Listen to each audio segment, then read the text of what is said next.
Chapter 2900. Dear, I have a headache. I don't want to go. Can we turn back? Polani asked. Polani, we're only a few kilometers away. Polani glanced behind her. Rue's car was right in front of them. Polani calmed down a little. It seemed that Rue was reliable. At least, Polani touched the gun hidden in her bag.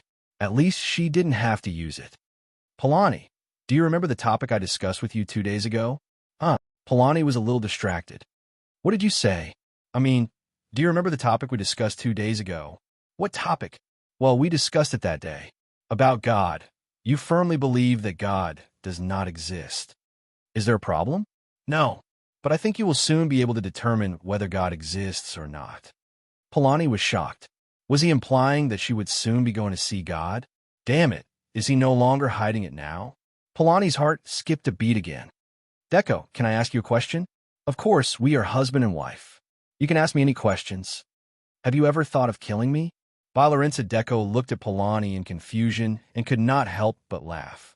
Of course not, dear. Although your occasional bad habits make me want to kill you. Balarinsa Deco said with a smile. Polani was a physicist, and in addition to her high IQ, her EQ was pitifully low. Arrogant, rude, outspoken, and emotional. These were all Polani's shortcomings. And Polani's living habits were quite bad. Sometimes Pellegrini's low EQ was really a headache. But what was even more troublesome was her bad habits. She had all the characteristics of a woman. But sometimes Balarinsa Deco wondered if the woman he spent all his time with had the soul of a sloppy man hidden under her skin. Many times, some of Polani's actions even drove Balarinsa Deco crazy. Of course, it was just crazy. Sometimes, when he went in and out of a high-end restaurant, he was stopped because of Polani's untidiness. Other times, it was still bearable. Polani, on the other hand, was trying to recall if she had ever done anything in her life that made her husband want to kill her. Okay, here we are. Balarinsa Deco parked the car. Pellegrini did not want to get out of the car, but Balarinsa Deco had already pulled out the car key. This made Polani very disappointed. She had originally planned to steal the car and escape. Pellegrini carefully followed Balarinsa Deco. She kept her hand in the bag, holding the gun all the time. At this moment, she was very nervous. She felt that her blood vessels were about to explode. When he arrived at the villa, the door was open from the inside. Polani suddenly pulled out his gun and fired at the door. Bang! Chen Zhao stared at the cracked apple in his hand, dumbfounded. Balarinsa Deco was also stunned. He didn't feel good at all. What are you doing? Is this the Night of Awakening syndrome? At this time, Rue and I, who was parked not far away, heard the gunshots. She hurriedly got out of the car and ran toward Pellegrini's house. Coincidentally, she saw Balarinsa Deco and Pellegrini at the door, as well as the Asian that Pellegrini had mentioned.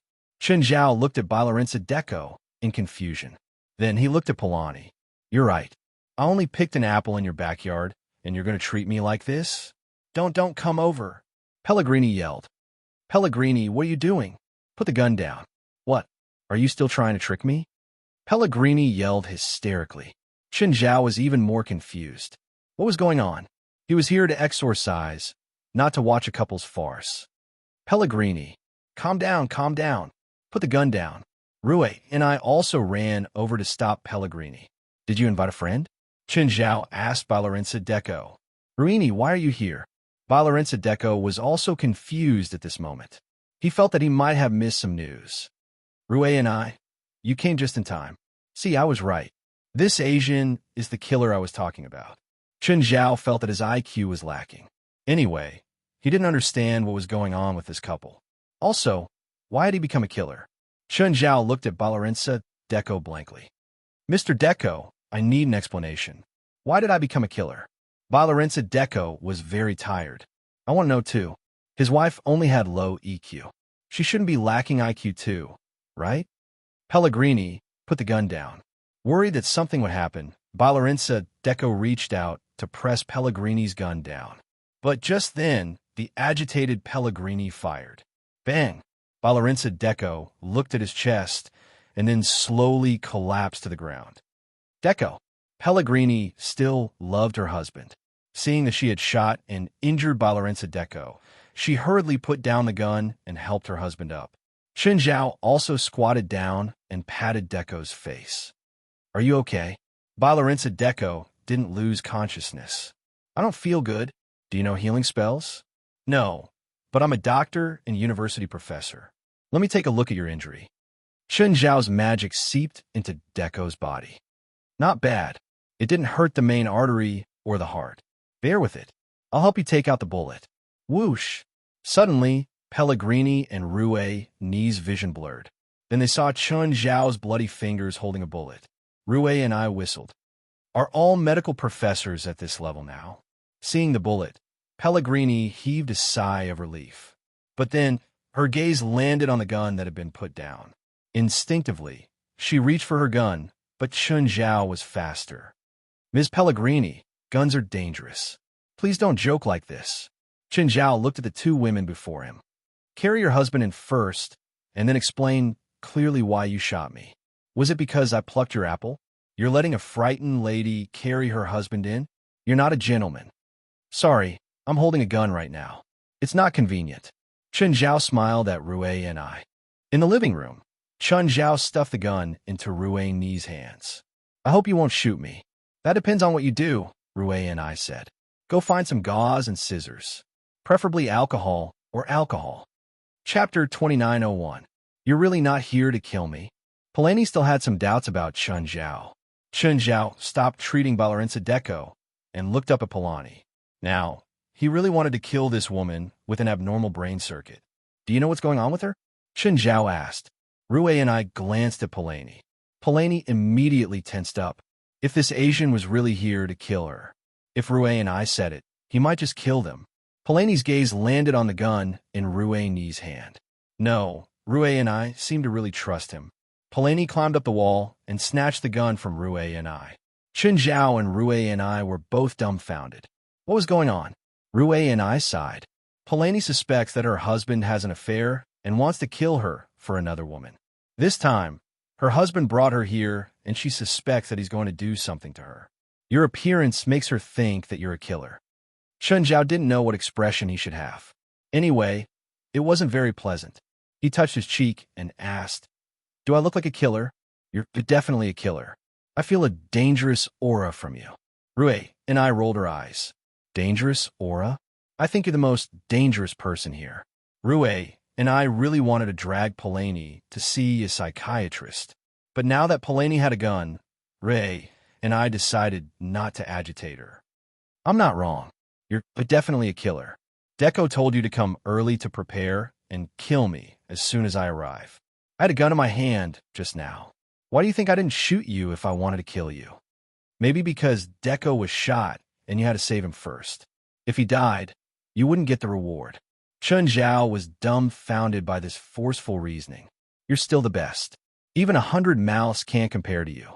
Chen Zhao didn't know how to explain it to her. In the end, he decided to give up. Rouet and I, you have to trust my judgment. I'm not wrong, and I'm not crazy. Pellegrini, no matter if your guess is true or not, I think we should hand him over to the police now. It's useless. Professional killers like them must have a legal identity, so the police will definitely let him go. Then what do you plan to do? Pellegrini looked at Chen Zhao with a dangerous glint in her eyes. Rouet cursed inwardly and hurriedly said, "Pellegrini, we haven't figured it out yet." "The facts are clear," Pellegrini said, raising his gun. "Why don't we interrogate him and see what plans he has? Also, your husband is still in danger." Rouet and I felt that the most important thing right now was to stop Pellegrini from making more mistakes. He had to stop her from shooting first. Once she did, he would kill Chen Zhao. It would all be too late. As long as he didn't kill anyone, everything else was fine. At most, he would just pay him a sum of money afterward. Rouet and I had our own family as well. Therefore, it was acceptable for them to pay a loss. "All right, tell me, what are you prepared for?" Pellegrini asked as he raised his gun with both hands. "What answer do you want?" Chen Zhao asked. For a moment, Pellegrini did not know how to answer. She turned her eyes to the other corners. Suddenly, she saw a large black satchel next to the cabinet. Rouet and I, go open that black satchel. Rouet and I was suspicious. Chen Zhao tilted his head and looked at the black satchel. That was strange. He had arrived 2 hours earlier than them and had gone in and out a few times. He didn't seem to have seen this satchel before. Moreover, they didn't seem to have brought a satchel when they came. Rue and I glanced at Chun Zhao and opened the black satchel. But the moment she opened it, Rue and I was terrified. It was filled with guns and grenades. Whose is this? Why are there so many guns? It's his, Pelony said. I saw him with this. Now, even Rue and I started to wonder if Pelony was right. Was this man really a killer? Rue and I couldn't be blamed for not being firm. There were simply too many weapons in the bag. There were too many types. There were at least 20 to 30, both familiar and unfamiliar. There was also a large amount of ammunition. It was enough to rob a bank. Which normal person would carry so many guns and ammunition? Have you seen me with this satchel before? Chun Zhao asked. Pelony closed her eyes and thought for a moment. Then she nodded. Yes, I've seen it before. Chun Zhao frowned and looked at Pelony. This woman isn't pretending to be crazy, is she? I think you're definitely hallucinating. I won't be wrong. As a killer, you must have a gun too, right? Pelony looked at Chun Zhao confidently. Rue and I, go search him. Pay attention to his back. Rue and I hesitated and circled behind Chun Zhao. Chun Zhao's expression suddenly turned strange. The moment Rue and I reached out to search him, he suddenly felt something appear behind him. What was going on? Had he been tricked? Rue and I swiped and really took out a gun. By now, Chun Zhao could no longer explain himself. So what do you have to say now? Chun Zhao was silent for a few seconds. Then he said, how about we play a game? What game? Chun Zhao opened his palm and a coin appeared in it. Let's guess heads and tails. If you guess correctly once, I'll answer your question. Also, I promise that I'll tell you everything you want to know. I have a gun, Pelony said. Why do I have to play such a boring game with you? A gun can't guarantee your safety, especially at such a close distance. Do you know that killers are best at snatching guns at close range?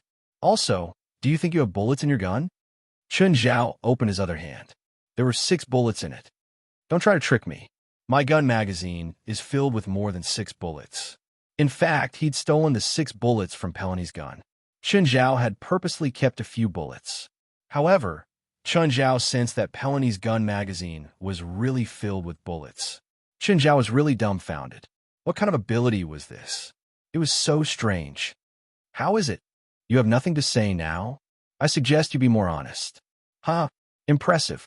Looks like I can't hide it from you. Chun Zhao laughed out loud. I had a bomb in this house. Guess where it is? Pelony closed her eyes again. A few seconds later, her eyes lit up. In the fridge. Rue and I, go check the fridge. Be careful. He might have designed a bomb that will explode when you open it. Chapter 2902. Rue and I felt that Pelony was becoming more like a witch. This wasn't a guess at all. It was a prophecy. There really was a bomb in the fridge, the kind that would explode as soon as the fridge door was opened. Chun Zhao felt like he really did live up to that saying. Something fell from his pants. By now, Rue and I believed Pelony's words. You're really an assassin? Chun Zhao shrugged with a smile. I don't want to explain more. Rue and I, tie him up. Rue and I was very upset. She felt that Pelony was very good at ordering her around. Fine. She'd listen to her for now. Is it tight? Rue and I nodded. He definitely can't break free. Just then, Pelony found a knife. If you don't tell the truth, I'll use this knife to cut off your flesh piece by piece. Fine, I'll tell the truth. You're right. I'm an assassin.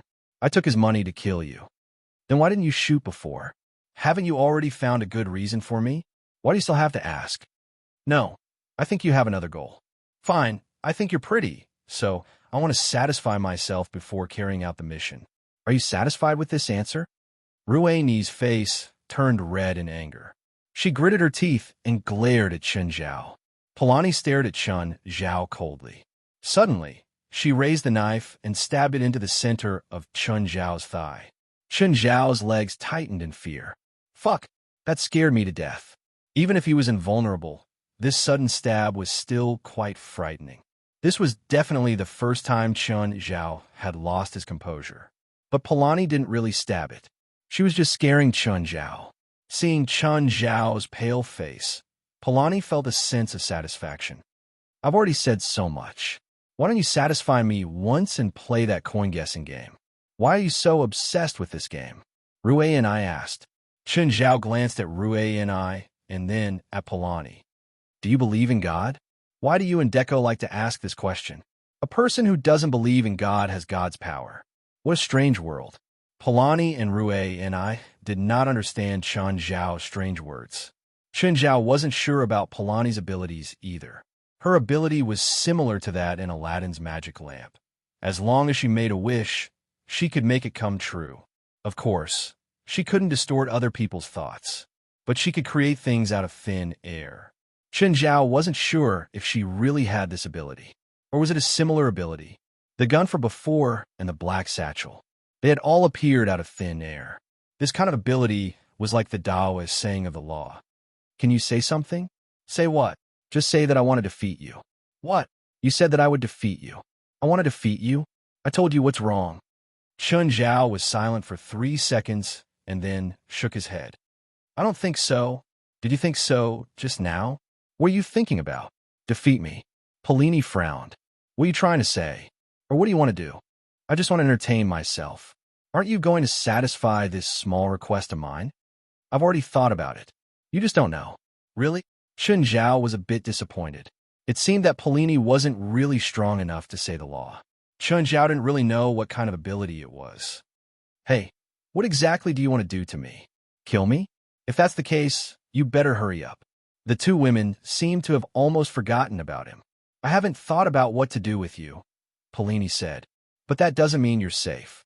Maybe I'll kill you and then make you disappear from this world. Fine, before you kill me, can you turn on the TV? It's so boring being tied up here. Rainey was speechless.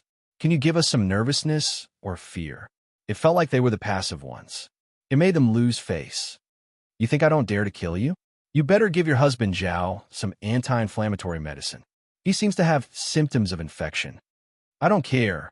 Looking at her dying husband on the sofa, Polini's heart softened again. The two women rummaged through the drawers and finally found the anti-inflammatory medicine. After feeding him the anti-inflammatory medicine, Bailarinsa Deco's condition improved. Bored, Chen Zhao turned on the TV. Why did the TV turn on by itself? Rainey turned to look at Chen Zhao. Chen Zhao was tied up properly. The remote wasn't beside him either. Why did the TV suddenly turn on? Have you heard of this legend? It said that a house that hasn't been lived in for a long time might have lost its way. Maybe it's because I haven't used the TV for a long time. The TV's electronic components are damp and short-circuited. It's not strange. Polini was an atheist. Chen Zhao's scare didn't have any effect at all. Oh, is that so? Chen Zhao chuckled and looked at Polini. Other than being an assassin, I'm also an exorcist. I think this house isn't clean. Something might happen. If you want to scare us, you'd better tell us something reliable, like how many people you've killed and how cruelly you killed them.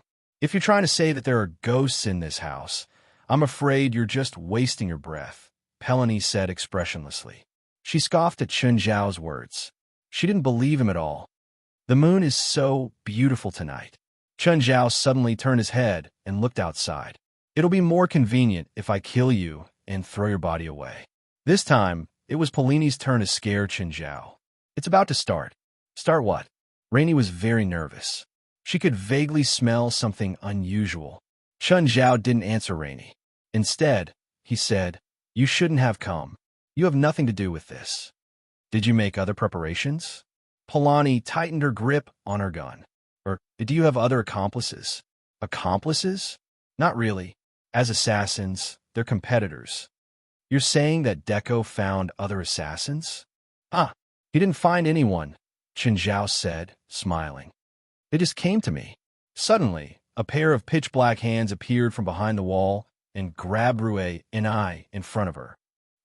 Bang, bang. Pirani instinctively fired, shattering the black arm and causing Rue and I to fall to the ground. Such beautiful shooting. Chapter 2903. Chen Zhao didn't expect Pellegrini to be so accurate. No, not only was she accurate, but her bullets could also injure evil spirits. Falling to the ground, Renee looked at Pellegrini in fear. What happened? Who called me just now? Renee turned around. There were only 2 bullet holes in the wall. There was nothing else. But Pellegrini was facing Renee. She'd seen something. Or rather, she'd seen what it looked like. Chen Zhao looked at Pellegrini with a smile. Your night of awakening has begun. What night of awakening? What are you talking about? Renee asked. She felt that something wasn't right, or rather, it had always been wrong. Although Pellegrini's guesses kept turning into reality, she just felt that it wasn't that simple. And the truth was just as she'd guessed. The situation seemed to be developing in an unknown and unpredictable direction. Pellegrini was clearly in shock too. Her worldview was being destroyed. What she believed in the past was being torn apart. What she used to hold on to, what she thought was being torn to shreds. They definitely weren't human figures. Humans couldn't do that. That was definitely not a human figure. In any case, a human would definitely not be able to make such an action. What exactly is that? That's what you denied in the past. That's what you used to deny. Just then, the floor-to-ceiling window shattered. At this moment, the floor-to-ceiling window shattered. It was a malevolent-looking spirit. It didn't plan on covering its tracks at all. It charged straight at Pellegrini. It did not intend to cover its tracks at all and charged straight at Polani. Pellegrini could actually shoot even in her extreme shock. Polani was actually able to fire even in such a shock state. Pellegrini could actually shoot even in her extreme shock. Ah! The spirit let out a sharp cry. Then it disappeared. There was no time for Pellegrini to be shocked. More evil spirits charged in from the broken window. Most were low-level evil spirits. Bang, bang, bang. Pellegrini was terrified, but she didn't stop shooting. Every shot hit its target with 100% accuracy. One shot for one kid. Her efficiency in killing evil spirits was shocking. Even among the members of the supernatural organization, he was considered above average. Apart from a few who could cover the area with a wave of ultimate skills, no one could compare. Logically speaking, her gun should have run out of bullets long ago, but she could still shoot. Even Rue and I was dumbfounded. Chen Zhao had never seen someone who could go on the night of awakening by themselves. Pellegrini was definitely the first. It might also be the first in history. In any case, he was awesome. Rue and I didn't expect her best friend to be so good at fighting. Could it be that to become a physicist, one must first practice shooting?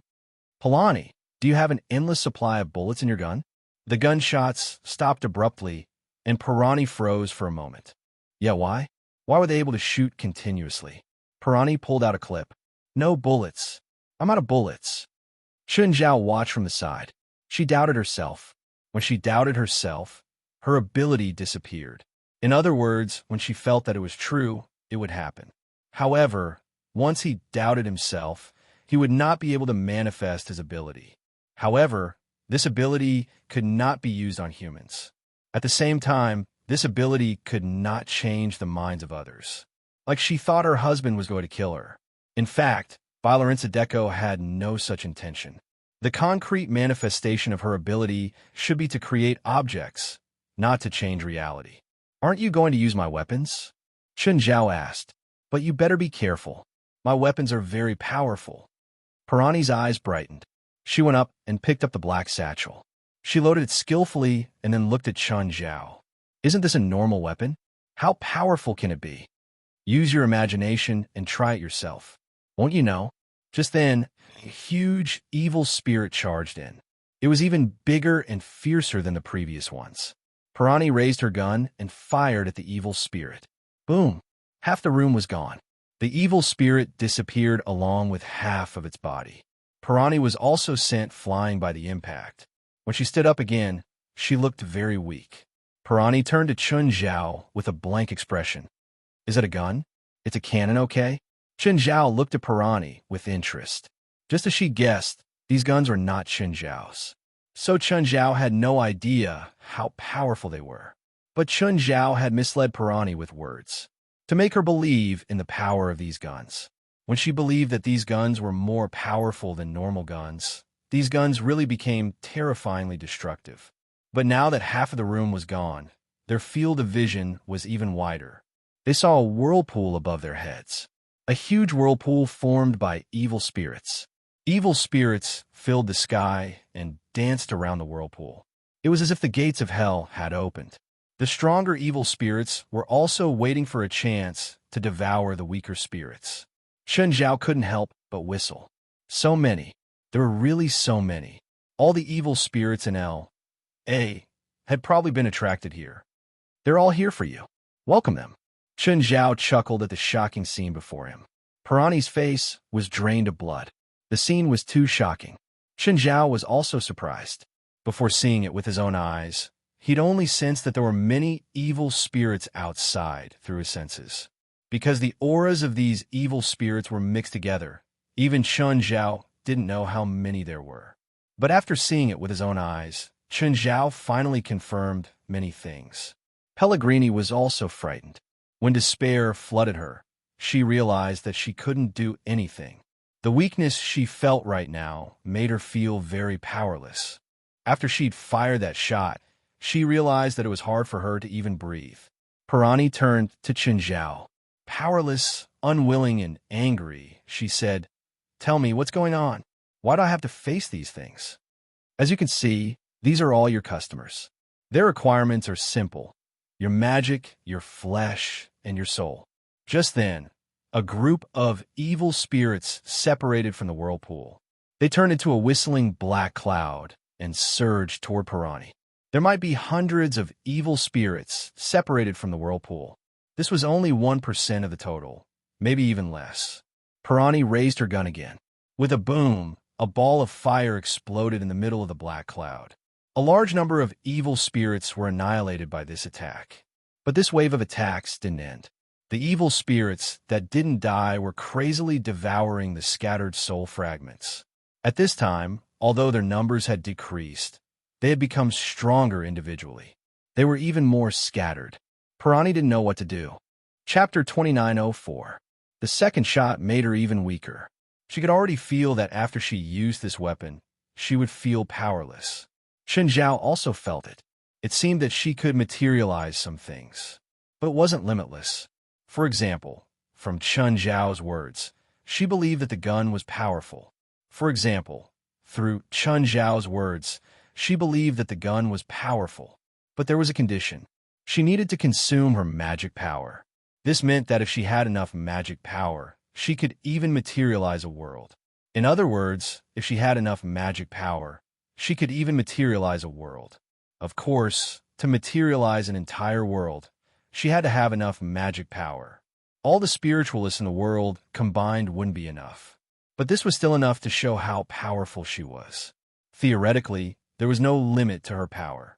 Actually, these evil spirits are all energy bodies. Their bodies are very weak.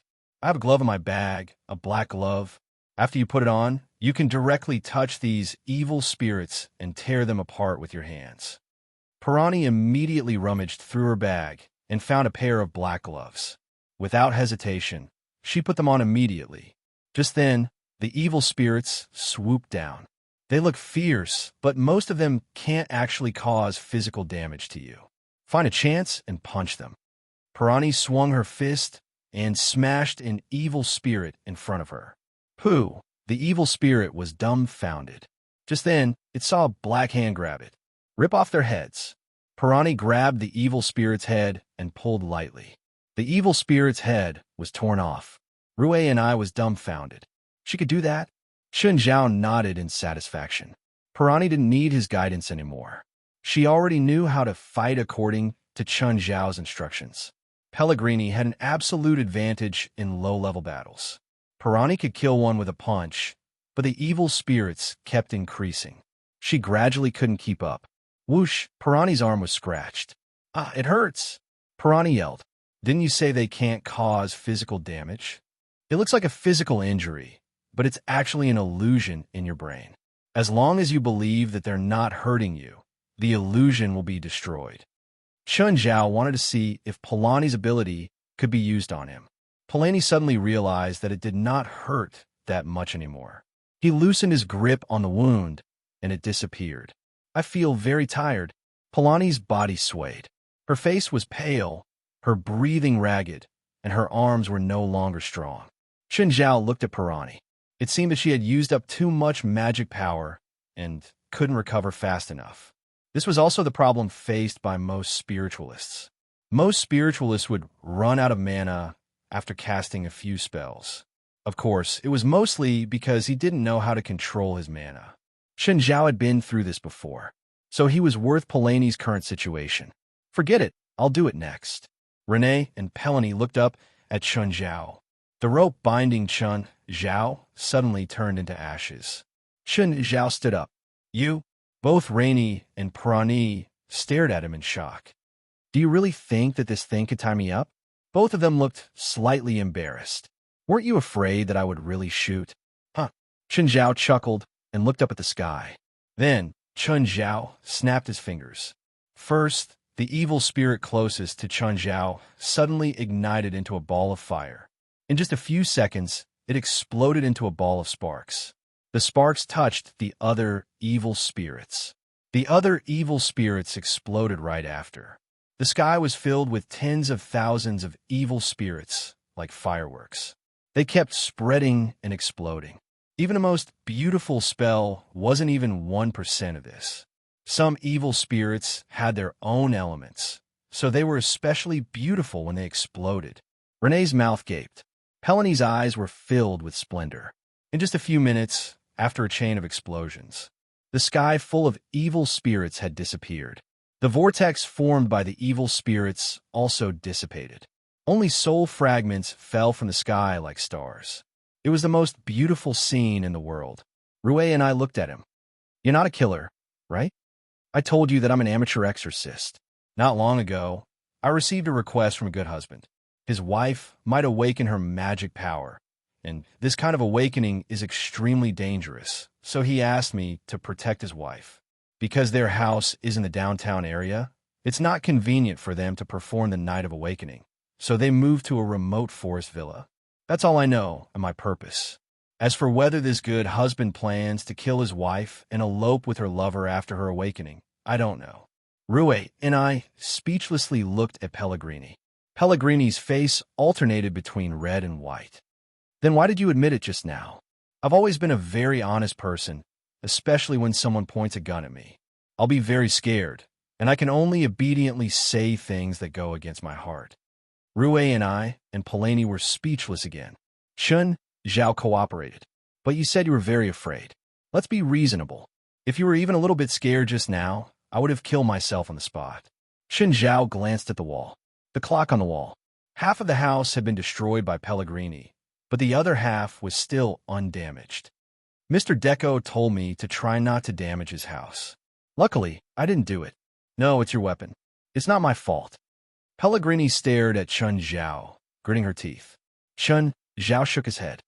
No, it's not my weapon. It's yours. How can it be mine? They're created by your will. Didn't you realize that every time you do as I say, you first believe me? Then it'll have the same or similar effect. But at the same time, you'll be exhausted. It's because you don't have enough magic power. Created? You're saying I created all these? They're not yours or anyone else's. I've never met a spiritualist like you, but through the test just now, I've roughly figured something out. Your power first requires you to believe, then you can create. Of course, at the same time, you need to consume a corresponding amount of mana. Just like before, your gun can have unlimited bullets because you believe that you can shoot. But when your friend says that there are no bullets in the gun, you realize that there are no bullets in the gun. At this time, you believe that there are no bullets, so the bullets also disappear. So it's my fault? Rue and I asked, surprised. More or less. Pellegrini looked at Chen Zhao. You told me to say that I can defeat you. What's your goal? Chapter 2905. I just wanted to see if your abilities are limitless. And the result? Chen Zhao only chuckled. Do you still firmly believe that God doesn't exist? Although I accept the supernatural, I still firmly believe that God doesn't exist. I also feel that what's happening around me can still be explained by science. Fine. Chen Zhao shrugged. Can we talk in private? I'll go get something to drink, Rue and I said dutifully. Do you need anything? Seeing Rue and I leave, Polanyi said, You can say whatever you want. I don't care about your personal beliefs, but I think you can interact with others. Are you interested in becoming a profession? What? I'm inviting you to join the supernatural organization. I'm the president of the organization. What's the nature of the organization? What kind of work do you do? Isn't the name clear enough? We work in the field of the supernatural. As for our job, we do a small amount of research, but most of our work is in the field of security. Currently, we are responsible for the security of the supernatural in the California area. For example, your situation is within our scope of work. We are a semi-government organization. There are many of your seniors here. You can communicate with them. There are also many books about magic. It doesn't matter if you accept this supernatural world or want to explain it from a scientific perspective. Chen Zhao nodded. That's right. What about the working hours and salary? The hours aren't fixed. Under normal circumstances, it's not long, but we recently issued a new rule. Every member has to complete a fixed training time every week. Of course, the time isn't long. You're more free during the rest of the time. You can continue with your current work, or you can arrange to rest or do other things. You can assign most tasks to others. Only a few tasks are for group activities, and you have to stop what you're doing. Chen Zhao paused. As for the salary, it's not bad. How's your current salary? Around $5,000 a week. If you include tax and insurance, it's less than $4,000. The lowest salary in our organization should be 10 times your current salary, Chen Zhao said. Of course, high salary also means high risk. You should know that we're not dealing with ordinary people. The danger is even higher than the police. Of course, the ratio of risk to return is in line with market demand. I need to think about it. Parani was not really sure of money. She was a researcher who did scientific research. Her income was stable, and her income was already considered relatively high. In addition, her husband was a dentist, and his income was much higher than hers. Therefore, their family was basically not short of money, and they were able to achieve financial freedom. Of course, the minimum income Chen Zhao promised was 10 times higher than his current income. Still, Polani was a little tempted. Although Pellegrini was a researcher, however, she was not the kind of person who regarded money as dirt. In fact, most people in this world are not. Apart from a handful of experts, there were only a handful of people who treated money like dirt. Most of them were rich people. Polani was a vulgar woman. Of course, she had her own desires. But before that, she still wanted to ask her husband about it. Of course, she needed to apologize to him first. She was very apologetic for misunderstanding her husband. She even felt stupid. Why would she have such a strange idea? Just then, Rue and I came with a few cans of beer. Are you guys done chatting? Rue and I gave him a can of beer. Pellegrini, how long has it been since you came to this house? I searched the entire house. There are only a few cans of beer, and they're expired. Chen Zhao glanced at the production date of the beer. Pellegrini felt helpless too. She had bought this house because it was cheap. At the time, she had just met Balarensadeco. Neither of them had much money. As a result, after buying this house, both of their jobs and careers had developed quite well. Then, they bought the luxurious apartment in the city. Naturally, this house was empty. The two planned to come and live here occasionally. But in reality, they did not even have the chance to live here. If not for the Night of Awakening, this house would probably be empty for even longer. This is my contact. No matter what your decision is, give me a call. After accepting Chen Zhao's name card, Chen Zhao nodded. Are you leaving? Of course. I don't want to spend the night in a leaky house. Then here, just say there was a gas leak and an explosion happened. Chen Zhao was familiar with this method. In fact, this was how the supernatural organization handled things. They only solved the problem, not the aftermath. At most, they would call the police. When the police came, they would say there was a gas leak. Also, don't try to use your power to treat your husband. Why? Because you'll kill yourself, Chen Zhao said. He had already confirmed that when Pellegrini used her power to treat herself, she used up a lot of energy. Her injuries weren't serious, but she'd used up a lot more energy than Chen Zhao had expected. Balarensadeco's injuries were much more serious than Pellegrini's. If Pellegrini forcefully used this materialization ability to treat her husband, it was very likely that he would drain Polani of her magic and then her life force. Your husband's injuries are serious, but they're not fatal, so I'm reminding you. Okay, I've said what I need to say. I should go. West, I'm done here. How's the situation on your side? The Night of Awakening that Gaia and Hela's teams are in charge of is done too, but Jallanash's team hasn't sent back any news yet. Will she be in danger? Do we need to reinforce her? Not at the moment. The Night of Awakening has a long and short duration. There's no specific time, so it's understandable that she's taking a while to respond. Besides, Jallanash is a proud person.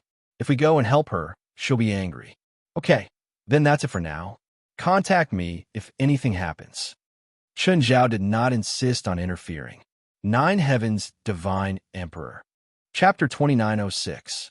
The next day, Chun Zhao finally received West's call. Boss, Jallanash didn't return last night. Something might have happened. Why did you call me only now? Chun Zhao asked, displeased. Is there no news from her at all? No. I already sent Hell AIs and Gaia. They haven't reached the location yet. Where? Chun Zhao asked. Hell AIs and Gaia were stronger than Jallanash, but not by much. At least, they weren't overwhelming. Since Jallanash's team was in trouble, the two might not be able to solve it. Sequoia National Park. So far, who's the awakened that Jallanash helped? A forest ranger, West said. That person has come into contact with the spiritual world before. He already had some strange feelings a while ago. After looking up some information, he suspects that he's about to awaken. Male? Chun Zhao was surprised. Males usually didn't have high magic power. Of course, this was under normal circumstances. Chun Zhao didn't count. Female. I've come into contact with them before. They're comparable to Gaia. Chun Zhao pursed his lips. Using Gaia as a comparison, the person was clearly also burly. He thought that being a forest ranger was more male-oriented. It wasn't that Chun Zhao discriminated against females. It was just that the job was very hard, even dangerous. Males were easier to deal with when faced with danger. There weren't many women who would accept the job of a forest ranger. However, West said that Gaia was the same type. Then Chun Zhao understood a little. Send me the specific location, Chun Zhao said. Soon, West sent a GPS location to the target. Sequoia National Park was very large. It was 430 square kilometers. It was located in the northernmost part of California and had the largest redwood forest in the world. Chun Zhao considered the current situation. Time was tight. He didn't have time to take transportation slowly. So, he decided to go at his own speed. Of course, it was broad daylight now. Chun Zhao was afraid of being photographed. So, he took the water route and dived north from the west coast. Soon, he reached the edge of Sequoia National Park. On the American side, tree thieves were equivalent to poachers in Africa. They were all quite ferocious. Basically, they were in groups, holding a chainsaw in one hand and a submachine gun in the other. Moreover, they were all ruthless killers. If they delineated an area to steal trees, they would basically clear the area. As long as a living person appeared in front of them, they would not let them go. In fact, in North America, stealing trees was a very profitable business, especially rare trees. It was basically a profitable business with a small capital. Therefore, the danger level of the American forest rangers was through the roof. After all, although the forest protectors were allowed to carry weapons, they couldn't give them airplanes or tanks, and some forests were too big.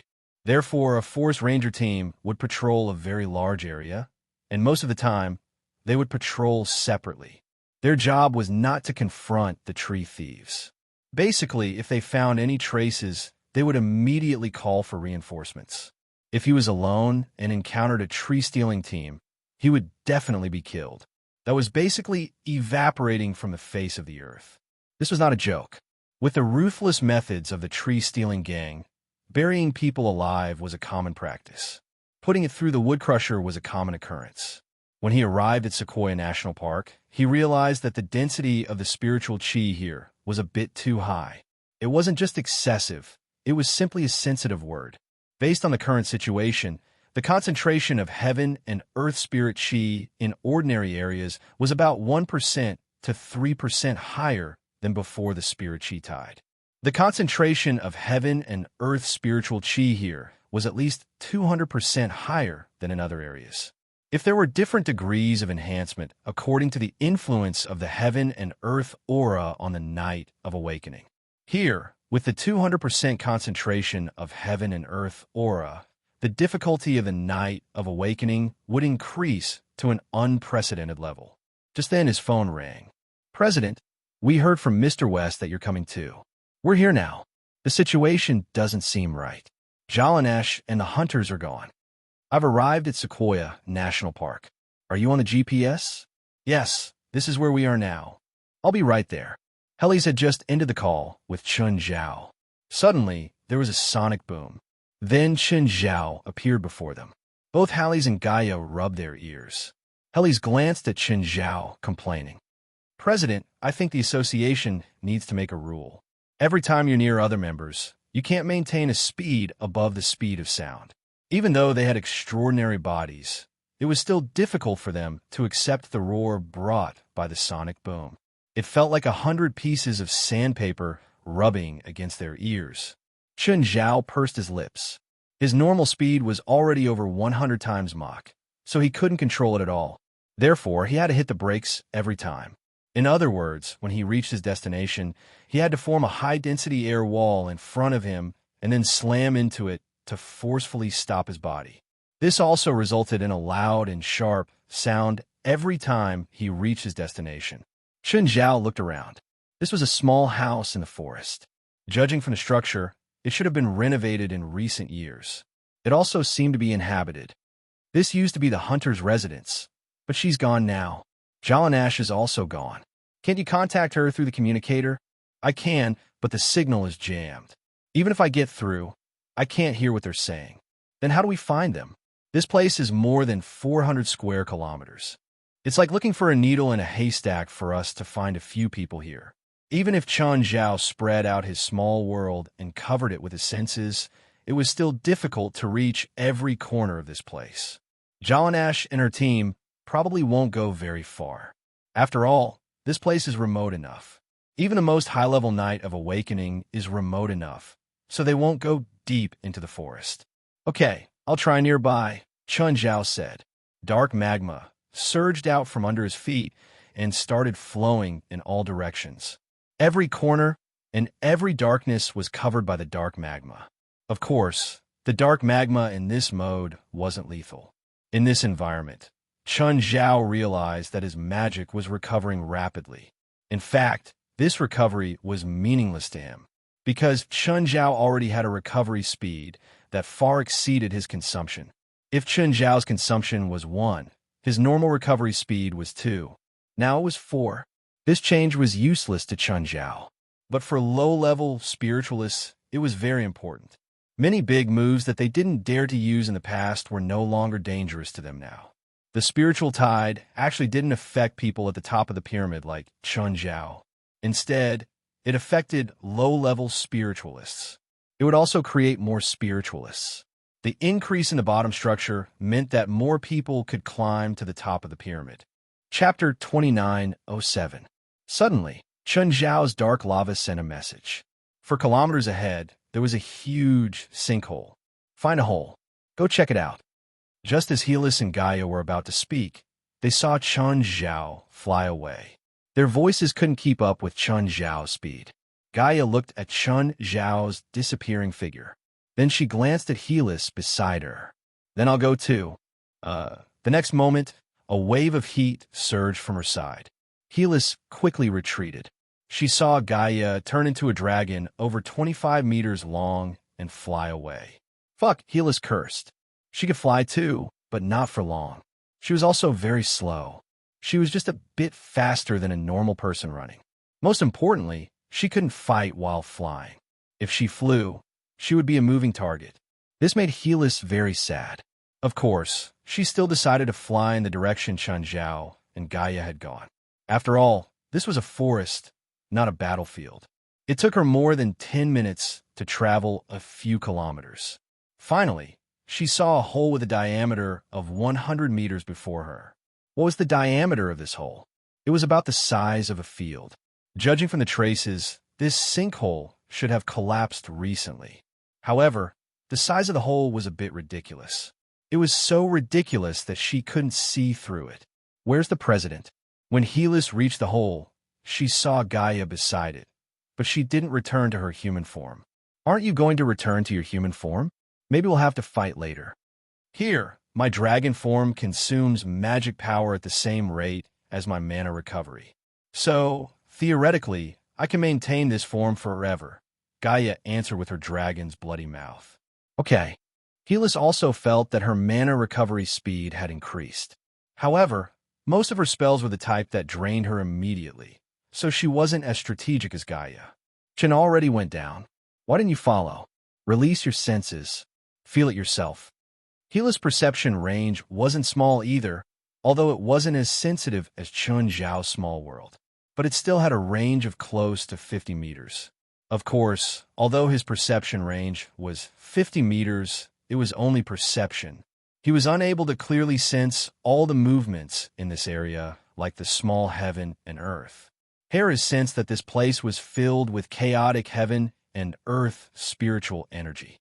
This also meant that if they went down, their mana would be exhausted, and they would not be able to recover their mana through the spiritual energy of the world. Chaotic spiritual chi of heaven and earth would usually appear in bad weather, or after a fierce magical battle. There was a possibility of a small-scale disturbance of the spiritual chi of heaven and earth. However, the spiritual chi of heaven and earth in that situation only lasted for a short period of time. In some cases, it takes a few minutes or a few hours to calm down. If there happened to be a spiritualist who needed to replenish his mana during this period of time. Moreover, he just so happened to appear in an area with chaotic spiritual chi of heaven and earth. As a result, he basically ended up with countless needles poking into his body. When the chaotic spiritual energy of heaven and earth was absorbed into the body, most people would explode on the spot. However, the chaos at the bottom of the sinkhole had formed a cycle that wouldn't calm down in a short period of time. This was also the reason why Gaia stopped at the sinkhole. If they went down, there might be a huge battle. In that kind of environment, the two of them did not dare to have a big battle. In this situation, only Chun Zhao dared to be reckless. In reality, Chun Zhao had not planned on being reckless. However, just as he flew above the sinkhole, a gust of strong wind blew over. He lost control and plunged down. Gaia only saw the process of Chun Zhao falling into the sinkhole. She thought that Chun Zhao had gone down voluntarily. Chun Zhao landed at the bottom of the sinkhole. It was shockingly deep. The spiritual chi of heaven and earth was also extremely chaotic. However, it did not affect Chun Zhao. To Chun Zhao, it was just cold water with chili powder. But he could not fly. Chun Zhao pushed off and shot into the sky. A height of 1,000 meters was really not a problem for Chun Zhao. Even if Chun Zhao could not fly, if he shot with all his strength, he could probably shoot into outer space. When he shot to the entrance of the sinkhole, he saw Gaia and Helis beside it. When they saw Chun Zhao jump out, they were both stunned. Don't come down. With that, Chun Zhao fell back into the sinkhole. When he landed at the bottom, there was nothing there. Chun Zhao wanted to jump back to the entrance, but the next moment, there was nothing under his feet. He fell down again. Then he realized that the world around him had changed. He appeared high in the sky. There was nothing around him. Chun Zhao immediately steadied himself and looked around in confusion. What's going on? This is... Chun Zhao's face was filled with shock. Suddenly, Chun Zhao felt that the spiritual chi in the air was several times thicker than in the forest. In other words, it was at least 10 times thicker. This is not Earth. Chun Zhao's eyes widened. He suddenly thought of this possibility. Chun Zhao suddenly looked up and saw a hole in the sky. The hole was about to shrink completely. Chun Zhao suddenly jumped into the hole. He rushed out before the hole disappeared completely. As expected, he returned to the sinkhole. But the next moment, the bottom of the sinkhole was empty again. Chun Zhao fell into that world again. Chun Zhao understood a little. The hole was probably breathing. It kept breathing and channeling the spiritual chi of this world into that place. Chun Zhao looked down. Below him was a vast ocean. Just then, Chun Zhao felt a magic wave in front of him. It was not strong. It was probably from far away. However, the sea breeze still managed to carry the subtle mana fluctuations over to them. Chun Zhao flew in the direction he felt. After flying for a dozen kilometers, he saw an island ahead. but it was still far away. Chun Zhao sped up and was above the island in an instant. The island was very big. Chun Zhao could not find it in a short time, but the magic wave was strong. He was also familiar with it. It should be Jallanash's. It was possible that Jallanash and her team had somehow fallen into this world. After a night, Jallanash and her team had probably fought hard. Even if they could still fight, they were at the end of their rope. So, he had to find them quickly in case something happened. Chun Zhao felt that if he used his senses, he would not be able to find them in a short time. So, he flew as high as possible to see if he could see the battle with his naked eye. Of course, while Chun Zhao's vision was very good, it was still limited. So, he was not very confident. Chapter 2908. In the forest, an unbelievably burly woman was swinging an axe. When will the president you're talking about come? I can't even lift my axe now. Jallanash was originally the strongest among them, but now she needed the protection of others instead. This was because she had been fighting continuously, and every now and then she would use a wave of ultimate moves. Although her battle record was impressive so far, it had also drained her magic. Fortunately, the heaven and earth spiritual chi here was unbelievably abundant. She would be able to fully recover her magic in about 30 minutes. However, her mental state was still not very good. At this moment, a green goblin the size of a basketball drilled through everyone's line of defense and pounced at Jallanash in the middle. Although the green demons were very small and their individual strength was not strong, their speed was extremely fast. Moreover, they were in groups to surround and kill their prey. The advantage of being small was reflected at this time. Word script. A cold light flashed. Donya Tianxi defended in time and killed the small green goblin in an instant. However, the line of defense that Donya Tianxi was originally in charge of had a flaw because of this. Gatella, ultimate move. Donya Tianxi hurriedly shouted. She and Gatella were the two experts in the association with swords. Donya Tianxi was proficient in Japanese sword Dao, which focused on extreme speed and dexterity. Coupled with the demon blade, White Face Ghost, Donya Tianxi's every move was filled with cruel coldness. Gatella, on the other hand, walked the path of open and wide, basically imitating Gaia's fighting style. Gatella was Gaia's biggest fan. When they first split up, Gatella could not wait to join Gaia's team. However, Gaia did not fulfill this little fan's wish. Regarding this question, everyone knew why Gaia did not choose Gatella. Because their attributes were similar, Gatella's fighting style overlapped with Gaia's. How could Gaia choose someone with similar attributes and the same style to join his team? In the end, Gatella had no choice but to join Jallanash's team. As a long-range attacker, Jallanash naturally needed a thick-skinned melee fighter to hold the front. Donya Tianxi was not suitable for this position. Although he was a melee fighter, he was an agile melee fighter. Only Gatella was suitable for this task. Not to mention that Gage had developed a big move of his own. It was an ultimate move that he had developed while playing the game. Great Windmill. As the descendant of a berserker, how could he not know how to use Windmill? Donya Tianxi called out, and Gatella immediately took a few steps forward. Then he picked up the big black sword and began to spin it. Everyone was admiring Gatella's ultimate move. It had to be said that Gatella's ultimate move was truly pleasing to the eye. The windmill had its own suction force. Those little green devils were sucked into the windmill in groups and crushed. Green juice flew everywhere. In the blink of an eye, Genghis had cleared the area. Almost all of the little green demons were minced. Everyone could finally catch their breath. Hold on a little longer, Jallanash said. The Union should have found out that we're missing and will definitely send people to look for us. The chairman will definitely come. Which, you've said that many times, the rough woman said. She was the Awakened this time, Forest Ranger Marcia. But she could not use magic, not for the time being. She could only use the wooden axe that she usually carried with her to kill the monsters that surrounded them. Also, do you think that if your chairman comes, he can solve our current problem? Marcia asked. We're in another world right now, and all the creatures in this world seem to be our enemies. Even if your chairman comes, he'll just be food. Whoosh! Suddenly, there was a whistling sound. Then, a huge pit appeared before everyone. Chun Zhao walked out of the pit. Chairman, when everyone saw Chun Zhao, they could not help but be overjoyed. When Jalanash saw Chun Zhao, her tense nerves finally relaxed. She collapsed onto the ground. I think I heard someone questioning me just now. Marcia looked at Chun Zhao in confusion. Are you the chairman of the supernatural organization? Isn't it obvious? Marcia felt that Chun Zhao was definitely the same as them. Perhaps his original intention was to help and search for them.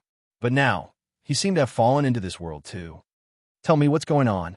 Chun Zhao went up to treat Jalanash and gave her a simple recovery. Chairman, what do you plan to start? Jalanash asked. From a night of awakening.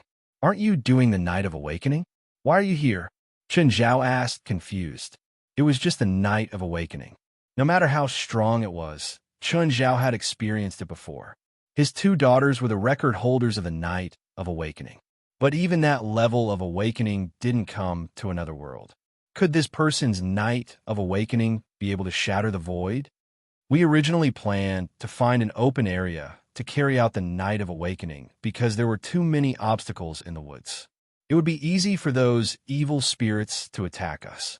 Marcia provided a place for our awakened ones, an open space without any vegetation. The night of awakening was much stronger than we expected. It was at least the peak of the second night of awakening, but we still managed to get through it. As Jalanash spoke, she glanced at Marcia. Just when we thought it was over, the ground suddenly collapsed. We kept falling. I don't know what happened, but we suddenly appeared in the sky of this world. Luckily, I can fly, so I dragged them to this island. But for some reason, all the creatures on this island started attacking us. The ground suddenly collapsed. Is it that sinkhole? Chun Zhao was a bit dazed. At the same time, he looked at Jalanash and the others sadly. That hole should be the weak point of the connection between Earth and this world. Because of their battle, the night of awakening, and the spiritual tide, the weak point collapsed. The weak point immediately collapsed, and then all of them fell into this world. Just what kind of atrocious thing did he have to do to have such extremely bad luck? Of all places, they had to choose that empty space. Perhaps it was fate. Of course, it was more likely that they were just plain unlucky. It wasn't just because they had chosen the wrong battlefield. It was also because they were looked down upon by the world's consciousness. Simply put, they were the enemies of the entire world. Chun Zhao had experienced this before, but at that time, the entire world couldn't make things difficult for him. But Jalanash and the others clearly didn't have this ability. Chapter 2909. We don't know what's going on either, Jalanash said. Every once in a while, a group of native creatures will attack us. Since last night, we've been attacked 7 times in a row. Some are strong, but there aren't many of them. Some are much weaker, but their numbers are shocking. Luckily, you landed on an island, Chun Zhao said. Otherwise, you'd be dead. Why?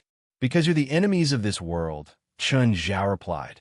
At least, that's how the world's consciousness sees you. If you landed on land, it wouldn't just be these few attacks. All the creatures would gather here. Now that you've landed on a qualified island, only the creatures on the island can attack you. Other creatures will attack you too, but they won't rush to the scene immediately. In other words, the longer we drag this out, the more creatures will attack us. You can say that. Chun Zhao nodded. But it's not just limited to creatures. What else? What else can it be other than creatures? You're the enemies of the world. What do you think you'll encounter? It's also possible that a volcano will suddenly erupt beneath your feet. What Chun Zhao said was from his own experience. But how do we leave here? Just as Chun Zhao was about to answer, he felt the ground shake violently. Then everyone saw that the ground was tearing open. Everyone couldn't help but look at Chun Zhao. Chun Zhao grinned. His mouth had really been blessed before. What he was afraid of really came true. The cracked ground started spewing out terrifying lava. It wasn't like a small bridge or a small stream. Instead, it was like a mountain flood. It was already very dangerous at the start. The lava surged toward everyone. Chun Zhao shook his head and lifted a hand. Dark magma spread out from under his feet, blocking the surging magma. The lava wasn't much of a threat to Chun Zhao. It could even be said to be non-threatening. Even if the lava drowned the entire island, It would be useless. Marcia was shocked. She'd thought that they were going to die. After all, this was a natural disaster, the most terrifying one at that. It was definitely the most destructive of all natural disasters. She didn't expect Chun Zhao to be able to block it. Just then, the sky suddenly darkened. A huge shadow flashed past. Everyone raised their heads to look at the sky. Then came the second giant shadow, the third, the fourth. More and more shadows loomed over the island. Feathered Serpent God. Everyone's expression changed. As spiritualists, they had all heard of the god that the natives of the American continent had once worshipped, the Feathered Serpent God. They had the bodies of snakes and the wings of birds. Their bodies were so huge that they could blot out the sky. They drive storms and lightning and fire. And every time they appeared, it represented the beginning of a bloody battle. This was because every time they were summoned, it was either to slaughter enemies or to offer a large number of sacrifices. They were cruel, greedy, and bloodthirsty. Their wings were of different colors. Some were as blue as the sea, some were as white as snow, and some were as red as blood. The color also represented their attributes and power. No one had expected that there would be so many feathered serpent gods here. Perhaps this was the home of the Feathered Serpent God. He then thought about the beliefs of the American continent.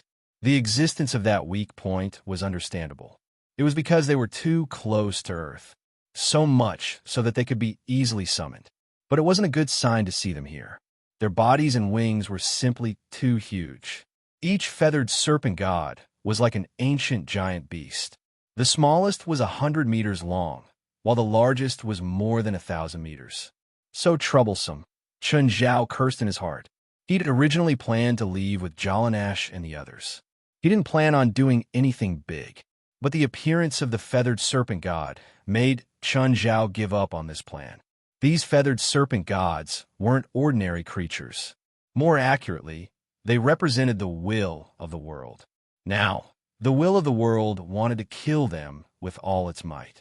It was probably because of Chun Zhao's appearance that the will of the world wanted to kill them at all costs. Jalanash, how's your recovery? What do you need me to do? Bring them to higher ground, Chun Zhao said. Once we fight those things in the sky, I won't be able to protect you. Don't worry, President. Are you crazy? Those are the feathered serpent gods, the legendary Mayan gods. Regardless of whether they are real gods or not, it is enough to show how powerful they are. We have no chance of winning if we fight them. Those are not the projections that you have encountered before.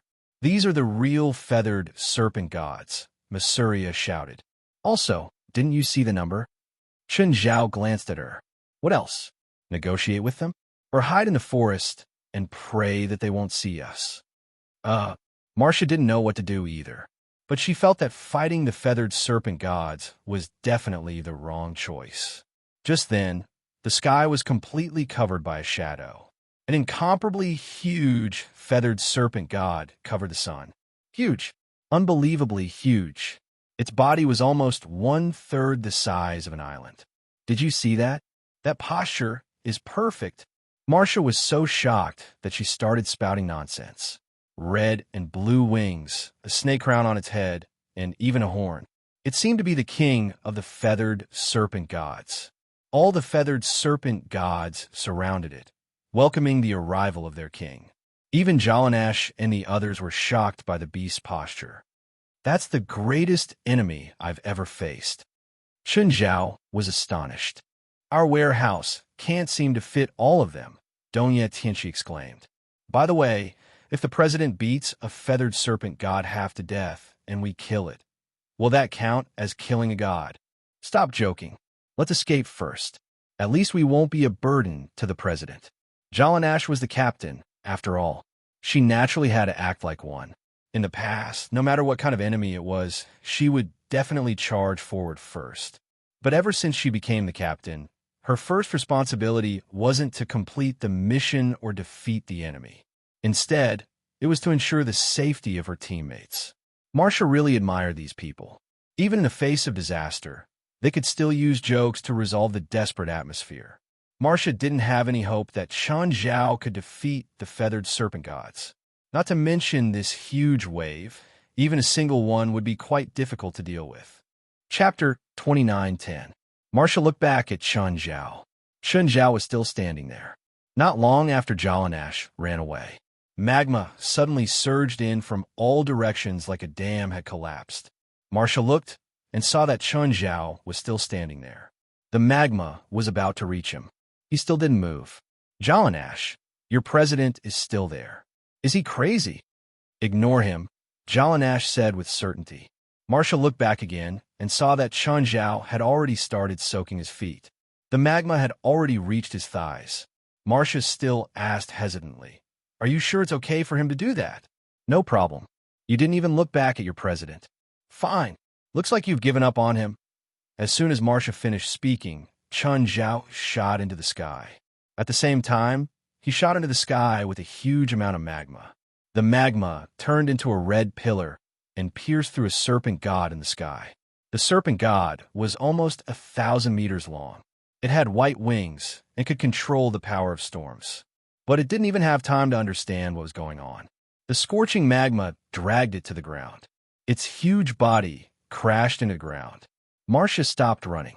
She watched everything behind her with her mouth open, dumbfounded. The white-winged serpent god wasn't completely dead. It was still struggling. But the next moment, a figure descended from the sky and landed on the serpent god's neck. Crack! The serpent god didn't move. It looked completely cold, but it wouldn't be cold for long. The magma was about to cook it. After cutting off the serpent god's neck, Chun Zhao looked around. Because of the hostility from this world, Chun Zhao couldn't recover his magic. Chun Zhao glanced at the serpent god. It seemed that he still had to devour it. The dark magma instantly wrapped around the serpent god. Even its severed head was retrieved in a few seconds. But just then, Chun Zhao suddenly felt that when he was devouring the serpent god, he seemed to have devoured something too. But the feeling was very vague. Chun Zhao couldn't figure out. At the same time, the other serpent gods also attacked. The entire sky turned into a riot of colors. Storms, lightning, hail, tsunamis, and meteors turned the entire sky into a gorgeous picture. These were all feathered serpent gods' ultimate moves. They carried the will of the world and were fighting for it. Therefore, they did not need to consider consumption at all. They could squander their power as they pleased. With so many big moves, this island could basically be flattened. Chun Zhao rose into the air and let the big moves deal with him.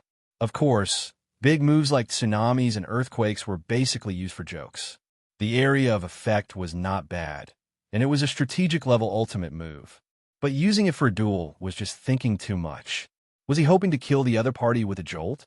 As for the lightning, wind, rain, and meteorites, they were basically leftovers. In short, none of them were good enough. However, the largest feathered serpent god didn't move.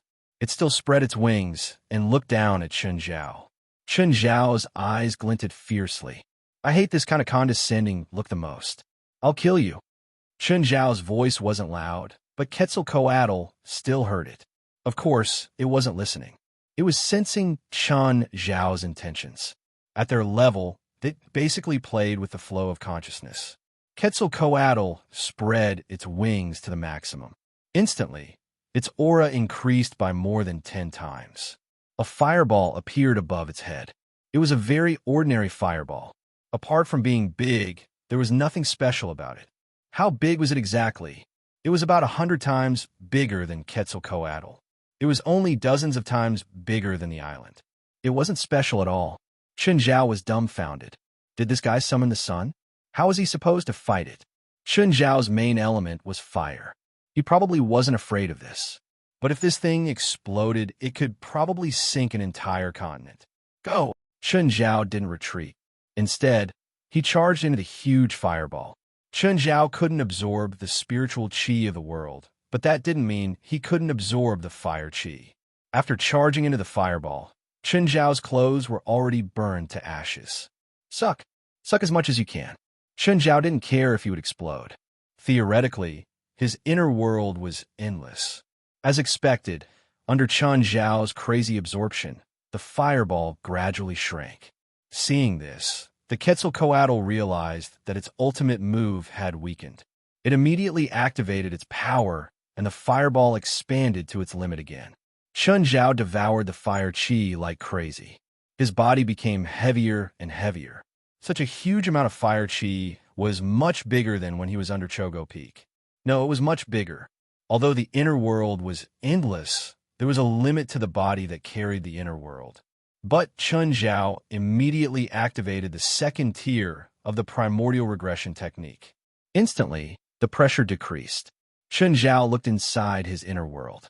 Right now, it had turned into a sea of fire. Chun Zhao had an idea. Since the fire qi had absorbed the fireball, could it condense into a fireball in his inner world? Could it condense into a fireball again in his inner world? Chun Zhao tried. When the fireball condensed to a certain size, it collapsed. Chun Zhao's usage of elemental magic stopped at the level of fireball. Explosion, which was more advanced than fireball, was already out of Chun Zhao's control. So, after a few tries, Chun Zhao stopped making fireballs in his inner world. However, Chun Zhao thought of another possibility. Nuclear fusion. The sun was an example of nuclear fusion. Because of the strong gravity, the helium in the sun could fuse. Chun Zhao tried again. This time, he compressed the fire qi. He didn't make fireballs anymore. He just compressed, and compressed. But now, he didn't have enough fire qi. Absorb, I'll absorb again, I'll absorb again. The Quetzalcoatl saw that the fireball had shrunk again. Zhang Xian added without hesitation. In fact, its intelligence wasn't low. It had a rough idea of what was going on. However, it had the support of an entire world. So, it wasn't afraid of Chun Zhao at all. It wasn't afraid that Chun Zhao would die from absorbing the fire qi. It didn't even know if Chun Zhao would die. But it wasn't enough now. It seemed that it was possible to light the sun in his inner world. But it couldn't start nuclear fusion yet. It needed more fire qi. A little more, a little more. Just then, the core that Chun Zhao had condensed with fire qi in his inner world started spinning. It spun faster and faster. It started absorbing the fire qi on its own. When all the fire qi in his inner world was absorbed by the core, Chun Zhao realized that he didn't need to actively absorb anymore. His inner world automatically connected to the outer world and then absorbed the fire qi at an even faster speed. The big fireball was shrinking at an alarming speed. Chapter 29:11. Everyone lifted their heads and stared at the fireball in the sky in shock. The fireball had replaced the sun in the distance. The entire island and even the entire sea had turned red. The scorching heat had killed most of the nearby creatures. Even Jallanash's team and Ma Syria had to rely on Jallanash's ice magic to cool down and quench their thirst. The seawater even boiled. After the fireball in the sky continued to expand, it began to shrink rapidly. It shrank for a dozen seconds and then expanded again. Then it shrank again. It was like a heart beating continuously. Suddenly, pillars of fire sputtered out of the fireball and landed on the surrounding Quetzalcoatl. They were immediately dragged into the fireball, wailing. Seeing this, the Serpent King flapped its huge wings, trying to fan away the pillars of fire with the storm. Its move worked. The pillars of fire couldn't get close to the Serpent King at all. But then the entire fireball charged toward it. The Serpent King's body was huge. But in front of this huge fireball that it had created, it seemed insignificant. At this moment, it had lost control of the fireball. The Serpent King's body fused into the fireball, but it didn't lose its ability to fight. Even in the center of the fireball, it still had absolute power. It possessed the power of fire itself, and this fireball was also created by its power. The Serpent King's body burned with extremely hot flames. The temperature was even higher than the fireball. Chun Zhao was devouring the surrounding fire energy without restraint, and the serpent gods he dragged into the fireball. The more Chun Zhao devoured, the stronger the strange feeling became. Finally, he understood where it came from. It was the fragments of the world's intent. They'd fused into the serpent god's body and become a part of it. Now, these fragments of the world intent had been reassembled. Although it was still a fragment, it was at least a relatively large one. There were still thousands of serpent gods around, and the Serpent King before him. If he devoured them all, he might be able to form a complete world's intent. Right now, Chun Zhao's inner world and outer world were completely merged. They were perfect as one. The inner world connected to Chun Zhao's body, and the outer world connected to the outer world. Only now did Chun Zhao truly feel the world. In his inner world, a tiny fireball was hovering. It was still unstable and was still devouring the flame energy hungrily. At this moment, it was no longer devouring flame chi. This was because the entire fireball was completely under Chun Zhao's control. Since Chun Zhao could control it, it meant that this fireball's flame chi completely belonged to the smaller fireball in his inner world. At this moment, it was absorbing the spiritual energy of the world around it. No, it should be called devouring, full of aggression and predation. At this time, the seawater below began to recede. Many places began to run aground, exposing the shoals. Right now, Chun Zhao was plundering the foundation of this world. Just then, the feathered serpent king's aura swelled again. It was obvious that the world had given Quetzalcoatl greater authority. This was something that could not be helped. If they didn't stop Chun Zhao, the world might be completely devoured by him. That was exactly what Chun Zhao wanted. Chun Zhao didn't just want to devour this world. It wanted to devour the world will as well. Of course, the main reason was that if Chun Zhao couldn't let the fireball in his inner world eat its fill and stabilize it completely, then, when he returned to Earth, the fireball would continue devouring wildly. Chun Zhao couldn't guarantee that the world wouldn't kill a native like Chun Zhao, but he was sure that he would definitely be stuffed to death. Earth was much larger than this small world. He definitely couldn't devour Earth. Plus, Chun Zhao didn't want to cause a disaster on Earth. After all, devouring the foundation of a world wasn't the right way to go. The receding tide below was caused by Chun Zhao devouring the foundation of the world. To put it bluntly, this was a world war. Actually, this war had started long ago. But in the past, it was this world that invaded Earth. The feathered serpent god was the representative. They should be the son of the world of this world. They descended into the human world through their believers and devoured the living beings in the human world. Then, they fed back to the world. But now, Chun Zhao was the villain of this world, a demon king that destroyed the world. It was different from the last time when he was exiled. That time, Chun Zhao had at most destroyed it. He had killed many living beings, but the foundation of that world was still there. It was even more complete. But this time it was different. Chun Zhao was filled with malice toward this world. Everyone on the island realized that the surrounding trees were starting to wither. The lava stopped gushing out. They couldn't see the battle in the sky, except for the huge fireball, and the feathered serpent god surrounding the fireball. Jalanash, are you sure your president is still alive? I can't see anything, but the feathered serpent gods haven't dispersed. They didn't attack us either, so he's clearly still alive. Also, I think he's doing well. What kind of bullshit logic was that?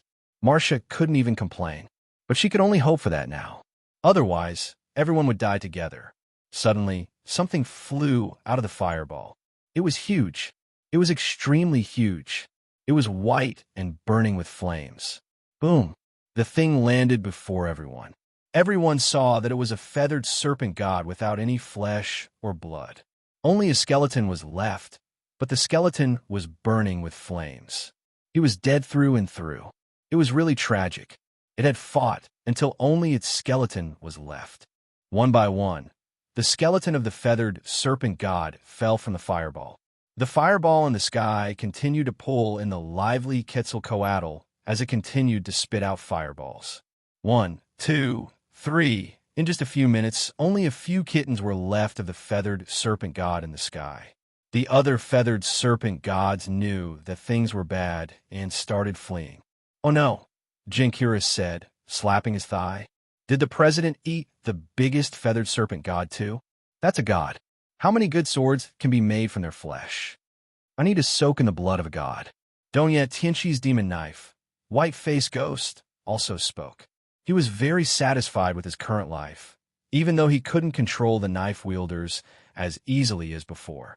But now, he could soak in dragon blood whenever he wanted. His strength had increased tremendously. Now that the feathered serpent god was a god, he had to have a share. Chapter 29:12. Chen Zhao clenched his fists and stared at the gigantic Quetzalcoatl King. The Quetzalcoatl King was really nothing. Chen Zhao even felt that if he wanted to kill him, he would be able to do so under normal circumstances. But he wasn't facing the Quetzalcoatl King. He was facing the world's intent. In other words, Chen Zhao had to fight the world. Not only did Chen Zhao activate the fourth tier of the primordial regression technique, but he also took out the black trident. The moment Chen Zhao did so, the third old turtle's internal alchemy on the black trident suddenly lit up. Chen Zhao was stunned. The old turtle had said that every time his strength reached a certain level, he would activate an internal alchemy. After activating the third internal alchemy, the black trident became much heavier. Chen Zhao's inner world started supplying energy to the black trident. Chen Zhao felt that his inner world and outer world were about to merge with the black trident. The energy circled around the black trident and then flowed back into his inner world. At the same time, it also brought back the internal alchemy's immortal qi. The fireball was finally completely devoured by Chen Zhao. No matter how stupid the Quetzalcoatl King was, it knew that Chen Zhao was right. Even if it used its power to create more fireballs, it would just be food for Chen Zhao. But Chen Zhao didn't stop devouring. Every pore on his body was crazily taking in the spiritual qi of the world. The Quetzalcoatl King roared. For light balls appeared behind its huge head. They were red, blue, white, and gold. Even though they were a few thousand meters away, Chen Zhao could still feel the four light balls' attributes. They were fire, water, wind, and thunder. How many balls are there? Chen Zhao lifted his left hand. Dozens of small black balls appeared around him. The four balls behind the Quetzalcoatl King's head fused into one, becoming a colorful ball. The Quetzalcoatl King raised its head and bit down, swallowing the colorful ball. Then, the Quetzalcoatl King spat at Chen Zhao. A colorful beam of light shot toward Chen Zhao. Chen Zhao opened his eyes and immediately dodged the beam. The beam missed and shot into the sea dozens of kilometers away. Instantly, a terrifying energy spread out on the surface of the sea. Chen Zhao's teeth ached. Such power. Luckily, he wasn't hit.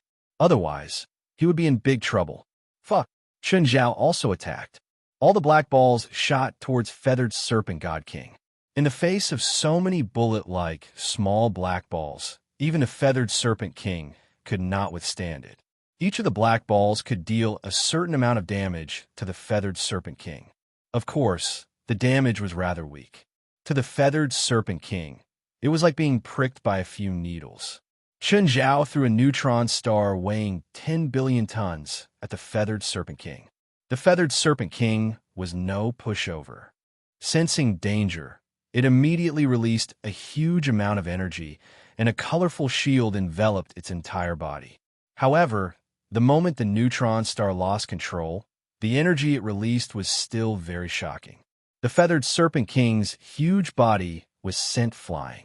Marcia saw the gigantic beast fall into the sea. At the same time, it set off monstrous waves.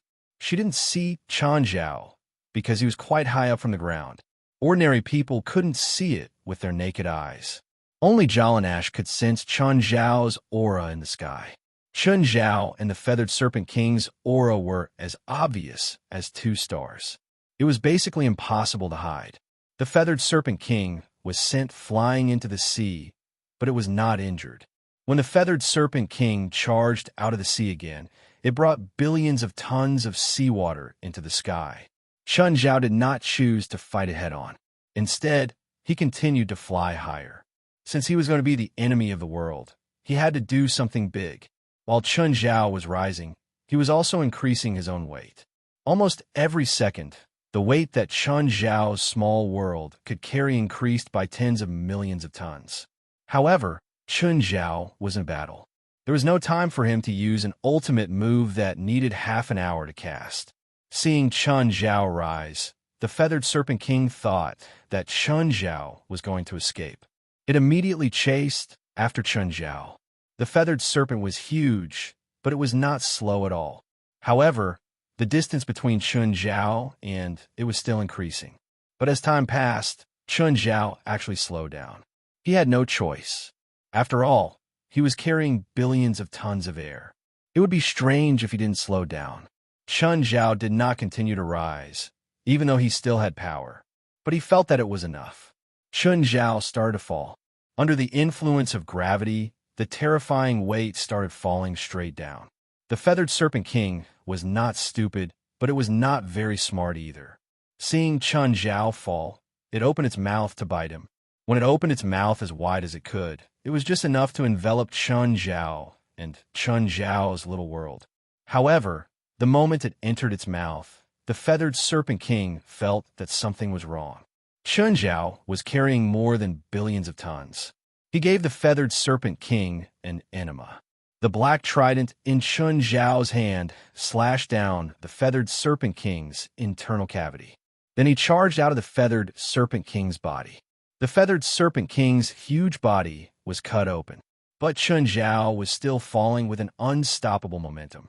Suddenly, Jalanash and the others saw an extreme white light appear on the sea in the distance. The white light traversed the entire sea.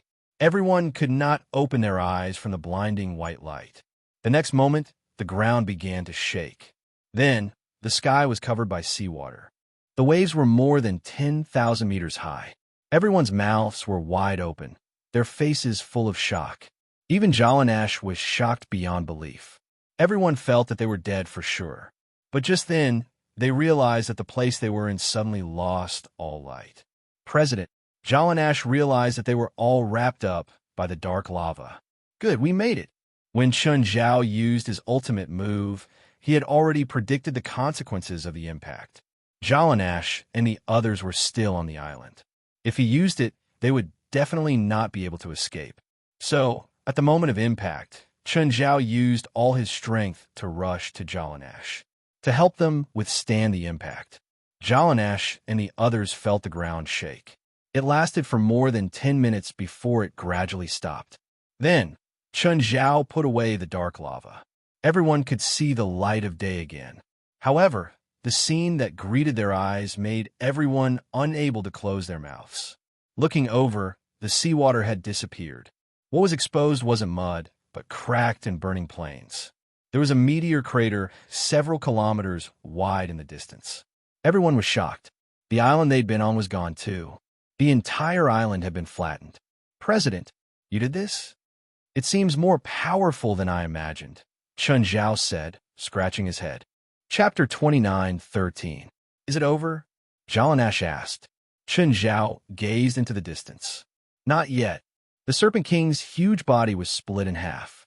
It fell before Chun Zhao. Run in that direction. The faster, the better, Chun Zhao said, pointing in a direction. What's over there? Is there anything harder to deal with than this monster? Jalanash looked at Chun Zhao, confused. Even when facing the Serpent King, Chun Zhao hadn't been so serious. But now, Chun Zhao's expression was unprecedentedly serious. Chun Zhao's dark lava started covering the Serpent King's body. Suddenly, a huge arm rose from the ground. The arm was as big as a pillar that could hold up the sky, piercing through the sky. Everyone's expression was filled with shock and disbelief. What's that? Chun Zhao was helpless. The world itself. But what confused Chun Zhao was that there didn't seem to be anything else after the arm. Moreover, the arm wasn't much stronger than the Serpent King. Thinking about it, Chun Zhao understood. The total energy of the world was definitely more than this. But it didn't mean that the world could use all its energy to deal with Chun Zhao. It's almost over after fighting it, Chun Zhao said. President, did you win? This was the first time Jalanash doubted Chun Zhao. She couldn't help it. The arm was too big. It should be fine. Chun Zhao wasn't sure. By now, Chun Zhao had completely devoured the Serpent King. Chun Zhao estimated that apart from the few that had run away, he devoured about 1/3 of the world's consciousness. Chun Zhao tried to merge the fragment into his inner world. As soon as the fragment of the world's will entered his inner world, it melted like snow in spring. Then, Chen Zhao suddenly felt the spiritual qi of the world that he couldn't sense before appear around him again. This is? Chen Zhao discovered to his surprise that he had a strange sense of intimacy with the spiritual qi around him. Was it because of the fragment? That seemed possible. In other words, if he completely devoured the world's consciousness, the world would become his. Chen Zhao had originally thought of running if he couldn't win. Now, it seemed unnecessary. No matter what, he had to completely destroy the world. The heaven and earth spiritual qi in this world no longer rejected him.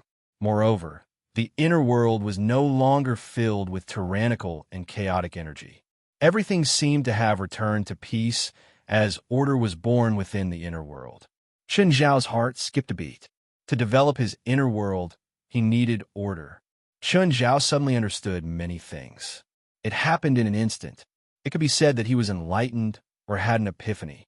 In any case, it was something that he didn't understand before. Suddenly, he understood. Chen Zhao felt like he was a god, although it had yet to completely devour the will of this world. But Chen Zhao had already broken through. In other words, it was sublimation. Chen Zhao closed his eyes and sensed. There's an exit 3 kilometers away, he said. It's dozens of meters in the sky. Jalanash, take them there. Jalanash looked at Giant Arm President. If we can't win, we'll leave. Yes, I wasn't confident before, but now I am. Why? It's because of you guys, you dragged me down. If anyone else had said this, Jalanash would have told them that the flowers were not red. But since Chen Zhao said this, she couldn't refute it all. Ignoring everything else, just the shock wave from the battle, just now, could make her evaporate. If not for Chen Zhao, they would have been evaporated many times. Of course, Jalanash had her own pride. She turned around and left without hesitation. That giant arm was waiting for Chen Zhao. It wasn't that it wanted to wait, but because it couldn't move at all. Chen Zhao wasn't in a hurry to get closer. He was just stalling for time. He had plenty of time, but it wasn't. That giant arm was formed by the power of the world's will. It couldn't last forever. Chen Zhao wanted to continue plundering the foundation of the world. He raised his arm high, and darkness spewed out from his fingers. Dark lava rushed into the sky and merged with the dark clouds above. Then, the clouds turned into rain and fell. Black rainwater poured onto the scorching ground and then seeped into the ground. In the distance, the giant arm couldn't wait anymore. Clearly, it had also sensed Chen Zhao's intentions. The giant arm waved its palm and slammed it on the ground. It was a crude attack, but it was powerful. Like a super nuclear explosion, the shock wave swept over. Chen Zhao didn't move and let the shock wave hit him. It was powerful, but Chen Zhao was 100 kilometers away from the center of the shock wave. At this distance, no matter how powerful the shock wave was, it was like a spring breeze to Chen Zhao. Chen Zhao wasn't in a hurry at all. He had plenty of time to waste. He'd take most of the foundation of the world first before attacking. The dark lava seeped into the ground with the rainwater and plundered even faster. The foundation of the world was feeding back to Chen Zhao's inner world. It made Chen Zhao's inner world more perfect and substantial. The inner world fed back to Chen Zhao's real body and the outside world. So, the current situation was advantageous to Chen Zhao. Chen Zhao was constantly becoming stronger. On the other hand, the world was constantly weakening. Of course, it would take at least 3 to 5 years to completely devour the foundation of the world. So, Chen Zhao planned to fill his stomach first and then devour the world's will. As for the foundation of the world, he had plenty of time in the future. The worlds will also knew about this. So it attacked again. The giant arm aimed at Chen Zhao, and a terrifying wave of energy burst out from the palm. It was a pillar of light, one that pierced through the entire ground. Of course, Chen Zhao chose to avoid the attack of the world's will. What a joke. It had the power of the entire world behind it. Although Chen Zhao couldn't use it all at once, it would definitely be more than him. If he fought it head-on, the outcome would be terrible. Even though Chen Zhao thought that his body was indestructible, facing a power that far surpassed a nuclear bomb, he would still try to avoid it if he could. Chen Zhao flew into the air again. This time, Chen Zhao planned to use a big meteor. Because of the Feathered Serpent King's interference earlier, Chen Zhao had to withdraw in a hurry. But not this time. The arm formed by the power of the worlds was very powerful. But what could it do with just one arm? If Chen Zhao went to the other side of the world, the arm would be scratching blindly. Chen Zhao planned to use a meteor with all his strength. Ever since he developed this move, this was the first time he'd used his full strength. It was the one that Chen Zhao had used on the demon lords in the meeting in hell. But Chen Zhao wasn't strong enough at that time, even though the destructive power was already very shocking. But this time, Chen Zhao really wanted to destroy the world. Chapter 29:14. After running for a while, Jalanesh and the others suddenly felt uneasy. That indescribable feeling spread throughout their bodies. Everyone couldn't help but stop. They turned around and looked behind them. At this moment, they saw a bright star falling from the sky. Dragging a flaming tail, it landed where the giant arm was. Just then, dark lava suddenly seeped out from under their feet and started wrapping around them. Startled, Marcia was about to run when Jalanesh shouted, "This is our president's spell. Don't resist. It's here to protect us." Marcia's panic was actually an instinctive reaction. She'd seen Chen Zhao's dark lava before. She just complained inwardly that Chen Zhao's spell was filled with evil and darkness, no matter how she looked at it. Soon, they were enveloped by the dark lava. But the impact this time was different from last time. Even the dark lava couldn't block the extremely dazzling light. They could still see the extreme white light through the dark lava. At the same time, they could also feel the dark lava bring them into the sky. Moreover, it was constantly increasing in height. When the dark lava let them go, they realized that it had lifted them 10,000 meters in the sky. Looking down from there, they saw a shocking scene. There was a huge crater in the distance. Looking over, their entire field of vision was covered by the crater. Actually, they weren't high enough. If they could fly higher, they could see an even more shocking scene. The meteor didn't just create a huge crater. The impact was still spreading all over the world. Of course, the world before them was half the diameter of Earth. It was only a bit bigger than the moon. Under Chen Zhao's full-powered attack, the impact spread all over the world. By now, the world had become a red planet. Chen Zhao stood at the center of the crater. The giant arm had already disintegrated at the moment of impact. Then it disintegrated into light fragments. They slowly rose into the sky around Chen Zhao. These were the fragments of the world's intent. Chen Zhao immediately controlled the small world to absorb the fragments.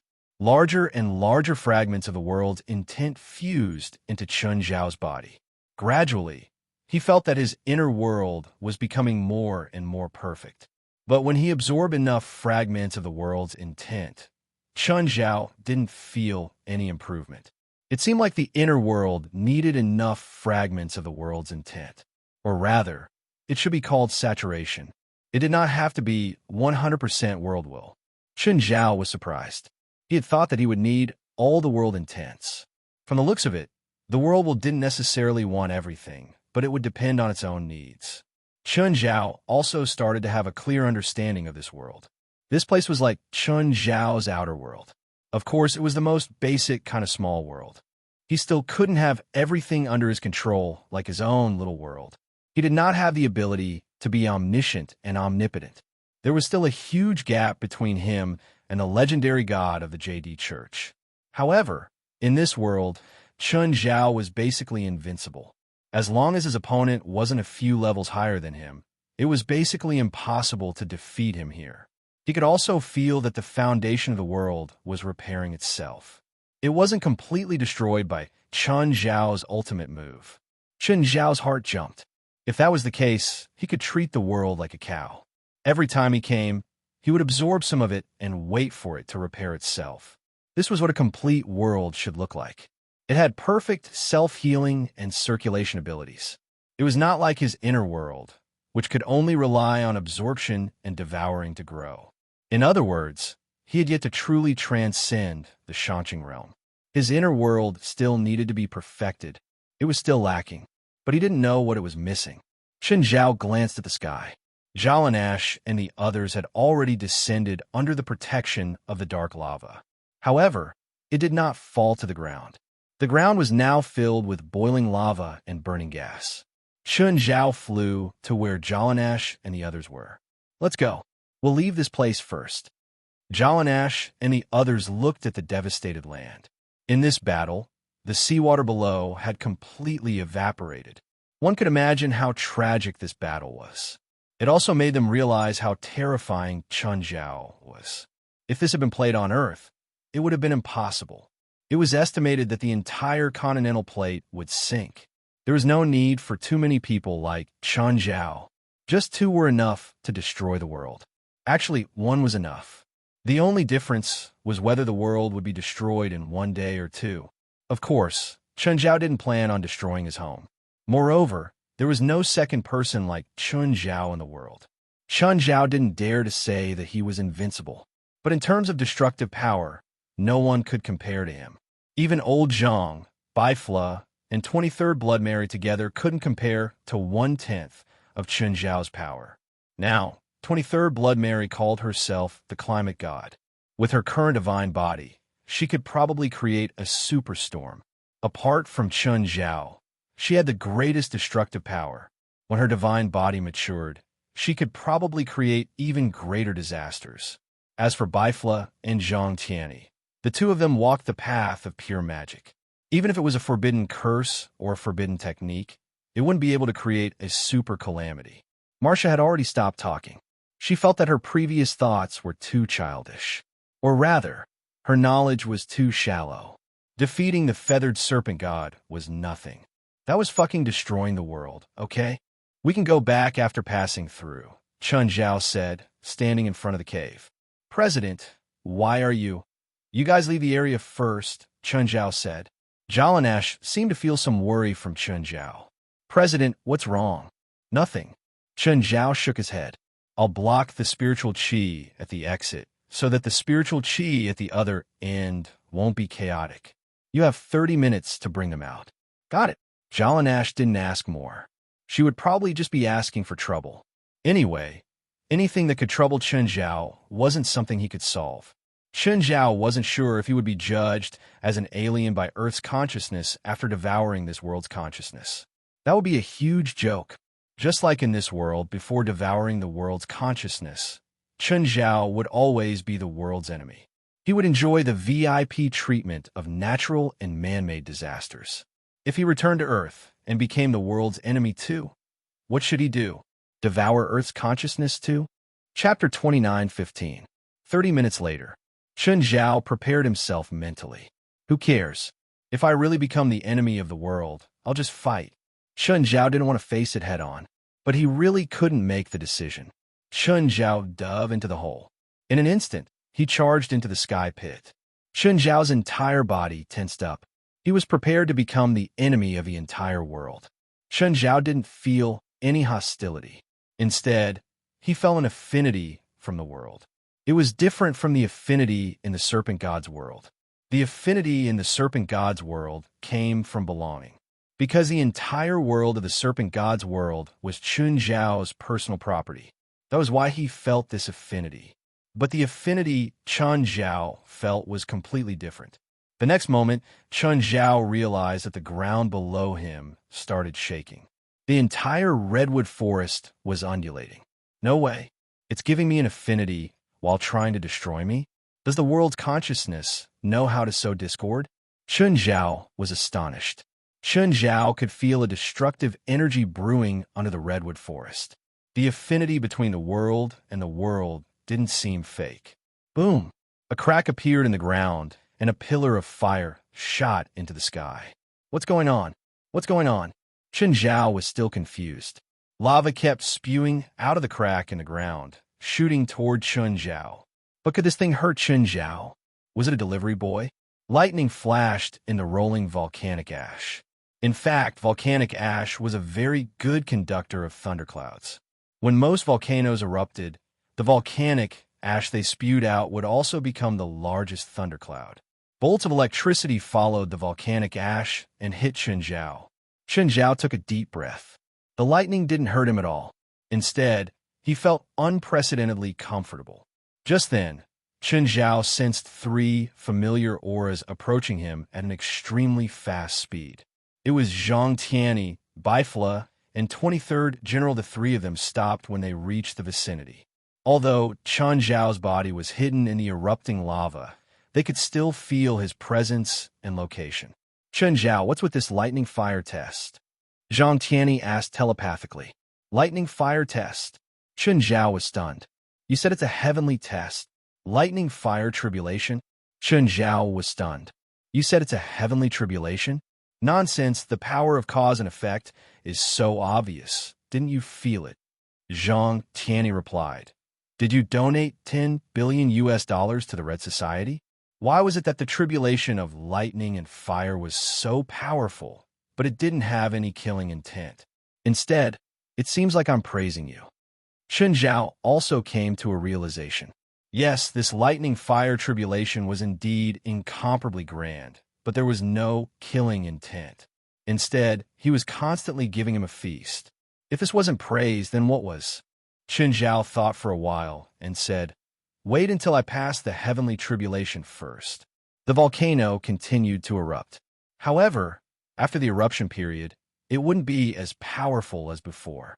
However, magma kept gushing out and igniting the nearby redwood trees. After that, dark clouds began to gather in the sky, followed by heavy rain. Soon, the forest fire was put out. Zhang Tianyi, Bifla, and 23rd Blood Mary all looked at him with burning eyes. Clearly, they could tell that Chen Zhao was different. Tell me, what happened? I just did something for Earth. I destroyed a potential enemy for Earth, Chen Zhao said shamelessly.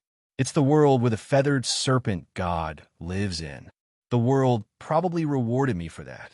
This was Chen Zhao's guess, but the heavenly tribulation was probably because his cultivation had reached a critical point.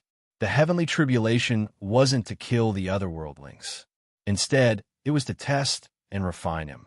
Chen Zhao felt that after going through the tribulation of lightning and fire, his body had become more solid. It was like a heavenly weapon that had been tempered hundreds and thousands of times had been reforged again. It was even sharper. Feathered serpent god? I know. It's a magical beast from another world. They used to be the faith of this continent, but their actions have never been tolerated by the world's consciousness, Bifla said. I once killed a powerful feathered serpent god whose main body descended. My cultivation improved greatly after that, but I hadn't reached Shangqing realm yet. You killed a feathered serpent god before Shangqing realm? Chen Zhao exclaimed. Chen Zhao knew how strong those things were. The weakest was Shangqing realm. Bifla could actually kill a feathered serpent god before he reached Shangqing realm. This was enough to show how terrifying his strength was now. How many feathered serpent gods have you killed? With your cultivation, you can still grow. You must have killed many, right? Blood Mary, the 23rd generation, looked at Chen Zhao with shining eyes. Zhang Tianyi and Bifla were also eager to try. They roughly guessed that the feathered serpent god was probably the enemy of the world. If Chen Zhao killed them, it would be merit. Naturally, he would be rewarded by the world's consciousness. This method could also be used on Chen Zhao. Of course, they also guessed that with Chen Zhao's cultivation, he could also increase his realm through rewards. This meant that Chen Zhao had definitely killed more than a single digit. Do you want to kill the feathered serpent god too? Of course, you can't eat it alone. It's not that I want to eat it alone, Chen Zhao said awkwardly. I just ate it all at once. Not a single one left. That's not it. Chen Zhao tried to change the topic. I think I've figured out our future path. Of course, it's only limited to my current realm. I think that with my method, it shouldn't be a problem for me to bring you guys to keep up with my cultivation progress. As expected, everyone was attracted by Chen Zhao's words. What a joke. In the past, they were still exploring and exploring. But this time, Chen Zhao was actually so sure. This meant that Chen Zhao had gained a lot this time. Chen Zhao nodded. I figured out the specific method, but it's still a bit difficult. It's not the cultivation difficulty, but the conditions. Yeah, wait. I'm still some distance from the peak of Shangqing. Tell me first, how many feathered serpent gods did you keep? Bifla wasn't in a hurry to break through to Shang-Qing. After all, since Chun Zhao had shared it, he wouldn't run away. What he needed now was to increase his cultivation. First, he had to reach Zhang Tianyi's, or Chun Zhao's realm. This was why he was even more concerned about this. Chun Zhao grinned. You can give up on this. This method won't work. Why? Bifla didn't want to give up. Yeah, Chun Zhao, how many are left? I won't fight with Bifla. I'll just let him have it, Zhang Tianyi said. Zhang Tianyi's cultivation was almost at the peak of Shang-Qing now. The 23rd generation Blood Mary had taken a different path and might not be able to enjoy the benefits of the world's rewards. Thus, the two weren't in a hurry. Bifla's path was similar to Chun Zhao's. He could definitely enjoy the benefits that Chun Zhao could.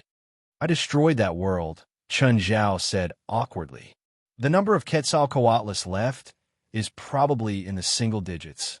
I plan to keep the remaining ones as seeds. Chapter 29:16. Zhang Tianyi, Bifla, and 23rd Blood Mary looked at the scarred ground. They all looked at Chun Zhao speechlessly. Did you have to be so ruthless? They finally understood why Chun Zhao was rewarded by the world's consciousness. It probably had nothing to do with how many Quetzalcoatl he'd killed. It was most likely Chun Zhao who had destroyed their entire world. Actually, don't be discouraged. If I didn't do this, we wouldn't know our way. You want us to destroy the world? Not destroy the world, but find a world that's hostile to the human world. For example, this world gave birth to Quetzalcoatl and then went to our side to confuse humans and steal the foundation of the human world. This is a hostile world, Chun Zhao explained. And I devoured most of the world's consciousness. Now, I'm the master of this place. I merged the world's consciousness into my internal world and used this world's foundation to nourish it. That's why I broke through to Shang-Qing. So that's how it is. Zhang Tianyi clapped his hands, looking enlightened. But it's not perfect yet.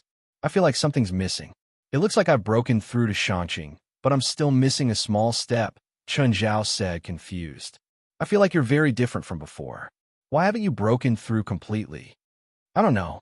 I just feel like something's missing. I think this world isn't completely destroyed yet. Is it missing this? Why don't you give it a few more? Fuck off. If it's really missing, do you think I wouldn't know? Chun Zhao could feel that he didn't lack fragments of the world's consciousness. So, it was useless even if he absorbed more fragments. After the discussion was fruitless, they could only return to Earth. By the way, are there other worlds like Quetzalcoatl's world? Chun Zhao asked. Zhang Tianyi, Bifla, and 23rd Blood Mary all fell in a deep thought. Probably. I'll go back and look. Zhang Tianyi probably thought of something, but he didn't say it, afraid that someone would steal it. Chun Zhao already had it and looked like he was full.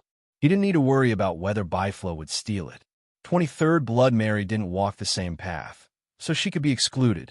However, Bifla had both strength and connections. It was highly likely that they would become competitors. He definitely couldn't say it in front of everyone. Bifla's eyes flickered, but he didn't reply. He must have thought of something. As for this world, it belonged to him now. Therefore, they would not receive any hostility from the world will. However, Chun Zhao would not allow them to mess around here. After all, this was his territory. It was like his home. No one would allow others to mess around in front of their home. Of course, Zhang Tianyi, Bifla, and the 23rd Blood Mary were quite obedient. If they were on Earth, they could fight with Chun Zhao for 3 days and 3 nights. Plus, the 3 of them had a vast amount of knowledge. Perhaps he would just throw out a seal. This was why Chun Zhao always kept his distance from the 3 of them. But this was Chun Zhao's territory, his real territory. Here, Chun Zhao represented the will of the world. No matter how powerful the 3 of them were, it was impossible for them to seal an entire world. When he returned to Earth, the sinkhole was already filled with magma. Of course, this was nothing to the 4 of them. Mary, did you get the method to build a divine kingdom from Ares? Zhang Tianyi asked. He's been so cooperative in the past, but he's just digging a hole, the 23rd Blood Mary said with a bitter smile. The 23rd Blood Mary said with a bitter smile, he just hopes that one of us can become a god. Of course, If that person is Chun Zhao, it will be the best result for him. Are there any flaws in what he said? Chun Zhao asked, frowning. That's not a problem. But he never told us how to build a god kingdom. That's the biggest problem. You can't figure it out yourself. There's not enough time. The 23rd Blood Mary said helplessly, the divine authority of a god must be supported by a god's kingdom. Without a god's kingdom, it will gradually decline and eventually return to the heavens and earth. At first, I was like you. I thought the most troublesome step was over. Even if I didn't know how to build a god's kingdom, at least I had a lot of time to figure it out myself. But soon, I realized that my divine power and divine authority were declining. I went to see Ares once, and he told me the truth. If I didn't fulfill his requirements, then he wouldn't tell me how to build a god's kingdom. What are his conditions? Freedom and Milo Tanzik Williams. Then what will you trade? Chun Zhao looked at the 23rd Blood Mary. Ares and Milo Tanzik Williams were his personal spoils of war. Sharing them didn't mean that they could decide who Ares and Milo Tanzik Williams would belong to. I know a world that's like the Serpent God's world we just went to. It's a potential enemy of our world. I'll trade that world's information and the entrance. Zhang Tianyi and Baifla both looked up at Chun Zhao. They had it too, but they weren't sure if it could be used. He didn't expect the 23rd Blood Mary to use the information of an entire world to exchange with him. Of course, that world is very small. It might only be a quarter of the size of Serpent God's world. Fine, I'll leave Ares and Milo Tanzik Williams to you. As for how you trade with him, I don't care. When Chun Zhao returned to Los Angeles, he picked Fei Lai up. During dinner, the whole family gathered together. However, Chun Zhao realized that Blackie had been standing beside the table. Chun Zhao had been enduring the fact that a Grim Reaper was staring at his family while they were eating. It felt like everyone in the family was going to get a free lunch. Of course, it wasn't a good feeling. After a few bites, Chun Zhao went to his and Blackie's base. Blackie, why are you staring at my family when I'm eating? Chun Zhao asked, annoyed. Sorry, I just wanted to share some good news with you as soon as possible. Plus, your family can't see me, right? But I can, Chun Zhao said with a dark expression. What good news is it? Research. Our research. I've already gotten results. What research? Chun Zhao and Blackie had conducted many experiments. Most of them were forbidden. Immortality experiment. After combining the research data you brought back with our own research data, I found new inspiration. We've already gotten some results. Chapter 29:17. Last time, Chun Zhao let Ningtai Johnson and Herm go. However, Chun Zhao still took their research data and information. He also studied with Blackie for a few nights. But Chun Zhao's biggest weakness was that he didn't have perseverance. After a few days of research, he reached a bottleneck and could only leave the work to others. So, Blackie basically finished the research alone. Plus, Blackie was a busy person. He wasn't like Chun Zhao, who didn't do anything for a long time. He had a proper job, the Grim Reaper, but he still found time to finish his research.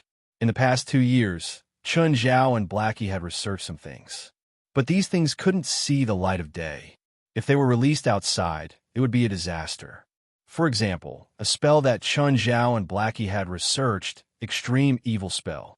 Basically, it was an evolved version of necromancy. A complete system had been established. Combined with the spells that Blackie had developed in the past few hundred years, the types of spells weren't much weaker than the widely circulated magic systems.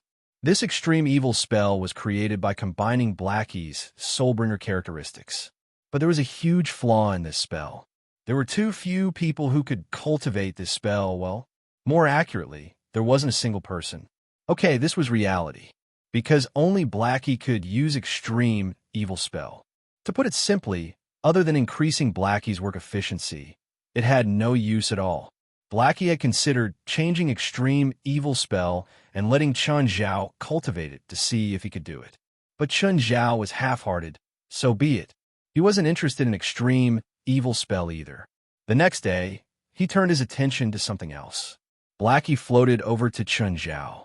This time, he brought a set of information. There was also a container with a lively toad in it. Chun Zhao had brought all the living creatures here. But Chun Zhao didn't have any impression of this toad. After all, the toad in the container was almost as big as an old hen. It also had a mouthful of sawtooth-like teeth. If Chun Zhao had brought such a unique toad in, there was no way he wouldn't have any impression of it. Where did this thing come from? Don't even mention killing. Blackie had evolved from a soul-bringer to a death-bringer. However, the rules hadn't changed. They were still not allowed to kill. That was why Blackie didn't dare to experiment on living creatures.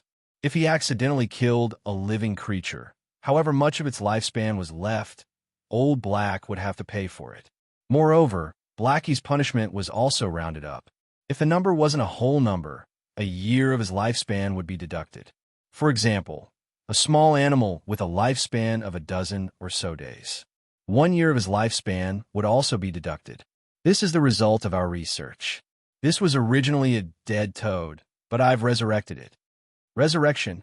Chun Zhao narrowed his eyes. Resurrection was hard to predict. After all, there were so many resurrection techniques and magic since ancient times. However, not many of them were truly resurrected, or there were all kinds of restrictions and very troublesome and serious consequences. Moreover, these troubles were multifaceted. Some were the various flaws of the resurrected person, or the karma of the caster. Chun Zhao also knew about the perfect resurrection spell. For example, the Cycle of Fate, a spell of Chinese Taoism. He had heard from Zhang Tianyi that this spell required the sacrifice of one's loved ones, using one's life to pay for a life. Furthermore, the main point was about love, the love between family members.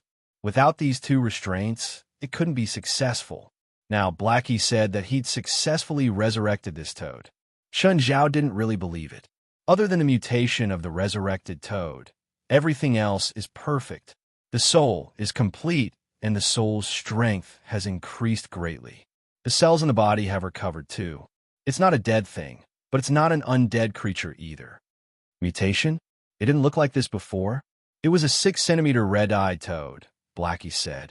A 6-centimeter red-eyed toad turned into something that's at least 30 centimeters. People would even believe it if you said it's a basketball. Is this resurrection? It's completely genetically modified, okay? Because it's a toad, I can't be sure if its thinking has changed.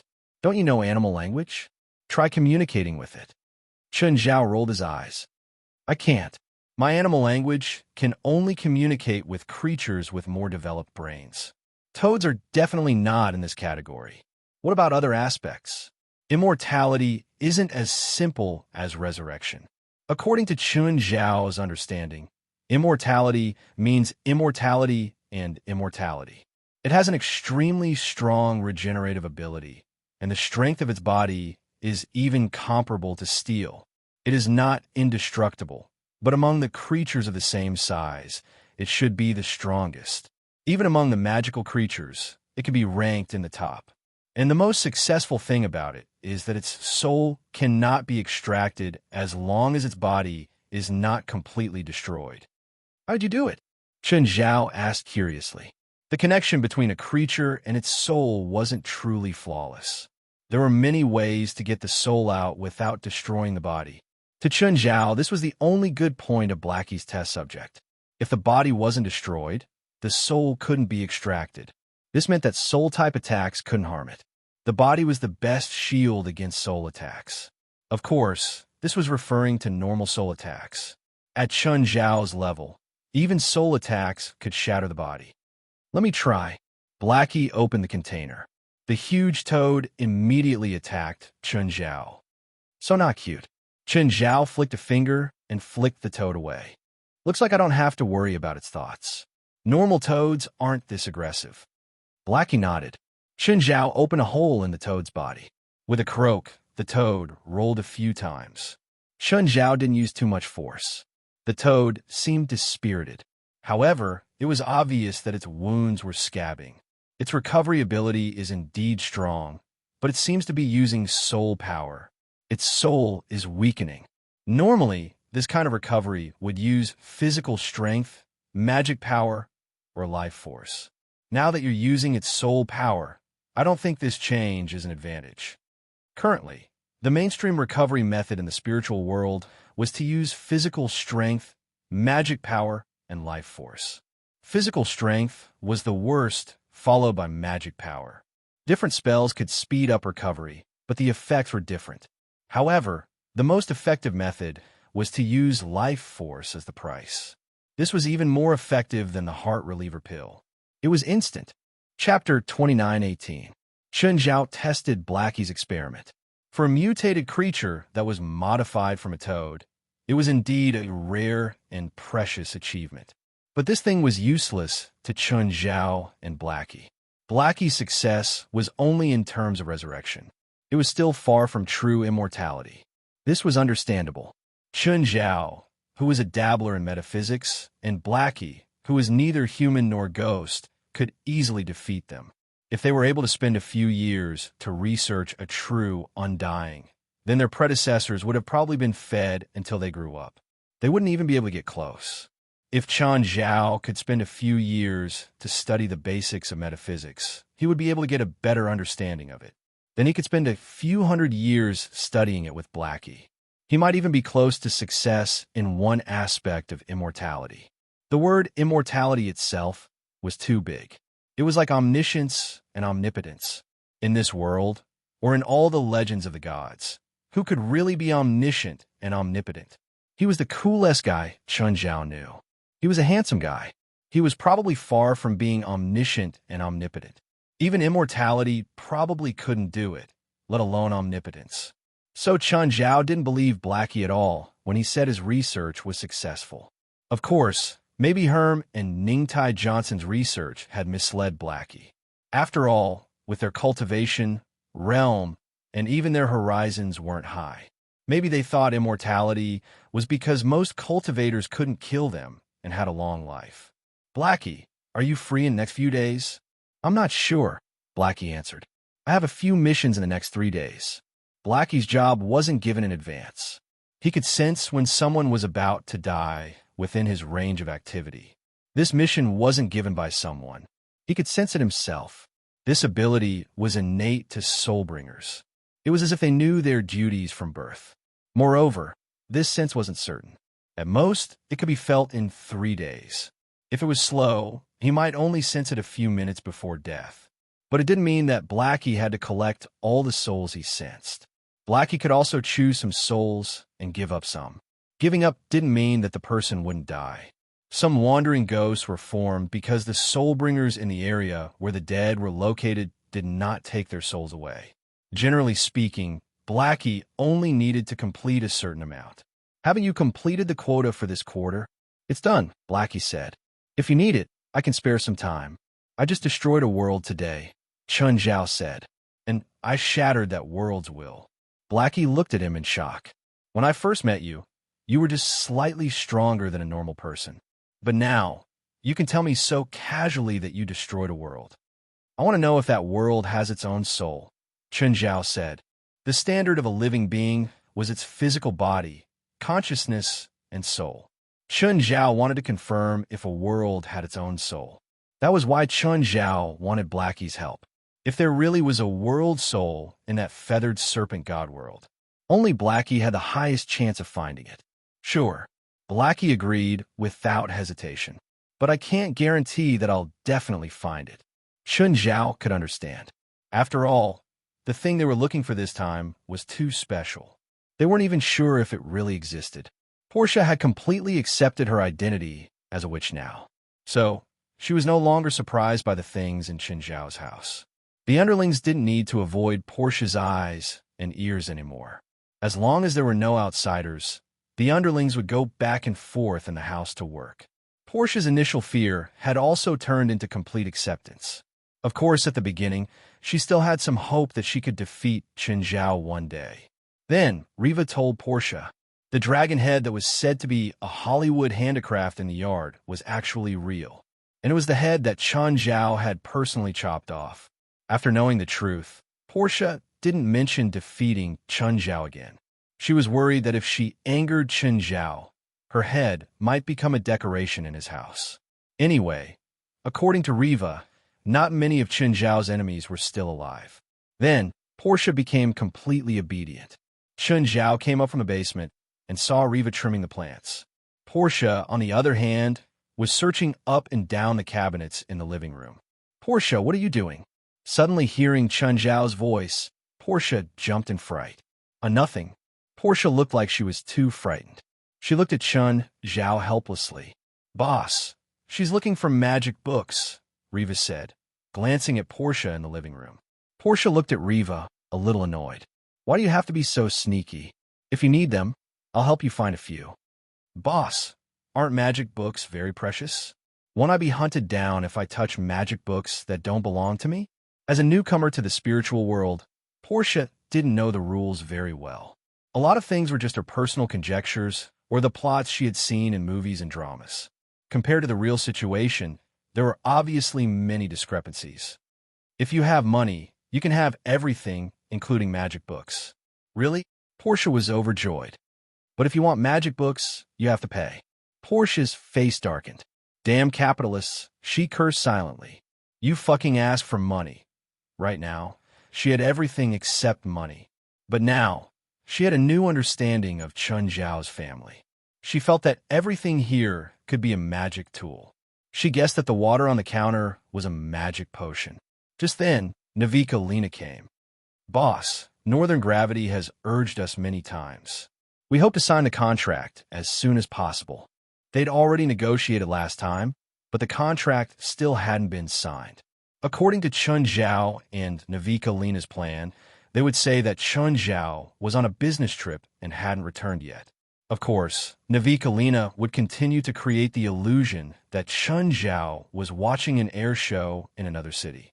This was to create pressure for Northern Gravity and make them think that Chun Zhao hadn't made up his mind yet. For this, Northern Gravity's negotiators even promised Navika Lena that if Chun Zhao could successfully sign the contract with them, she would receive $2 million as a signing fee. Do you think it's a good time to sign now? I think they can still lower the price. All right then, keep an eye on this matter. Chapter 2919. Mr. Chun, it's nice to see you again. Binger Lang's face was filled with enthusiasm. Regardless of what he was thinking, he had to show extreme enthusiasm on his face. He couldn't help it. Chun Zhao was Northern Gravity's biggest client in the past 2 years. He knew that Chun Zhao had delayed signing the contract to make them lower the price, but he couldn't help it. Now that Chun Zhao finally showed up, he didn't mention it at all. He did not mention this matter at all, as if it had never happened. Of course, delaying for so many days was fruitful. That was, the Northern Gravity reduced by another $5 million, and at the same time, Navika Lena was given a signing fee of $2 million. Hello, Mr. Binger, Chun Zhao replied with a smile. Mr. Chun, you've been waiting for a long time. I can't help it. I don't have enough money, so I have to be careful with such a big deal. Chun Zhao expressed his helplessness. Portia and Zephyr secretly rolled their eyes. Alex and her legal team rolled their eyes too. Because of the signing, the contract had to be reviewed on the spot. The contract alone was over 100 pages, so it needed at least a few hours of review. Both sides had brought their own legal teams. They were either Chun Zhao's direct subordinates or had been in contact and working with him for a long time. They had a rough idea of Chun Zhao's wealth and income. Chun Zhao said he didn't have enough money? Who was he kidding? The amount of cash Chun Zhao had on hand was definitely the most abundant in the world, whether it was for an individual or a business. There was no one else. As for being careful, was it for the few million he'd saved in the past few days? That was even more ridiculous. Did Chun Zhao really care about a few $1,000,000? He probably cared more about the pleasure of making the other party anxious. Don't doubt a rich person's bad taste. Chun Zhao and Binger Lang chatted casually at the side as if nothing had happened. The two teams started reviewing the contract or discussing the terms. Mr. Chun, how many space exhibitions have you been to recently? A few. Chun Zhao answered casually. Space exhibition? Was he that free? But since he was using this as an excuse to stall for time, even if he wanted to fool them, he couldn't admit it in front of them. Are there any companies that are satisfied with their models? Other than the price, everything else is fine. Ha! Mr. Chun, are you short of money? If you need, I can introduce you to a bank. Bingo Lang knew that Chun Zhao didn't buy their plane with a loan. Instead, he paid with cash. Although it was not the full amount, Even if it was only a 20% down payment, the amount was still as high as 220 million US dollars. This wasn't just any ordinary amount of money.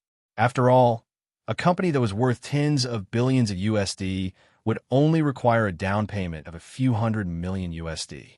If other tycoons had 200 to 300 million US dollars in cash, they would probably use it to invest instead of buying luxury goods. It's not that other rich people don't buy luxury goods. It's just that their luxury goods are definitely bought with loans, not cash. Chen Zhao rolled his eyes. He had to be crazy to ask for a loan.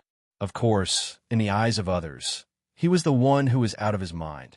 Mr. Chun, I have a gathering this weekend. Do you have time? Sorry, my friend is getting married this weekend. I have to go. I'm the best man. All right, what a pity. It seems like I can only wait for the next time. At noon, Ben Gale Lang treated Chen Zhao to lunch while the others continued to review the contract. In order to treat Chen Zhao, Bing Erly Lang even picked a Chinese restaurant. It wasn't very high-end, but at least it tasted good. However, Chen Zhao didn't really like eating out. It was mainly because he ate a bit too much. He couldn't eat to his heart's content outside anyway. However, Chen Zhao still had to express that he had a good time eating and that Bing Erly Lang had picked a good restaurant, and so on. Chen Zhao received a call from Alex, saying that she'd finished reviewing the contract and could go back to sign it. Then the two returned to the Northern Gravity branch to sign the contract. After signing the contract, Bing Erly Lang and the people from Northern Gravity heaved a sigh of relief. This deal was like coal in a snowstorm for them. After signing the contract, Chen Zhao went home to replenish his energy. Then he made a call back home. There was nothing else, just a meeting. Yes, the employees who joined earlier were all looking forward to Chen Zhao's remote video conference. Those who joined later had also heard about Chen Zhao's remote video conference from the older employees, so they were also looking forward to it. Zhang Ting, go gather the employees. It's time for a meeting. Zhang Ting was helpless. Her boss was great at everything, but he wouldn't meddle in the company's affairs. He wouldn't criticize their work either. But the biggest problem was that he was too rich. Every meeting felt like he was giving benefits to the employees. A while later, Zhang Ting gathered all the employees. Boss, apart from those who asked for leave, everyone else is here. What's the topic of this meeting? It's like this. It's the same script as last time. The main character of this movie falls into a world that has its own will and can use the power of the entire world. No, not the power of the entire world, but a huge amount of power to create a body and attack the main character. According to your original idea, the main character's strongest killer move, Meteor, can indeed cause damage according to actual physical calculations. But the biggest problem is that it takes too long to charge. Now, the main character's power level has changed to 200 billion tons. So, think of a suitable move for me based on this value. The older employees wouldn't argue or raise objections anymore. They would only think according to Chen Zhao's requirements.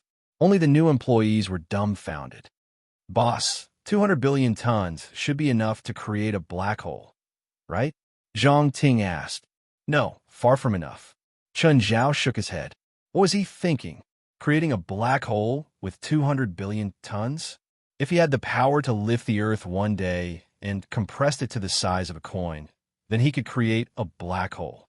Also, lifting the Earth didn't mean he could compress it into a black hole. They were two different concepts. 200 billion tons was far from enough to create a black hole, unless he could compress 200 billion tons to the size of a cell. Zhang Ting couldn't help but wonder why he had to follow the laws of physics. Since it was a movie script, why couldn't he go beyond the laws of physics? Besides, it was unreasonable for a programmed human to have 200 billion tons of strength. Mount Everest only weighed 1 billion tons. How could a person lift 200 Everests? Chapter 2920. Boss, why don't we increase the rotation when we release the meteor? No, I'm dizzy. Chen Zhao immediately rejected the suggestion. Dizzy? You're not the one spinning. Why are you dizzy? Everyone was speechless at Chen Zhao's answer. But he was the boss. Is it possible to control other gases and rocks to create a giant form? It's useless. Why not just use brute force? Chen Zhao rejected the suggestion again. Plus, If a stone giant can't destroy the world, we might as well use a meteor. Actually, a meteor was already a good ultimate move. But there were two flaws. One was the terrain. It had to be above ground. If it was underground, there was nothing he could do. The other flaw was that it took too long to charge. Plus, the higher he flew, the thinner the air. The small world could absorb less air and the weight would decrease. Theoretically, if Chun Zhao flew high enough and the small world increased its weight, he could even destroy the world with one move. Boss, apart from being physically non-human, does the main character have any other metaphysical abilities? No. Chun Zhao could cast a few low-level spells, but they were basically at the level of beating up kids. So, these spells were meaningless. Oh, the main character has three elements: thunder, fire, and water. Everyone was speechless again. Was this a temporary setting? Boss, what level are the main character's three elements? The thunder element can be absorbed and released. The fire element can also be absorbed and released. At the same time, it has a certain degree of control and can produce fire energy. Fire should be the main character's main element. Water is pure control. There's no exact value. Thunder and water should be close to a natural disaster level. If we calculate the fire element in terms of energy, it's about the equivalent of a 50 million ton TNT nuclear bomb. Most of the main character's power is driven by fire energy. Can we condense the fire energy in advance? When you take it out in battle, you can use it in the same way as the truth-seeking ball. This kind of fire element ball itself has an extremely high temperature. Touching it will turn the enemy into ashes. It also has an extremely high quality, Zhang Ting said. So, this is actually an upgraded version of neutron stars? Yes. Normal neutron stars are made from compressed air. Now, it's changed to fire energy. Chun Zhao's eyes brightened. That's a good idea. 10 points. Finally, he had an idea that made his eyes light up. Boss, the lightning attribute should be fine too, right? No, the protagonist can't generate his own lightning attribute. If he wants to compress the lightning attribute energy, he must first absorb it. Don't tell me you want the protagonist to go to the power station and absorb it first. Following that, the crowd proposed many more ideas. However, there weren't any skills that could make Chun Zhao feel refreshed or useful. After the video conference, Chun Zhao entered the river map. Bang! Chun Zhao shook his head. Fire energy was too violent. After compressing it to a certain density, it would explode. Fire energy was far more difficult to compress than air and a small amount of dark original fluid. This wouldn't do. If he continued to compress it, he would never be able to create a pure fire element neutron star. What if I add in some other attributes? Is it possible? Chun Zhao tried again. The reason for the explosion was that the fire-attributed energy was too active. Add a certain amount of air to neutralize it. At the same time, it also reduced the activity of the fire element. In the river map, the last thing Chun Zhao lacked was time. Chun Zhao had plenty of time to try and experiment. If the first time wasn't enough, then he would try 10 times. If the 10th time wasn't enough, then he would try 100 times, 1,000 times.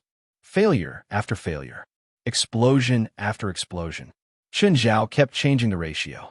Finally, on the 35th day in the river map, Chun Zhao successfully created a neutron star that weighed 100 million tons. This neutron star was made with 21% air and 79% fire energy. Of course, the ratio was even more detailed.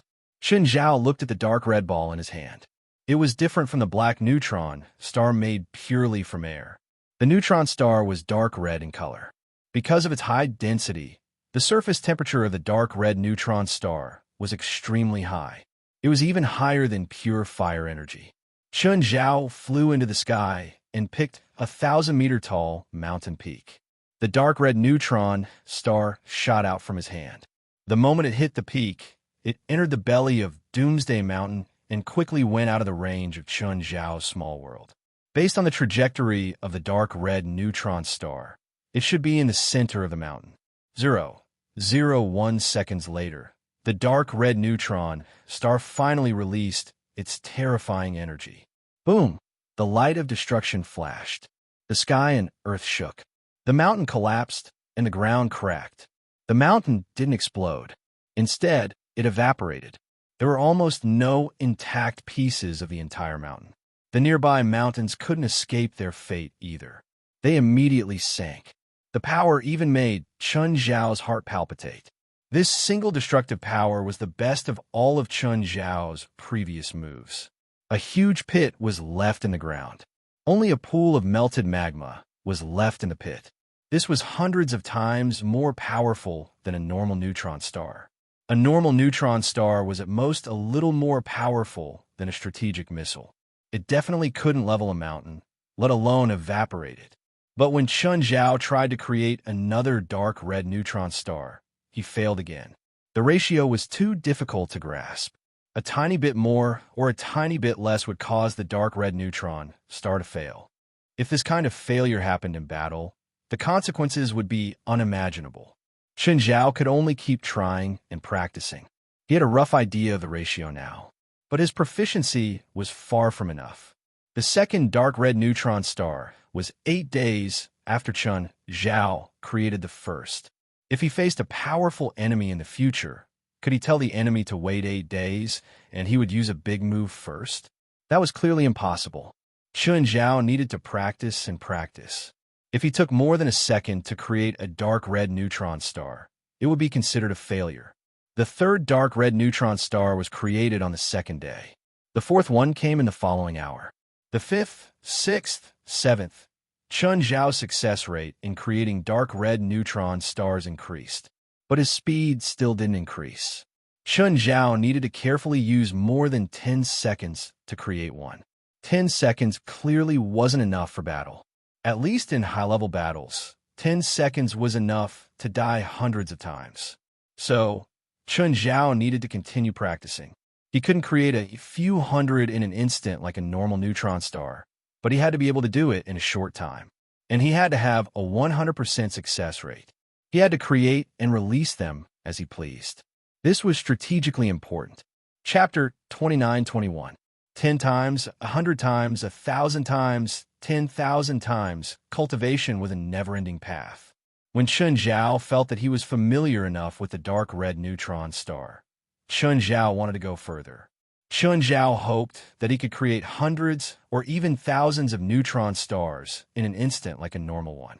However, it was already very difficult to create 2 at the same time. It was impossible to create more than 3 digits of dark red neutron stars at the same time.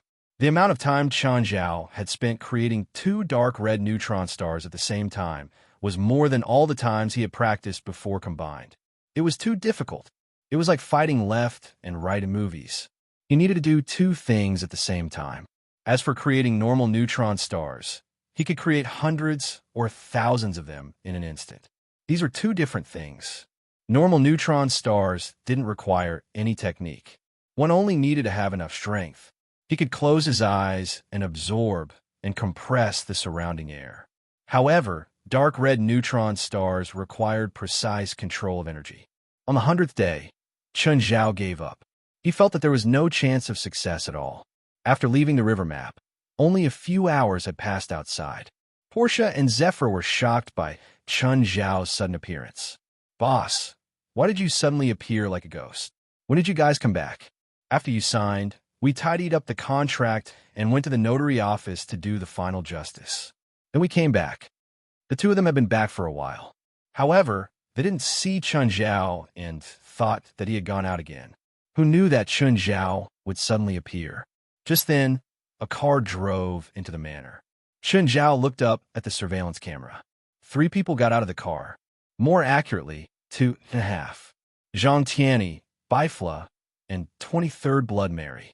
Zhang Tianyi was carrying 23rd Blood Mary, although it seemed normal. But Chun Zhao knew that 23rd Blood Mary was an old lady over 150 years old. He didn't know what to say about this scene. It was just awkward. Also, although 23rd Blood Mary looked like a child, she was a real god. But as a god, he was not only a god, but also a god. "These 3 are here," Chun Zhao muttered, but he still let them in. Chun Zhao muttered, but he still let the 3 in. Portia also saw the 3 on the screen. "Zevra, Do you know these two people? That old man from Huaxia should be the Celestial Master Sex, Celestial Master from Dragon Tiger Mountain. He should be the most powerful person in the world. That Central Asian man looks familiar, but I'm not sure. Number 1 in the supernatural world? Portia's eyes widened. Didn't you say that our boss is the strongest? Fame. Do you understand? For example, the Grammy Queen may have won the most awards, but that doesn't mean she's the best singer. All right, I understand now that you put it that way. By then, Chun Zhao had already brought the 3 in. Zev pulled Portia along and left. Portia wasn't very willing yet. However, he could not withstand Zephyr's strength. What is it? Chun Zhao asked directly. Zhang Tianyi looked him up and down. Your aura is becoming more and more profound. It's only been 2 days. How did you cultivate? Zhang Tianyi looked at Chun Zhao in astonishment. Or, once you break through to the enchanting realm, you'll be able to improve by leaps and bounds? Chun Zhao shrugged. I haven't really broken through yet. I'm still missing something. What is it? I don't know. Chun Zhao shook his head. You still haven't broken through to the enchanting realm? At least I don't think it's perfect. No matter what, you're at a realm that no one has ever reached before. Never before? Maybe someone reached this realm in ancient times, but there's no record. Then what do you think your realm should be called? It didn't matter if anyone had reached it in the past. At least, in their eyes, Chun Zhao was the first. Chun Zhao's current realm was something that no one had ever reached before. Therefore, there was no name for it. You guys didn't come here today to discuss what this realm should be called, right? That's one of the reasons. You have to know that the name also represents the heavenly Tao's luck. As the first person since ancient times, you have the right to name it. Chun Zhao scratched his head. He really wasn't good at naming. Chun Zhao thought for a while. Just as he was about to speak, Zhang Tianyi said, Don't give it an unsuitable name or a name that's too big. What do you guys think? Nothing. I broke through to the enchanting realm in Serpent God's world, so I'll give it a feather. Ascension. How about we call this realm Ascension? What do you think? Okay. The 3 nodded at the same time, accepting the name. I thought you'd think about it a little more. Just then, a bolt of lightning suddenly appeared in the sky. The lightning streaked across the horizon, faintly visible in the clouds. It was modeled. Mount Wutai, Qingliang Temple had been closed for more than a month. Right now, an old monk was sitting cross-legged on a cushion in a meditation room. The old monk was surrounded by dense mist. Suddenly, the old monk roared. The dense mist suddenly retracted and beams of golden light shot out of his body. Sanskrit chants rang out in the meditation room. The old monk's dry and wrinkled skin rapidly regained vitality. The monks outside chanted in unison. The door to the meditation room opened slowly. When the old monk appeared before the disciples again, he was already middle-aged. Amitabha, I didn't let you down. I've already attained the 1 Bodhi leaf. Thank you, disciples. Congratulations, Saint Master Brahma. Congratulations, Saint Master Brahma. Although the disciples looked calm, all of them were in a good mood. The few old monks couldn't contain their joy. Their Chan forest finally had someone who could stand on equal footing with the top figures of Taoism.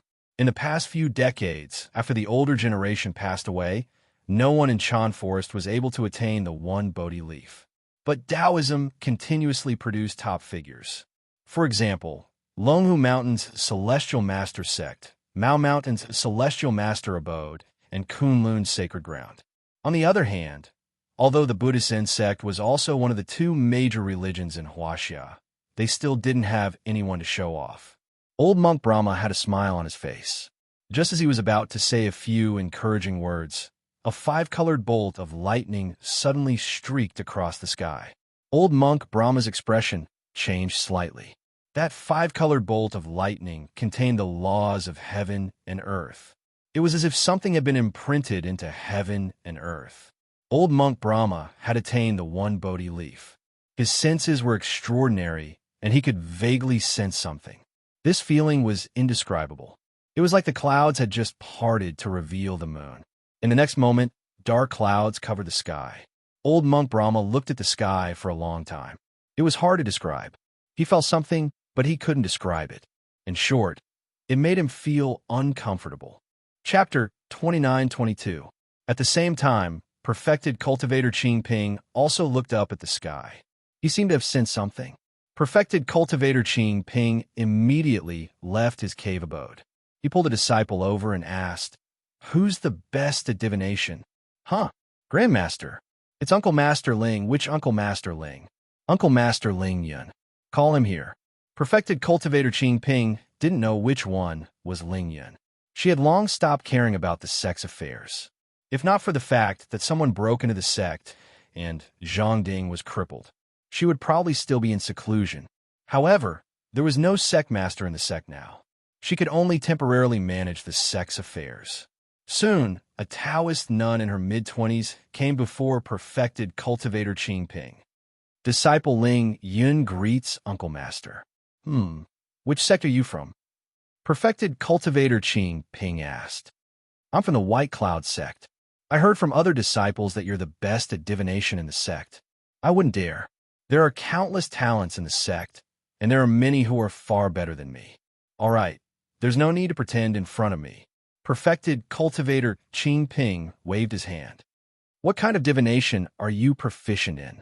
"I have some understanding of fortune-telling and physiognomy." "Then help me read a word," perfected cultivator Qing Ping said. "Yes, Uncle Master." Perfected cultivator Qing Ping was thinking about what word to read. At that moment, a bird feather floated in front of perfected cultivator Qing Ping. Perfected cultivator Qing Ping was stunned. He caught the feather. "Help me read the word feather in this bird feather." "Feather, the right ring is the blade, which is gold. The west is gold, and the double ring is the wing. This means that the journey is long and should be on the other side of the ocean. What you care about, Uncle Master, is the origin of a west. Feather is the word double, which implies that you care about something and the person you care about." Ling Yun continued. "Feather is meeting, which means meeting an old friend. Feather can be wings. In the West, when people hear the word feather, they think of angels. So, if you want, you could go to Los Angeles, the city of angels. You'll find something there." "Do you think it's accurate?" "Grandmaster Master, you are a senior of the Tao sect. You should have heard of the words of the Xianmen. If you believe in it, it exists. If you don't, it doesn't exist." Ling Yun smiled. "Okay, come with me to Los Angeles," perfected Qing Ping said. "Huh?" Ling Yun looked at perfected Qing Ping in surprise. She originally thought that Taoist Master Qing Ping was only looking for her for divination. She didn't expect that she would be asked to go abroad. Although Ling Yun wasn't a country bumpkin, the furthest he had ever gone out of the province was by train. Unexpectedly, this time, Tao Master Qing Ping actually wanted her to go abroad. "What's going on?" Chen Zhao pointed at the lightning that had just flashed across the sky. "Don't tell me God isn't happy with this name and wants to kill me with lightning?" "It doesn't matter. To put it in a more profound way, it is that heaven and earth are the witnesses, the great Tao is the truth, and the great thunder is the proof." "Words are the law," Zhang Tianyi said disapprovingly. "What if I put it simply? You are the first one. You have a final say. If anyone disagrees, the heavens will strike them to death with a bolt of lightning." Chen Zhao rolled his eyes. "You guys said that naming is one thing. Now that you've already come up with a name, what else is there?" "Mary is going to make a deal with Ares. So she wants you to hold the fort." "Hold what fort? Does she want me to kill him after the deal?" "No. She's afraid that Ares will play tricks." "Then what do you want me to do?" "Ares needs to be freed first before he can hand over the method of building a divine kingdom. Mary also needs time to verify it. While Mary is verifying it, we can't let Ares leave. In other words, the three of us need to block Ares' way out while Mary is verifying it." "How long?" "I don't know. Maybe 3 minutes, maybe 3 days. Anyway, Ares can't leave before Mary completes the verification." "Okay, got it." Chen Zhao understood what Zhang Tianyi meant. They arrived at the underground base where Ares was imprisoned. When Ares saw the four of them, he calmly raised his head and looked at them with an expressionless face. However, when Ares' gaze landed on Chen Zhao, he couldn't help but frown. He'd lost to Chen Zhao, but he always felt that there was a reason for his loss, because he'd been in a very bad state back then. If he'd been at his peak, Chen Zhao might not have won that battle.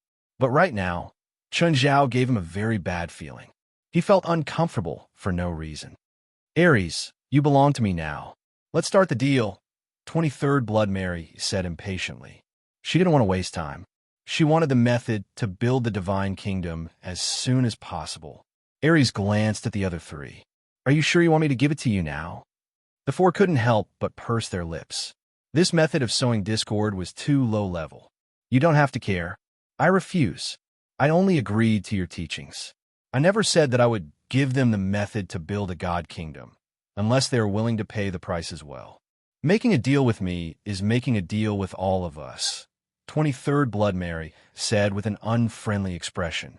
The 23rd Blood Mary said with an unfriendly expression, even if I get it, we will share it. So, you don't need to use this as an excuse. Ares' little trick didn't work. He didn't like the other three here, mainly because he didn't want them to go back on their words. After getting the thing, he'd kill him. If it was any one of them, he was confident. Even if he couldn't win, he could run. But now, there were still three around him. Even if he was stubborn, he wouldn't attack them at the same time. Ares' eyes flashed.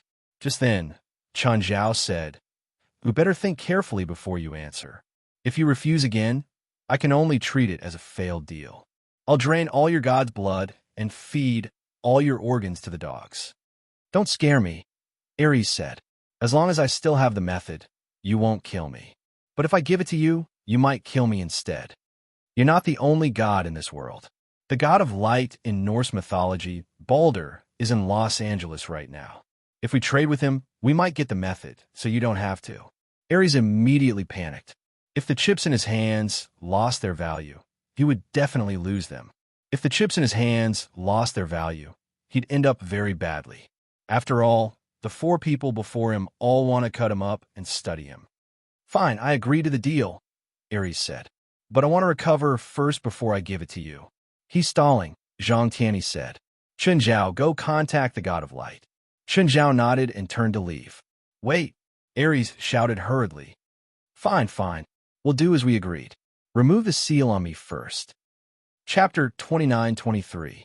Ares finally agreed to the trade. According to the agreement with the 23rd generation Blood Mary, they needed to break the seal on Ares first. When the seal on Ares was broken, the four of them could feel that Ares' power was recovering at an alarming rate. On top of that, he didn't have Milo Tanzik Williams to restrain him this time. Suddenly, Chun Zhao put his hand on Ares' shoulder. Next, Chun Zhao's power increased. What are you doing? Are you going to break the contract?" Ares' shoulder was crushed by Chun Zhao. Smiling, Chun Zhao looked at Ares. "I think I need to give you some restraints." Ares stared at Chun Zhao furiously. "If you continue to act so rudely, then I can only conclude that you don't want to fulfill the agreement." Chun Zhao could feel that even though he'd crushed Ares' shoulder, it didn't cause him much trouble. While he was recovering his divine power, his physique was also improving rapidly. At the same time, his injuries were also healing at a shocking speed. She had crushed his shoulder, but it barely affected his recovery. For an existence of his level, unless one of his arms was chopped off, he would not be able to escape. Otherwise, it would not affect his combat strength at all. "Okay, I fulfill my promise to you. Now it's your turn," Chun Zhao said. Ares wasn't in a hurry at this moment. The longer it dragged on, the more advantageous it would be for him. His divine power recovered very quickly. As long as he recovered to his peak state, he would be able to recover. He might not be able to fight four people at once, but he would at least have a greater chance of escaping. His procrastination had already incurred the dissatisfaction of the other four. Chun Zhao took out the black trident. 3, 2, 1. Chun Zhao counted down very quickly, so quickly that Ares couldn't even react. Chun Zhao pierced through Ares' chest. The destructive power rushed directly into Ares' body. Ares cried out in pain. He had not had time to experience the pleasure of recovery. Chun Zhao threw him into the abyss. "Looks like you don't understand me." Chun Zhao glared at Ares coldly. "Or maybe there's something wrong with your comprehension. Pull it out. Hurry up and pull it out." Ares howled. Being penetrated by such a terrifying power was simply too painful. It was as if he could die at any moment. If he couldn't dispel this destructive energy immediately, he would really die. Before you die, you still have time to say your last words. Everyone looked at Ares with extremely calm gazes, looking at a god who was about to die. I'll cooperate. I'll cooperate with you. Ares obviously didn't want to die. I don't want you to waste another second. Even if you do anything useless, I will take it as a provocation. Chen Zhao took out the black trident. In fact, all of Chen Zhao's actions had been planned beforehand. He wanted to give Ares a show of strength, making a deal with a god. Not only did he need strength, but he also needed to be strong enough. After all, with the pride and arrogance of the gods, they were likely to ignore his words. Ares vomited a mouthful of blood. The destructive energy was still wreaking havoc in his body. He had no choice but to use most of his divine power to disperse this terrifying destructive energy. This also caused his recovery speed to be much slower than before. The damage caused by Chen Zhao's black trident made him unprecedentedly weak. Okay, tell us how to build a divine kingdom, 23rd Blood Mary urged. Ares took a deep breath and said, to build a divine kingdom, you first need to open up an alternate dimension and integrate the divine power into it. The dimension also has to be very large. Chen Zhao glanced at 23rd Blood Mary. This method was simpler than he'd imagined. 23rd Blood Mary happened to know spatial magic. He'd even gotten his spatial magic from 23rd Blood Mary. So, her spatial magic was definitely much stronger than his. That's simple. 23rd Blood Mary was also surprised. Of course it's easy to say, but it's not easy to actually do it. As a young god, you can't carry a divine kingdom that's too big. If the divine kingdom doesn't reach a certain size, it will collapse and you will die. You only have one chance, Ares said. Ares sounded like he was taking pleasure in the misfortune of others. Chen Zhao, Zhang Tianyi, and Bifla all looked at 23rd Blood Mary. The 23rd generation Blood Mary's eyes were sharp. She stared at Ares and said, you still haven't told me the most important thing. If that's all you said, I've already tried it. If this is your sincerity, then I won't show any mercy. At the same time, the 23rd Blood Mary said to Chen Zhao, if he still gives me such an inexplicable answer next time, you could just kill him or leave him alive. After all, killing a god is the highest honor. Mary, you're a god yourself. Ares shrugged and pretended to be relaxed. Don't worry, I'm just not done yet. Then continue. You need to find an elemental spirit with the same element as your divine power and communicate with them to obtain their blessings and recognition. You can't just find one type of elemental spirit. It could be a naturally occurring elemental spirit or a soul with the same element. What kind of blessings and recognition? You have to integrate them into your alternate dimension. Why? Why do you have to integrate an outsider into your alternate dimension? Because they're the bridge to communicate with you. In Chinese terms, they're the second primordial spirit. This elemental spirit has to integrate with your alternate dimension and then integrate with the divine power. Only then can the divine kingdom be built. No, Zhang Tianyi suddenly yelled. You're lying to us. Chen Zhao also felt that something was wrong, but he couldn't tell what it was.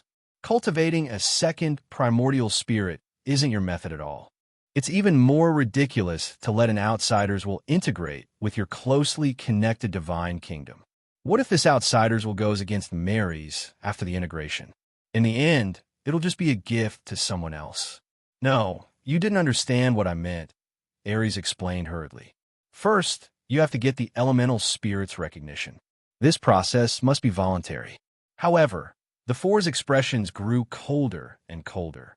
Looks like you've decided not to cooperate. No, you misunderstood. You really misunderstood. There's no misunderstanding. Zhang Tianyi shook his head. What you said is completely false and can't stand up to scrutiny. If you want to lie to us, you should at least make up a plausible lie. Your lies are too illogical. Don't tell us that we don't understand the power of gods. Everyone here is a master in their own field. We have our own judgment. But you, god of war, you don't seem to be good at making up lies. Chapter 29-24. Ares still insisted that he was telling the truth. However, Zhang Tianyi was sure that Ares was lying. Without another word, Chun Zhao lifted the black trident and slapped it on Ares' back. Crack! Ares' shoulder blade was broken by Chun Zhao. Everyone was furious at Ares. Ares was terrified. He had been exposed right in front of his face, and by a group of fiendish villains no less. They wanted to kill him at every turn. "You can't kill me," Ares yelled in terror. "No, we can kill you." Zhang Tianyi looked at Ares coldly. "You must have heard of soul-searching before." I'll talk. I'll tell you." Ares stared at Zhang Tianyi in terror. Of course, he knew about soul-searching and the consequences. To soul-search, one first had to shatter the soul, and then search through the soul fragments. However, soul-searching was too vicious, so most cultivators were unwilling to use it. Just because they were unwilling didn't mean they couldn't use it. Soul-searching was quite widespread. If a normal person used this to threaten him, he wouldn't care. Of course, he wouldn't care.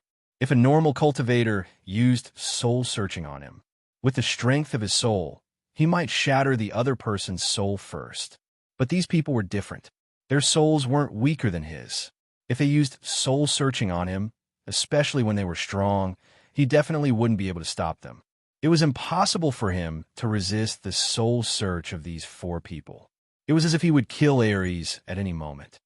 To build a divine kingdom, you need the broken fragments of other gods. Ares was shocked. You can't build a complete divine kingdom by yourself. There will always be flaws. Ares looked surprised. I can't build a complete divine kingdom on my own. There will always be flaws. Mary 23 thought for a moment and then nodded. Indeed, I've tried the method you mentioned before. I used my divine right to merge with the alternate space, but I couldn't continue every time. Only a god with extreme power can build a divine kingdom. You're just a young god. Of course, you don't have enough control. Your control and understanding of your divine right haven't reached the extreme either. Of course, you can't build a complete divine kingdom. Only a god who has reached the pinnacle of power can build a divine kingdom. You're just a young god. Of course, you don't have enough control. You don't have enough control and understanding of your divine right. Of course, you can't build a complete divine kingdom. That's not right. What you're saying doesn't make sense. If a god can't establish a divine kingdom after becoming a god, then his divine power will rapidly decline, and his divine right will also return to heaven and earth. If that's the case, then how can this young god grow to the peak? And if you already have your own divine kingdom, why do you have to wait until you've reached the pinnacle to establish another divine kingdom? No, what I have now, or the divine kingdom she wants to build, is not a true divine kingdom, because our divine kingdoms are not perfect. Ares said, among the Olympian gods, only one god has completed this feat, and that is Gaia, the goddess of earth. No other god has done it before her or after her. Ares paused and said, in the beginning, the war between the Titans and the 12 gods was won by Zeus, Poseidon, and Hades. Their goal was to destroy the Titans' divine kingdoms and seize the fragments of their divine kingdoms. Almost every generation of gods completed their inheritance in this way. This is the tradition of the Olympian gods. Ares didn't lie this time. He didn't dare to tell the truth because he was the only god here who had a divine kingdom. If the 23rd Blood Mary wanted to build her own divine kingdom, where could she get divine kingdom fragments? It went without saying. This was exactly what Ares was most worried about. But now, if he didn't tell the truth, he probably wouldn't be able to fool the four people in front of him with his 3-inch tongue. But when Zhang Tianyi said that he wanted to use Soul Search, he finally gave up. At least he wouldn't die if his divine kingdom was destroyed. But if he used Soul Search, death was the smallest price to pay. So, you're worried that we'll destroy your divine kingdom? Don't you know how to do that? Yes, Chun Zhao answered matter-of-factly. I have a suggestion, Ares said. Ares said, I can help you deal with Balder, the god of light of the Asgard gods, and use his divine kingdom to build your own divine kingdom for your companions. Everyone glanced at each other. Clearly, they weren't interested in Ares' suggestion. What a joke. They couldn't find Balder at all. Plus, they couldn't just let Ares, who was already trapped, go. They had to provoke Balder, the god of light. They weren't stupid. There was no need to do that. Ares looked at everyone's eyes and guessed their intentions. He quickly said, "Also, the Aesir gods are from a different era than us. The Aesir gods are different from the Olympian gods, too. They appeared later than us. Perhaps they found a different way to solve the Olympian gods' divine kingdom's flaw more perfectly." Chen Zhao looked at the 23rd Blood Mary. "What do you think?" The 23rd Blood Mary was silent. This was a difficult decision for her. It would be great if the Aesir gods really had a solution. But the prerequisite was that they had to find the god of light. If a god was determined to hide, it was almost impossible for them to find him. Plus, they weren't even sure if the Aesir gods really had a solution. So, destroying Ares' divine kingdom was the simplest way for them right now. As for their previous agreement, Ares didn't have good intentions and told them all lies, so the deal wasn't valid. Of course, as the leader, Chen Zhao and the others had the right to explain. "You still have time," Ares said. "You can go and confirm if I'm telling the truth." "How much time do you have?" Chen Zhao asked. "I don't have much time, but I'm not in a hurry," the 23rd Blood Mary said. At the same time, she looked at Ares. "I'll go and confirm. If I find out that you've lied to me again, I'll kill you without mercy. Your soul, body, and divine kingdom will all become my nourishment." The four of them sealed Ares again and left the prison cell. "Chen Zhao, do you have news of the god of light Balder?" the 23rd Blood Mary asked. Only Chen Zhao had seen the god of light Balder. The others hadn't even seen him before. Chen Zhao shook his head. He'd been lying to Ares when he told him that Balder was in Los Angeles. In reality, after Balder left on Gongdu Island, there hadn't been any news of him. He probably wasn't in Los Angeles anymore.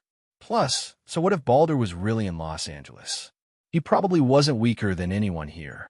He also had a vitality that was close to immortality. Only the so-called pavilion of nothingness parasite could truly kill him. So, they probably wouldn't have the upper hand against Balder. If Balder was in a densely populated area, they wouldn't even dare to attack. Chapter 29-25. Ling Yun followed behind perfected Master Qing Ping. However, their attire still attracted the attention of the people around them. It was Ling Yun's first time abroad. Perfected Master Qing Ping, on the other hand, looked much older than Ling Yun. In fact, perfected Master Qing Ping went abroad once or twice a year.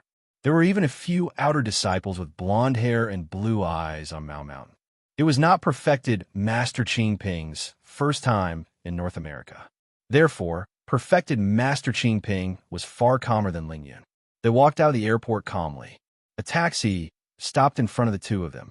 Ling Yun was about to brace herself and communicate with the other party in her half-baked English. At that moment, a woman passed between the two of them. "Sorry, I'm in a hurry." With that, the woman was about to open the car door.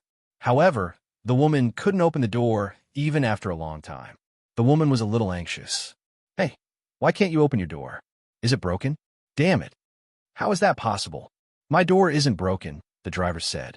Perfected Master Qing Ping looked at the woman calmly and said in fluent English, "Mom, if you don't return my things to me, I'm afraid you won't be able to go anywhere."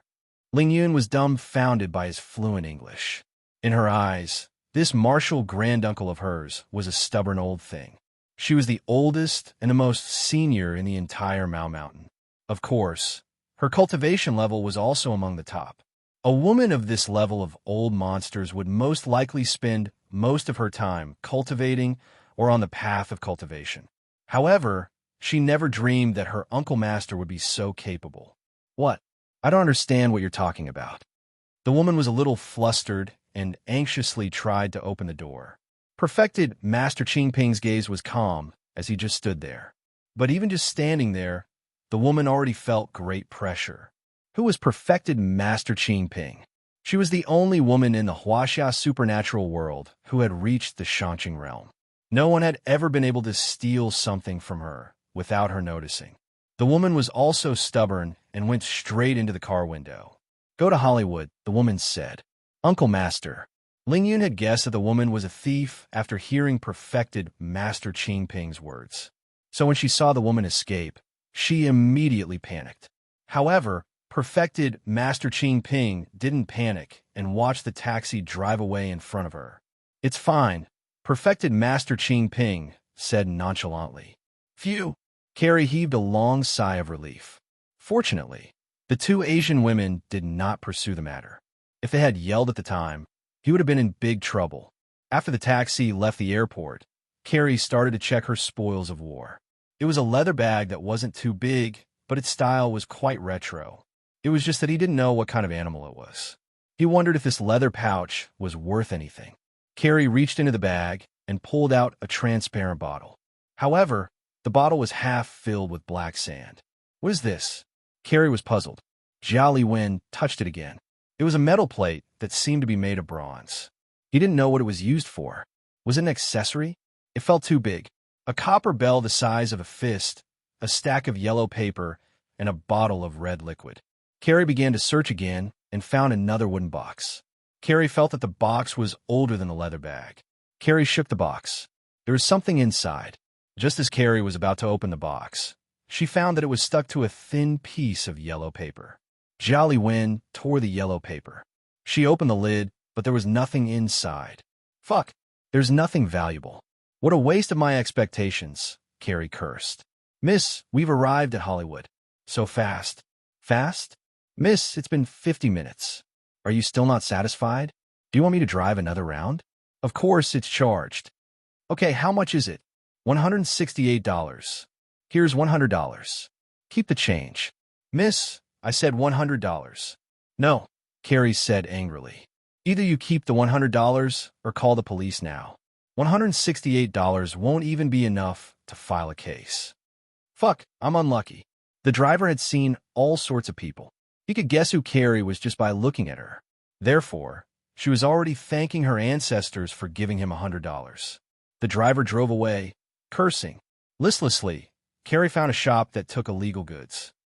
Hi, Carrie, it's been a while. The shop owner greeted Carrie warmly. Help me see how much these things are worth. The shop owner carefully checked the things Carrie took out. $30. A few minutes later, the shop owner gave her the price. Fuck, are you crazy? $30? I don't even have enough money for the taxi. Look at the craftsmanship. They're definitely high-end handicrafts. And this snakeskin bag, it's the most popular style this year. It's made by a famous Italian fashion master, Milone. My price doesn't include the bag. You can take it back, the shop owner said disapprovingly. In addition, these things should be made in Huaxia. They should be Huaxia religious utensils. They have nothing to do with the Italian luxury you mentioned. I'm not selling them. Carrie was furious. She'd spent $200 to and from the airport. Yet, the shop owner was only giving her $30. This meant that she had to pay another $170 for this deal. This didn't include the $12 burger she'd eaten at the airport. She had to admit that the burgers at the airport were really expensive.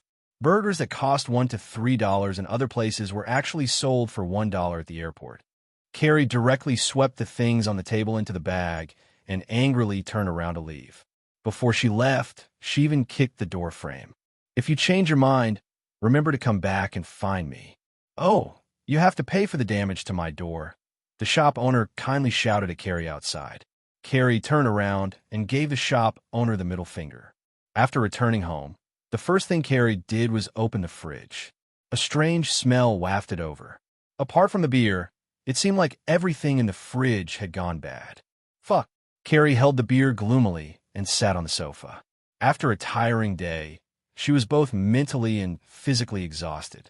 After drinking the last can of beer, Carrie unknowingly fell asleep. When she woke up again, the sky was already very dark. Carrie looked at the time. Fuck, it's already 12. Carrie patted her head. She felt like she was still drunk. She opened the fridge again. The hopeless rotten smell was still there. However, Carrie decided to pick a dish that was not so hopeless as to serve as her dinner. Suddenly, a gust of cold wind blew, and Carrie shivered. Thud! Carrie heard something fall to the ground in the living room. Chapter 29-26. Jolly Win turned to look at the living room. It was empty, but the bag had been opened at some point.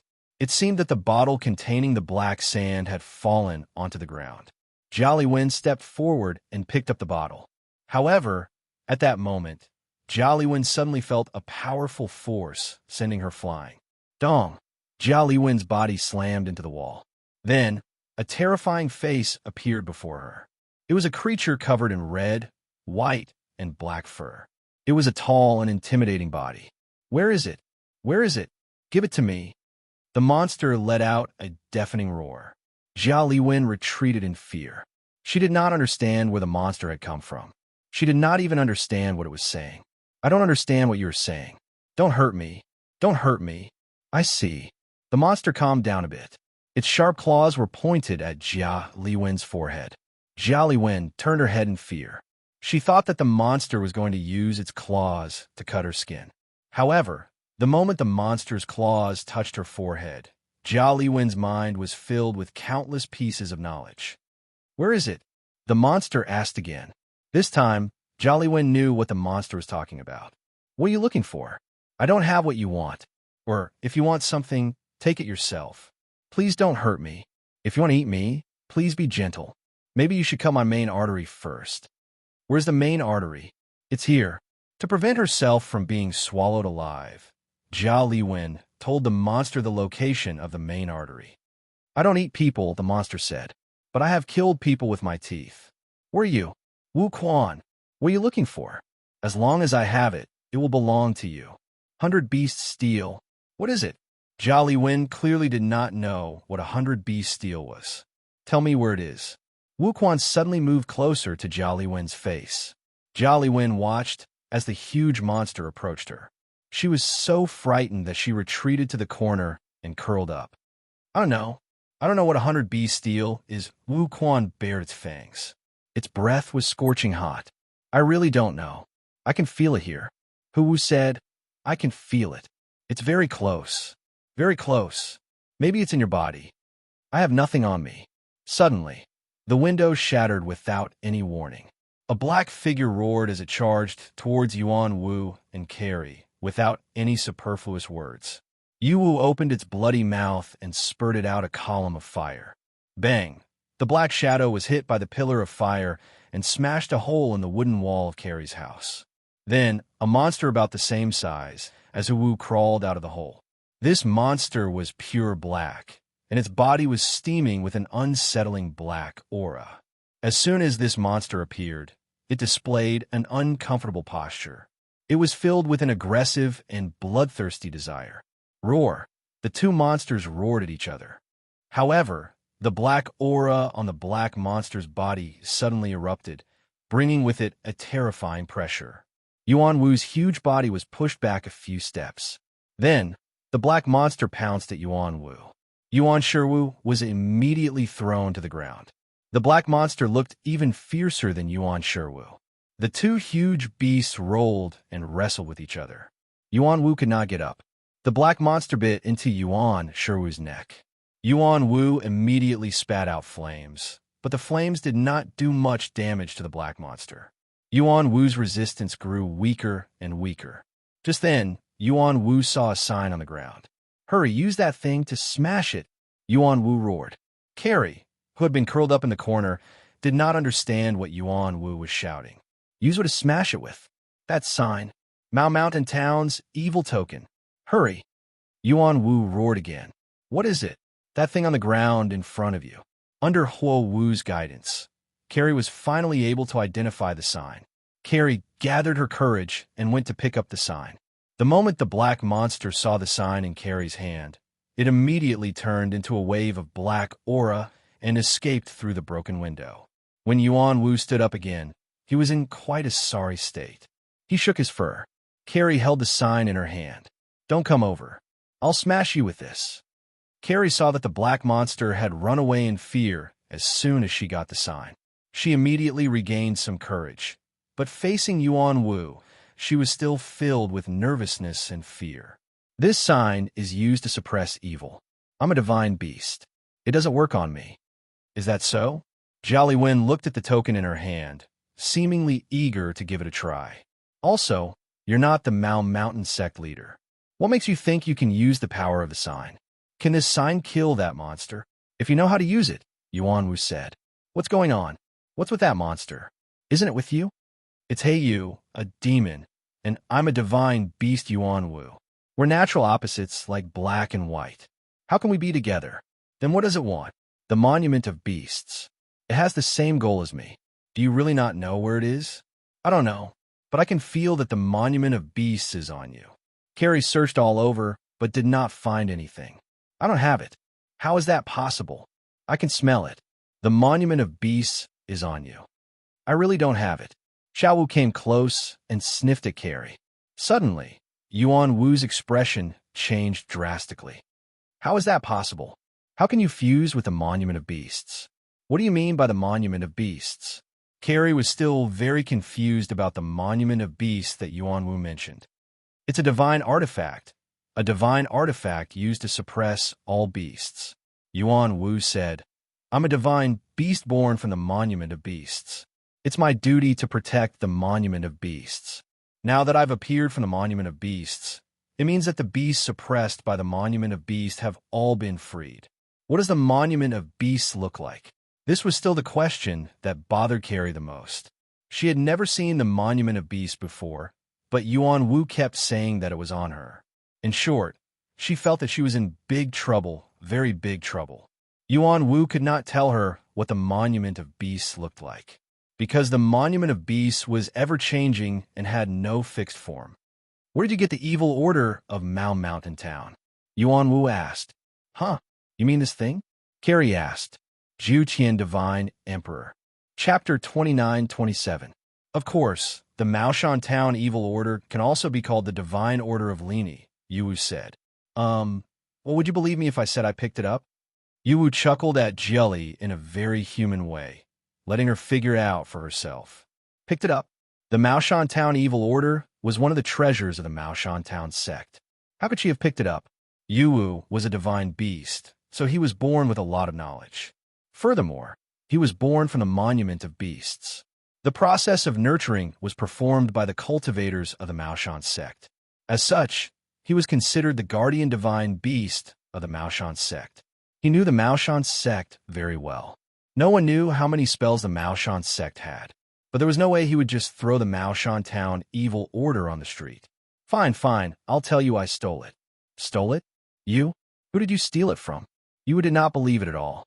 If he had stolen it from someone of the Maoshan sect, how useless would that person have to be? Furthermore, there were only a few people who had access to the Maoshan Town Evil Order. A strangely dressed old woman. She looked like she was in her 60s. Her clothes were green. Oh, right, everything in this bag was stolen from her.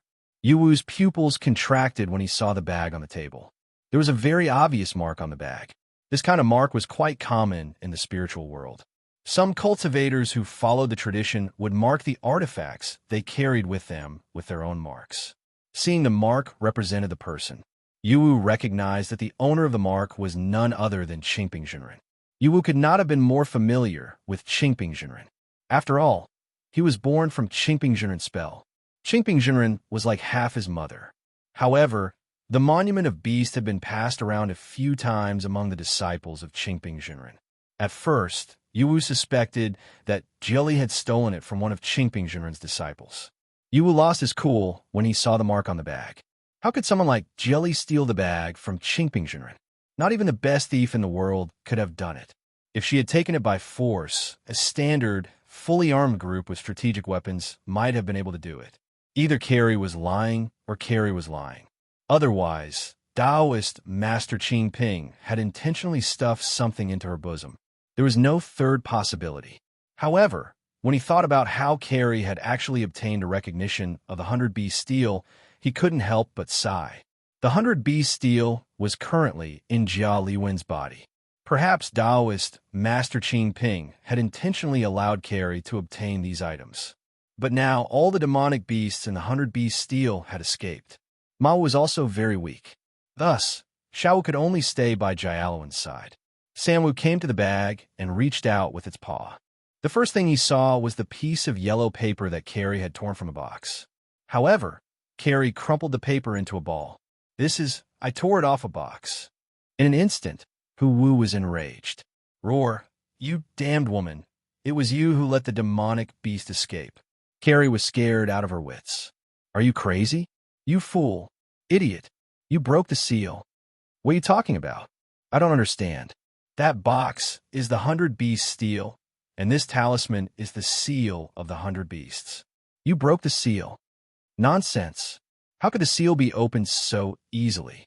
The seals in movies and TV series all require a lot of conditions. Because you obtain the 100 Beast Steel's recognition first, you are equivalent to the 100 Beast Steel's master. You naturally have the right to decide whether or not to break the seal.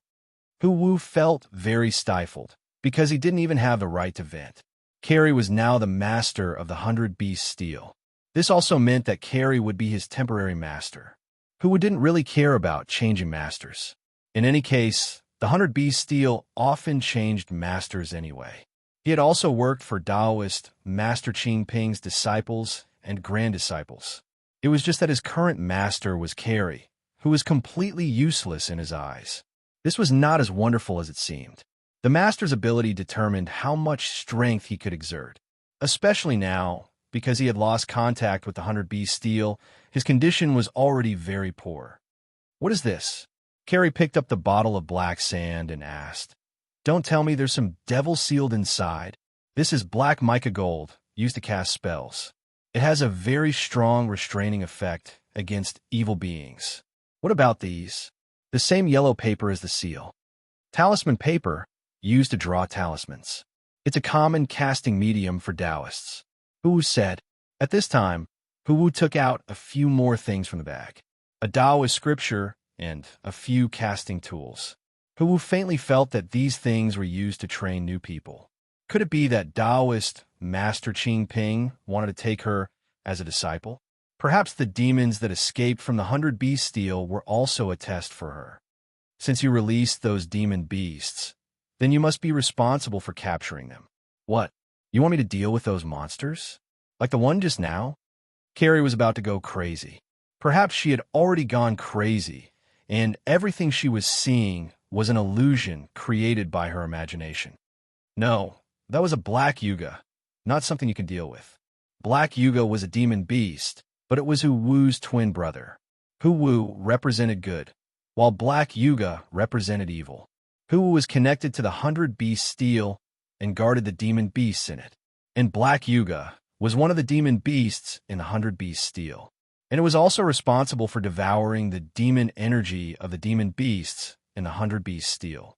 Hu would weaken due to losing its connection to the 100 Beast Steel. But Black Yuga would become even stronger. He represented the evil of the demon beasts. If the demon beasts wreaked havoc outside, he would become even stronger. Although the 100 Beast Steel had a certain restraining effect on Black Yuga. But this was under the most ideal situation. The 100 Beast Steel could be used well in the hands of a cultivator with profound cultivation. At the same time, he also knew how to control Hu to unleash the 100 Beast Steel's true power and suppress Black Yuga. However, the current situation was that Wu himself was extremely weak and feeble. The 100 Beast Steel was still in the hands of a newbie like Carrie, who couldn't even be considered a newbie. Black Yuga had been scared away by the Mao Shan Town evil order. He thought that Taoist Master Qing Ping was nearby. Actually, if Black Yuga hadn't run, both of them would have been finished. It wasn't a joke. If Black Yuga had been a bit more daring, he could have just charged in and everything would have ended. I'm not joking. Those demonic beasts escaped because of you. If you don't take responsibility for capturing them, then every time those demonic beasts kill a person, it will be on your head. Chapter 29-28. Angel Coast Ashley and Fei Lai were monitoring the shoreline from the watchtower. Ashley was Fei Lai's partner. Coastal lifeguards were like police officers. They all had a certain level of danger. The purpose of a partner was to have someone to help the lifeguard when needed. Fei Lai, do you have plans tonight? Ashley asked. No, Fei Lai said casually. Going home and spending a beautiful night with my family. Are you interested in buying a house? Ashley knew that Fei Lai and Fei Lai's man were rich, very rich.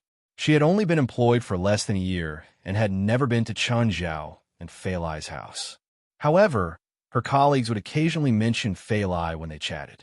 So she also knew that Fei Lai was very rich. As for how rich she was, she didn't have an accurate idea. Fei Lai glanced at Ashley. You're selling your house? No, I'm just working part-time, Ashley said. Ashley said, I have a very good house on hand right now. Are you interested? Feilai thought for a moment. She occasionally went to look at houses with Chun Zhao.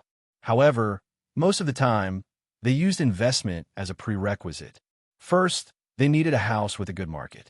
If it was purely from the perspective of living, their two large manors were enough for them to live in. Even if they wanted to change, it would be difficult to find a place better than their own manors. Unless it was pure land, Chun Zhao would also be interested. Of course, it had to be worth it first. I can go and take a look, Feilai answered. Ashley was very happy, even though she hadn't finished the job yet. However, she was still very happy. After work, Ashley and Feilai went to her house. It was a high-end high-rise condominium. Feilai had seen many houses before. Seeing the location of the condominium, she had a rough estimate.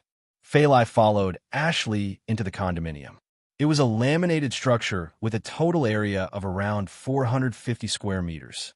From the floor-to-ceiling window on the left, one could directly see the Hollywood Hills. The environment was very good. The condominium was in a bustling street, so the transportation was very convenient. It was also soundproof, so one wouldn't feel any noise even if they were in a busy street. The interior decorations were also very high-end. With Feilai's experience, she estimated that the decorations cost at least $500,000. What's the price of this condominium? Feilai asked. The total area is 475 square meters, and the owner is asking for $5 million US. Feilai looked at Ashley in surprise and asked, "Are you sure you didn't give us $4 million less?" One had to know that the price of a square meter in this area was at least $15,000 US. This apartment was top-notch in almost every aspect. Its location, property management, orientation, and environment were all impeccable. In addition, the landlord's own renovation costs were also quite high. Feilai could understand why the house was priced higher than the market price. It was impossible for it to go down instead of up. Although it was not a booming market for real estate, it was not a declining market either. It was a steady increase, so it was understandable that the real price of this house was between $10 million and $12 million US. But Ashley had only offered $6.5 million. This put Feilai on guard. Either that or Ashley had ulterior motives. Either that or she had been deceived. "Yes, I'm sure the house is worth $6.5 million, Ashley said. "Is there a dispute over the ownership of this house?" Feilai asked. "Don't worry. The ownership of this house is clear. It hasn't been mortgaged twice or thrice." Ashley was a novice broker, but the problems Feilai was worried about were the basics of the basics. If she did not know the exact information, she would not dare to drag Feilai here to look at the house. Some cheap houses have been mortgaged twice, thrice, or even thrice. Then, they would sell it to someone else. After the buyer bought it, the house would be taken away by the first mortgager. It was complicated, but if someone really wanted to trick someone, there would still be buyers who would be tricked. Then I don't understand. Why is such a good house so much lower than the market price? Ashley hesitated for a moment before saying, "Because someone died in this house just 2 days ago. In the past 2 days, the neighbors have reported to the property management that they keep hearing strange noises that make people feel uneasy. The owner is eager to get rid of the house, so he plans to sell it at a low price." Feilai thought about it. If it was just because of this, she did not mind. She was not afraid of ghosts at all, not to mention Chun Zhao. He could even take care of the kids and his family. "I want this house," Feilai said. "Tomorrow, you can ask the owner to come. I'll also ask a lawyer to come." Feilai first had to confirm if there was a mortgage problem. As long as there was no problem, everything else would be fine. Therefore, it was best to have a lawyer present. As for lawyers, Chun Zhao had a bunch of them. Any one of them could easily solve this problem. Ashley's eyes widened. "Are you sure? It's $5 million.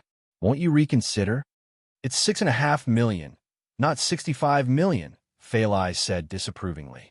Ashley did not expect Feilai to be so generous and make a decision so easily. It was unthinkable to Ashley. As for herself, she had to consider the consequences of spending $650. But Feilai was willing to buy a $6.5 million house. "Let's go," Feilai said. "I'll treat you to dinner." After all, Ashley had introduced her to such a good house. Treating her to dinner was also a way of thanking her. Ashley's mind was in a blur, until Faylai brought her to Marina's restaurant. When she saw the prices on the menu, Ashley woke up in shock. The cheapest dish cost more than $100. Faylai, it's too expensive here. Don't worry. It's fine even if you order caviar. This is my husband's restaurant, Faylai said casually. Also, the most expensive thing here isn't caviar. It's deep-sea diamonds. The so-called deep-sea diamonds were actually the meat of the god of abnormalities. Because the meat was special, it was extremely delicious. It was favored by gourmets and rich people. However, Faylai and Chun Zhao did not come often. After all, what was here could be found at home. What was at home might not be found here. Ashley was speechless again. This restaurant had been in the media many times. Among them, the most common ones were the entertainment media. Ashley often saw news of certain celebrities dining at Marina's restaurant and so on. She did not expect the owner of this restaurant to be her partner. Chapter 29:29. At night, Faylai went home and told Chun Zhao about it. Chun Zhao didn't think too much about it. So what if someone died? It would be better if the haunting was worse. That way, it would be cheaper. Even if they couldn't sell it, they could live in it. As for people dying, they didn't care. Even if there was a ghost, he could clean it up. As for whether it was 6 million or 10 million, he didn't care. After you buy it, Faylai said, exorcise it. Although the kids could do it too.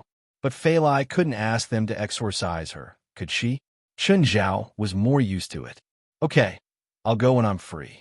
The next day, Faylai and Ashley took half a day off. They didn't go to the house, though. Instead, they went to Alex's law firm. Hello, Miss Faylai. I'm Richard. Richard knew Faylai. Faylai definitely didn't know him. Last time, when Chun Zhao and Faylai came together, she'd heard someone mention their identities. This time, Richard was personally appointed by Alex. Their law firm didn't specifically serve Chun Zhao's family. However, Chun Zhao was their biggest client. Chun Zhao paid them 40% of the firm's total income. Therefore, the lawyers had to do their job. Hello, Mr. Richard. Faylai nodded. This is my friend, Ashley. Hello, Miss Ashley. Richard's attitude toward Ashley was clearly much more distant. Ashley was a bit scared because she was in the law firm. Alex's law firm was rather large. It rented 3 floors of the business building. Every single person walking around here could make her bankrupt and ruin her reputation. She dared to point at the police and curse at them, but she didn't dare to breathe loudly here. Let's go. Okay. Richard nodded. After leaving the law firm and getting into the car, Ashley finally relaxed a bit. Richard drove, while Faylai and Ashley sat in the back. Faylai, this law firm's fees are really high, right? I don't know. Faylai didn't know how much Chun Zhao paid Alex every year. She heard that it was tens of millions of dollars. It's free. Any service we provide to you is free. Free? Why? Because she's a VIP of our law firm. Richard didn't explain more to Ashley. She might not understand, even if he did. After arriving at the apartment building, the 3 of them went upstairs. Ashley had already contacted the homeowner. The owner of the house was in the apartment. After ringing the doorbell, the back door opened. The owner was a middle-aged man. When the middle-aged man saw Faylai, his eyes lit up. Hello, beautiful lady, I'm Tony. May I know your name? With that, Tony tried to kiss the back of Faylai's hand. Faylai pulled her hand back. Mr. Tony, let's talk business. This is my friend, Faylai. She's also the buyer this time, Ashley introduced. What about this one? Tony looked at Richard. He thought that Richard was Faylai's husband, so his gaze was provocative. Richard smiled at Tony. Hello, I'm Miss Faylai's lawyer. You can call me Richard. Also, from what I know, Mr. Tony's financial situation is a bit bad, so you'd better pray that this transaction goes smoothly. Otherwise, Mr. Tony might go to jail. Tony's expression immediately became unnatural. You investigated me? Do you think I won't sue you for invading my privacy? No, I'm just helping my client find out who she's dealing with and whether it's worth the deal, Richard said unhurriedly. Richard said calmly, this is my business card. If you want to sue my client, you'd better figure out who your enemy is first. When Tony saw the name of the law firm on the name card, his expression changed. Alex's law firm was quite famous in Los Angeles. Mr. Tony, do you have all the materials for the house? I don't want Phalai to come here for nothing. Her time is very precious. Richard still spoke in that calm and formal tone. Honesty is the prerequisite for a transaction. If I find that the ownership of the house isn't clear during the transaction, it won't be as simple as a failed transaction. Tony was a bit angered by Richard's tone and attitude. He really hated this kind of high and mighty attitude. I'm not selling it. Get the hell out of here. Richard still wore that professional smile and turned to Phalai. Sorry, Miss Phalai, for messing up this transaction. But don't worry, I'll make sure this house will never be sold. Then, I'll sell it to you at half the market price, if you're willing to wait a month. Tony's expression froze, but he still didn't want to give in. This is my house. All the procedures are legal. You can't scare me. If our law firm is afraid of heights and you've cheated during the transaction, then this house can't be sold before the lawsuit is over. Miss Phalai is our law firm's biggest client. She pays us $50 million every year. I think our boss will be happy to work for her for free. But how long can your financial situation last? Let me guess, a week? Or two? Maybe Miss Phalai should call the bank and ask if they forgot your repayment date. Tony finally gave in. Ashley was also shocked by what she saw.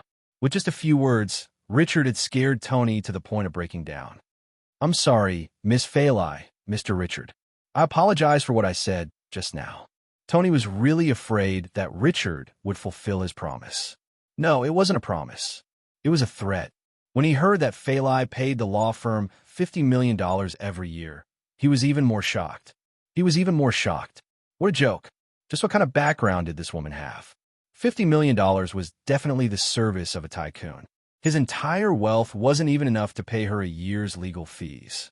In this society, the rich could really do whatever they wanted. It was just as Richard had said. She only needed to call the bank. The bank would also be happy to help. So, he had to give in when he had to. He really couldn't afford to offend this woman. Okay, let's start the transaction, Phalai said. Tony obediently brought all the real estate documents to Richard.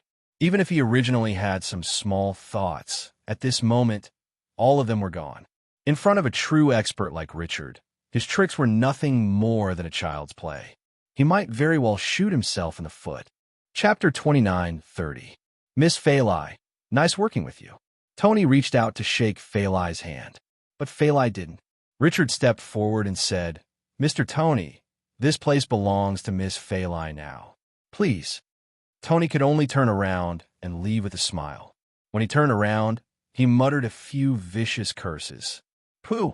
Tony was about to leave when someone came in and bumped into his shoulder. Who are you? Tony saw that it was a woman. The woman glared at Tony, and he instinctively shrank back. The woman's eyes were fierce. Who's the owner of this house? Carrie asked. I am. Is there a problem?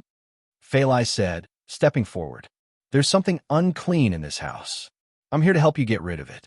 Of course, it's for a fee. Sorry, Phalai said calmly. I have a more professional one, and it's free. She didn't care if this unknown woman was really an exorcist. Miss, you might think that I'm joking. Fine, if it was not long ago, I would have also treated it as a joke if I heard the same words. But I'm not joking. Look at my serious eyes, and you should know that you're in big trouble. Phalai looked at Carrie. I'll answer you seriously, too. I don't need it. Carrie was about to say something more, but Richard stopped her. Miss, if you keep harassing my client, I'll send you to jail, Richard said rudely. Ashley, let's go. Phalai left with Ashley. Carrie wanted to say something, but Phalai had already left. Carrie stomped her feet in anger. She yelled at Phalai, You'll regret this, woman. At that time, you'll cry your eyes out. You will kneel in front of me and beg for my forgiveness. You will beg me to help you solve your problem. Then, I will kick you down. At the same time, I will kick away your arrogance and rudeness.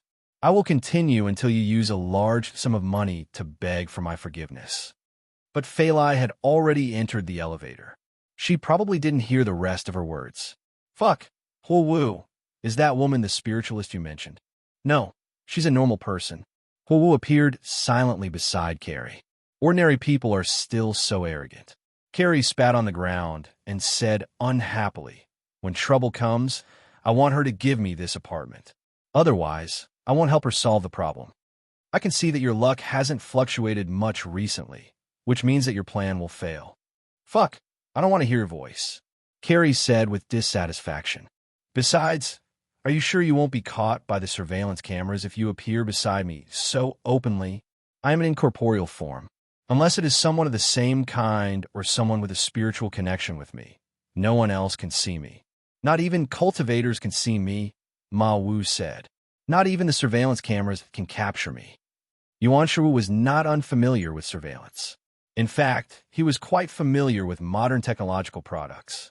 There was once a Mao Mountain disciple who held 100 Beast tablet, and Yu was very familiar with that person. They even watched dramas and variety shows together. What is formless? To put it simply, you can treat me like air. To put it simply, you don't need to eat dog food, right? No, I still need dog food. Then can you eat less? I earned $2,000 by catching and exorcising ghosts in the past 2 days, but it all went to your dog food. No, your luck has been decided recently. It's your destiny to eat dog food. You can't change it. Also, I want to eat beef today. F*******. Carrie felt that she had become very proficient in using words that began with F in the past 2 days. However, Carrie seemed to have accepted a new identity, a new job, and a new worldview. After all, ever since Yuan Shiwu started working for her, her income had greatly increased. Of course, her expenses had also greatly increased. One of the biggest expenses was Yuan Shiwu's food. Imagine a beast that was 8 times the weight of a lion. How much would he eat? Carrie was very upset. Every time she earned some money, it was all given to Yuan Shiwu to eat. But without Yuan Shiwu, she wouldn't have been able to earn that much money. She and Yuan Shiwu were now twins. Yuan Shiwu provided her with magic power, and she provided food to Yuan Shiwu. However, Yuan Shiwu was still in a weak state. This was because normal food couldn't provide it with enough power. So, Carrie needed to catch some evil spirits to replenish Yuan Shiwu's energy. Of course, if Jiao Liwen could capture a demon beast, Hua would be able to recover some of his strength.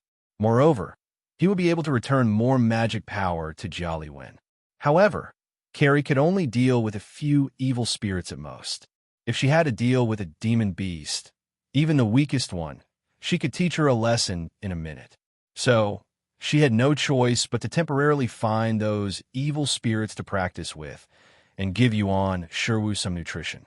But after a few experiences, at least Carrie wouldn't be scared to the point of screaming when facing evil spirits. Why isn't the elevator moving? Carrie looked at the overweight sign under the elevator button and silently looked at Yuan Shiwu.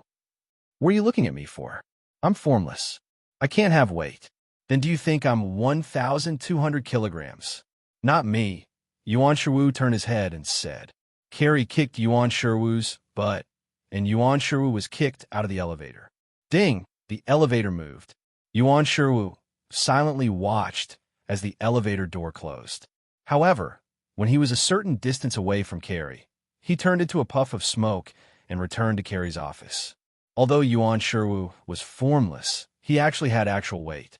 No matter what, after eating so much dog food, the dog food was almost catching up to his weight. After Carrie walked out of the elevator, Yuan Shiwu once again appeared in public. In any case, no one could see him, and Carrie did not care about it. By the way, let's go to a buffet. I think only a buffet can save my wallet. But I'm destined to help you spend money. There's beef in the buffet. That's enough. Okay, let's go to a buffet. Yuan Shiwu instantly threw away his principles. Ever since Xiao Wu had followed Carrie, Carrie's appetite had been unusually big. One person and one beast went straight to the buffet. However, when they got in the car, Carrie also pulled Yuan Shiwu off the roof. If he lay on the roof in his real form, the taxi would probably be scrapped. Right? Yuan Shiwu's voice sounded in Carrie's mind. What's wrong? That woman just now. You wanted her to beg you. But did you give her contact information? Fuck. Why didn't you say so earlier? 9 Heavens Divine Emperor. Chapter 29:31.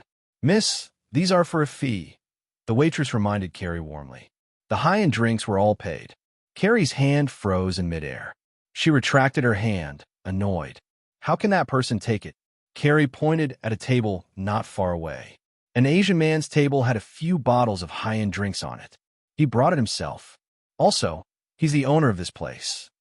Jolly Wen pursed her lips and was speechless. She took the other food and rolled her eyes. Then she walked to the table with the food. Looking at the Asian man, she asked, "There's no one else here, right?" Chen Zhao looked up at Carrie. "Yes, I'm meeting a friend." Chen Zhao had bought this buffet restaurant not long ago. Chinese people had different tastes for houses and food. Home was a place to shelter from the wind and rain, while food was something to feel happy. The buffet restaurant had good business and was located in a good location. However, the original owner had only transferred the restaurant because he was short on funds. The profit of the buffet restaurant wasn't high. At least, it was worlds apart from Marina's restaurant. In fact, the monthly profit of the buffet restaurant was only one day's profit of Marina's restaurant. The net profit wasn't even 1% of Marina's restaurants. However, the restaurant's advantage was its stability. Chen Zhao also bought the restaurant's storefront. Chen Zhao would occasionally come to eat. Of course, Chen Zhao had come alone.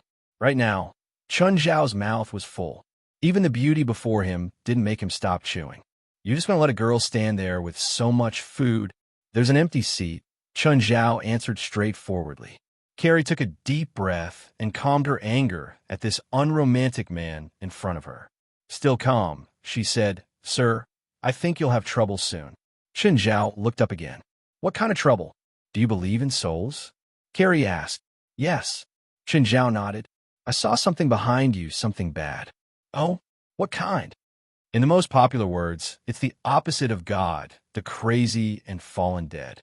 Carrie pretended to look at him vaguely. "You've provoked something you shouldn't. Soon, you'll lose everything because of it. Can you solve my problem?" Chen Zhao asked. She put down the food in her hands and sat down opposite Chen Zhao. "That's why I came." "Oh, then how do you plan to solve it? Before that, shouldn't we eat first and then discuss the cost? How much are you going to charge?"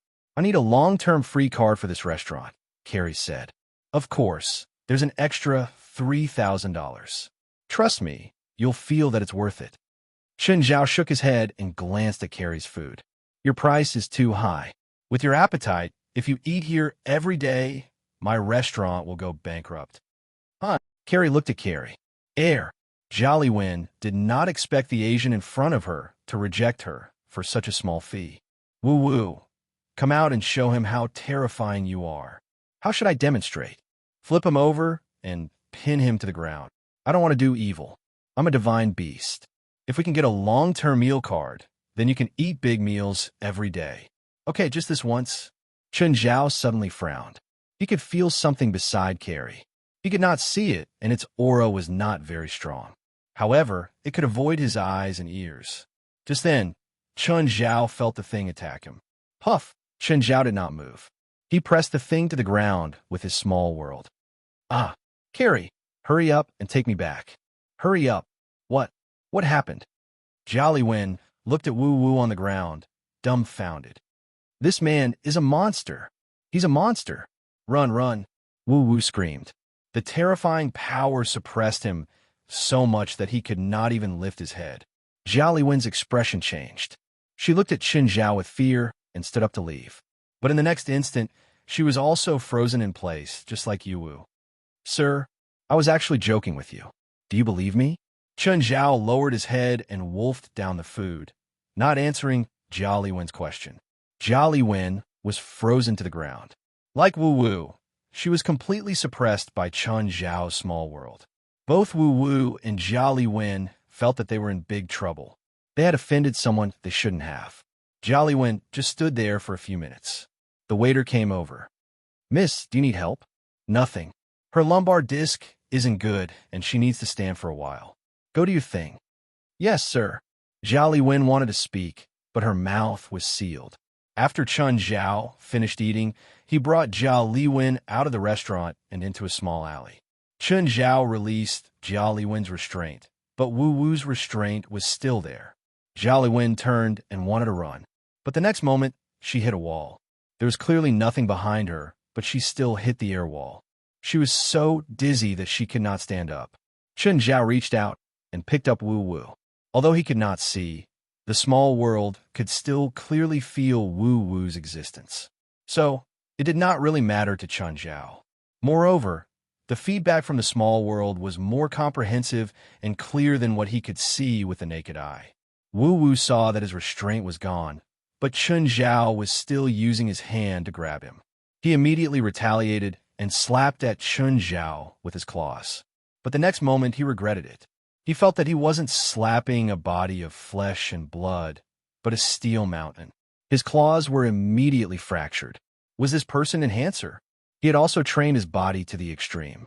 He was like the unbreakable Vajra of Buddhism, with skin like iron, bones like copper, impervious to water and fire, and unbreakable by all techniques. Wu Wu was in complete despair. If he was still in his best state, he would not be afraid. But now he was in his weakest state. Plus, he had a newbie, Jiali Wen.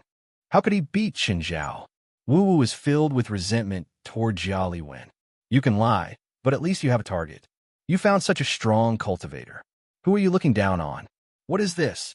Qin Zhao used his hand to feel Wu Wu's fur. It was quite big, more than twice the size of a lion. However, its strength and weight were quite exaggerated. It was probably the weight and strength of an elephant. By now, Carrie was a little more clear-headed. Seeing Chun Zhao grab Hanwu like a kitten, she was speechless. Chapter 29:32. Although Ma Yingwu kept saying that he was in a weak state. However, Jiali Wen had personally witnessed Yuan Wu shatter an evil spirit with a single slap. A mouthful of phlegm blew up a villa. As for the weakness he mentioned, Jiali Wen didn't know. If this was considered weakness, then what did it mean when he wasn't weak? But right now, Chun Zhao was holding the weak Hanwu by the back of its neck like a kitten. What's this? Chun Zhao realized that he couldn't see it at all. He could only sense its existence. Suddenly, Chun Zhao felt that the thing in his hand was rapidly weakening. On the contrary, Carrie was growing stronger at an astonishing rate. Run! Jiao Wu roared. He transferred all his mana to Carrie. As long as Carrie could escape, he would be able to return to her body. Carrie instantly felt an unprecedented power. This kind of extremely powerful magic power gave her an illusion. Carrie didn't run away immediately. Instead, she turned to look at Chun Zhao. Chun Zhao seemed to understand something. Carrie took a deep breath and shouted, "Explosion!" This spell was taught to her by Yu Wu. However, with Carrie's original strength, she could at most send an ordinary evil spirit flying. But now, she felt that she could blow up the entire street. Of course, an illusion was an illusion. Carrie's sudden outburst shattered the glass windows of the surrounding shops. The ground cracked, and a terrifying force rushed towards Chun Zhao. Bang!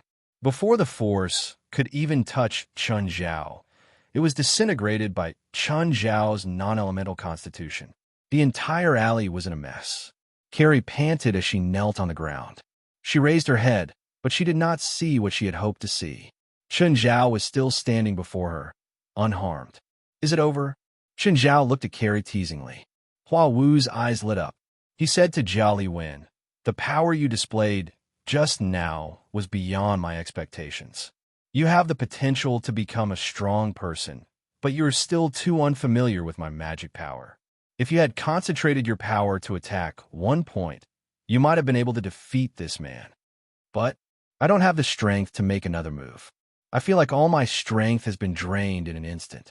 This is normal. You don't know how to control your power. What you need to do now is to make sure that this man doesn't kill you.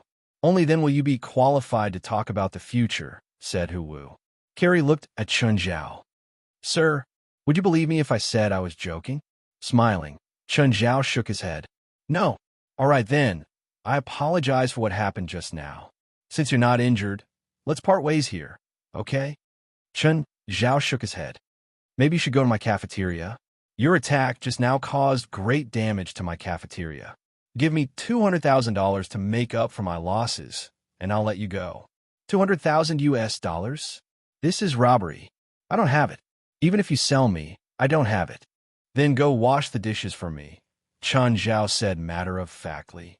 Or I'll kill you. Choose. Jiali Wen wanted to be tough, but Yuan Wu said, "Don't provoke him now. It won't do you any good." What you need now is time. You need to surpass his time. Pretend to agree to him first. When you have enough strength to say no to him, you can openly refuse any of his requests. Carrie thought about it and realized that it made sense. Not to mention whether Chun Zhao would kill her. Even if he beat her up, she wouldn't feel good. It's just washing the dishes. I'll do it. When Chun Zhao brought Carrie to the cafeteria, she couldn't help but click her tongue when she saw the unrecognizable restaurant. It seemed that Chun Zhao's request for $200,000 wasn't unreasonable. The damage she caused was really great. In fact, this was just one restaurant. The windows of the dozens of shops on the street had all shattered. If Carrie had to pay for all this, she would probably have to sell her body for the rest of her life. Chun Zhao found the manager and arranged for Carrie to work as a waitress in the cafeteria. The manager was an understanding person and immediately agreed to let Carrie join the staff. Chun Zhao was interested in Carrie because her magic was rather unfamiliar. Also, what was that thing that he couldn't see? It shouldn't be a person or a soul. It was more like some kind of creature. However, Chun Zhao didn't know what kind of creature it existed in. Don't even think about escaping. Before you have enough strength, it is impossible for you to escape from his hands. He must have left some kind of mark on your body. Even if you are hiding underground, he will still find you. Jiao Wu reminded. Carrie was helpless. She couldn't beat him or run. What else could she do? Chun Zhao didn't stay in the cafeteria for long. After making arrangements for Carrie, he left. Because of the unknown explosion, the cafeteria couldn't operate normally. The employees were cleaning up the shop. Carrie was no exception. At the other end of the same street, a black man appeared. I smell Hu Wu's scent and that woman's scent. The entire street is filled with that annoying magic. They seem to have fought with something here. Hei Yu's voice lingered in the black man's ears. A fierce glint appeared in the black man's eyes. Should we devour them like before? No rush. Devour the other beasts first, Hei Yu said. Hei Yu said, but before that, we must first find Ji Wu and the woman that coexists with him. We must grasp their every move. The black man licked his lips. What a pity. The black man was called Ajura. He was a fugitive. He was a vicious thug, a murderer. Hei Yu had found Ajura because of his cruelty and bloodthirst. Of course, maybe they were attracted to each other. Ajura displayed Hei Yu's evil to the fullest. Hei Yu's power also increased by leaps and bounds because of Ajura. One was a natural criminal. The other was a group of evil. The human and beast were the perfect combination. Hei Yu didn't need to tempt Ajura because he was evil. Hei Yu lent him power, and he was happy to cooperate. In just a few days, they devoured more than a dozen beasts. Most of the beasts were attached to other people. Hei Yu devoured the beasts, and he was violent to those attached. Chapter 29:33. Bang! Hey, you're in the way. Ajura turned his head and saw a sports car behind him. It was honking crazily. A hint of madness appeared on Ajura's face. He smashed the car's head hard. In an instant, the hood of the supercar was lifted. Chun Zhao saw that his beloved car had been smashed. Enraged, he got out of the car. Bastard, how do you want to die? Chun Zhao roared, pointing at Ajura's nose. Ajura pushed Chun Zhao's chest with both hands. Chun Zhao took 2 steps back, surprised. The guy was stronger than he'd imagined. No, much stronger than he'd imagined. Ajura was surprised too. He wanted to push Chun Zhao away just now. He didn't expect Chun Zhao to only take 2 steps back. Such vigorous chi. Kill him. I want his flesh and blood. Hei Yu's voice rang in Ajura's ears. Receiving Hei Yu's order, Ajura smiled cruelly. Suddenly, Ajura turned and ran. Chun Zhao looked at the sprinting Ajura. He got into his sports car and followed. Ajura didn't run into an alley. Instead, he ran toward the suburbs. Chun Zhao narrowed his eyes. The guy's intention was too obvious. He was clearly luring Chun Zhao to chase. Fine, if that's what he wants. Then Chun Zhao would do as he wished. Suddenly, Ajura stopped. It seemed that he thought this place was secluded enough. A malicious smile appeared on Ajura's face. But the next moment, the sports car crashed into him. What? Ajura didn't expect the guy to be so reckless. It was too late to dodge. The sports car was too fast. He couldn't react at all. Bang! Ajura was sent flying. Chen Zhao got out and looked at the front of his car. Looks like I'll have to spend tens of thousands of dollars on repairs. Ajura climbed up in a sorry state, but he wasn't injured. However, his gaze toward Chen Zhao was more ferocious. Yellow monkey, I'm going to break your limbs. With that, Ajura charged at Chen Zhao. But in the next moment, he suddenly saw a fist that was continuously expanding. Bang! Ajura was flipped over by the fist. His nose was crooked and his teeth were knocked out. Chen Zhao shook off the filthy blood sacrifice and looked down at Aurora on the ground. She lifted her foot and stomped on Ajura. Ajura rolled and avoided Chen Zhao's foot. Hey you, lend me your strength. Hey you? Was it some new cult or malevolent god that appeared recently? In the next moment, Ajura's upper body suddenly swelled up like a balloon. I will make you wish you were dead. Ajura smiled cruelly. But before he could act arrogantly, he was knocked to the ground by another punch. Not enough. I want more. I want more power. As you wish. Hey, you didn't care about this bit of power. It was just 1% of what he had. Chen Zhao felt that the man might really be an evil god worshipper. Otherwise, she wouldn't have felt any magic power from his body. However, he had clearly defied all common sense and greatly strengthened himself. Not only did the teeth that Chen Zhao had broken grow back, but they were also 2 rows of fangs. Ajura charged at Chen Zhao again. This time he opened his mouth. It was as if Chen Zhao dared to punch, he would bite with his mouth. Chen Zhao was almost amused by him. Another punch, and Ajura was sent flying again. He also helped Ajura with oral surgery. This time, Ajura looked even more wretched. Not enough, not enough. You can't take more of my power, but I can help you kill him. Then help me kill this guy.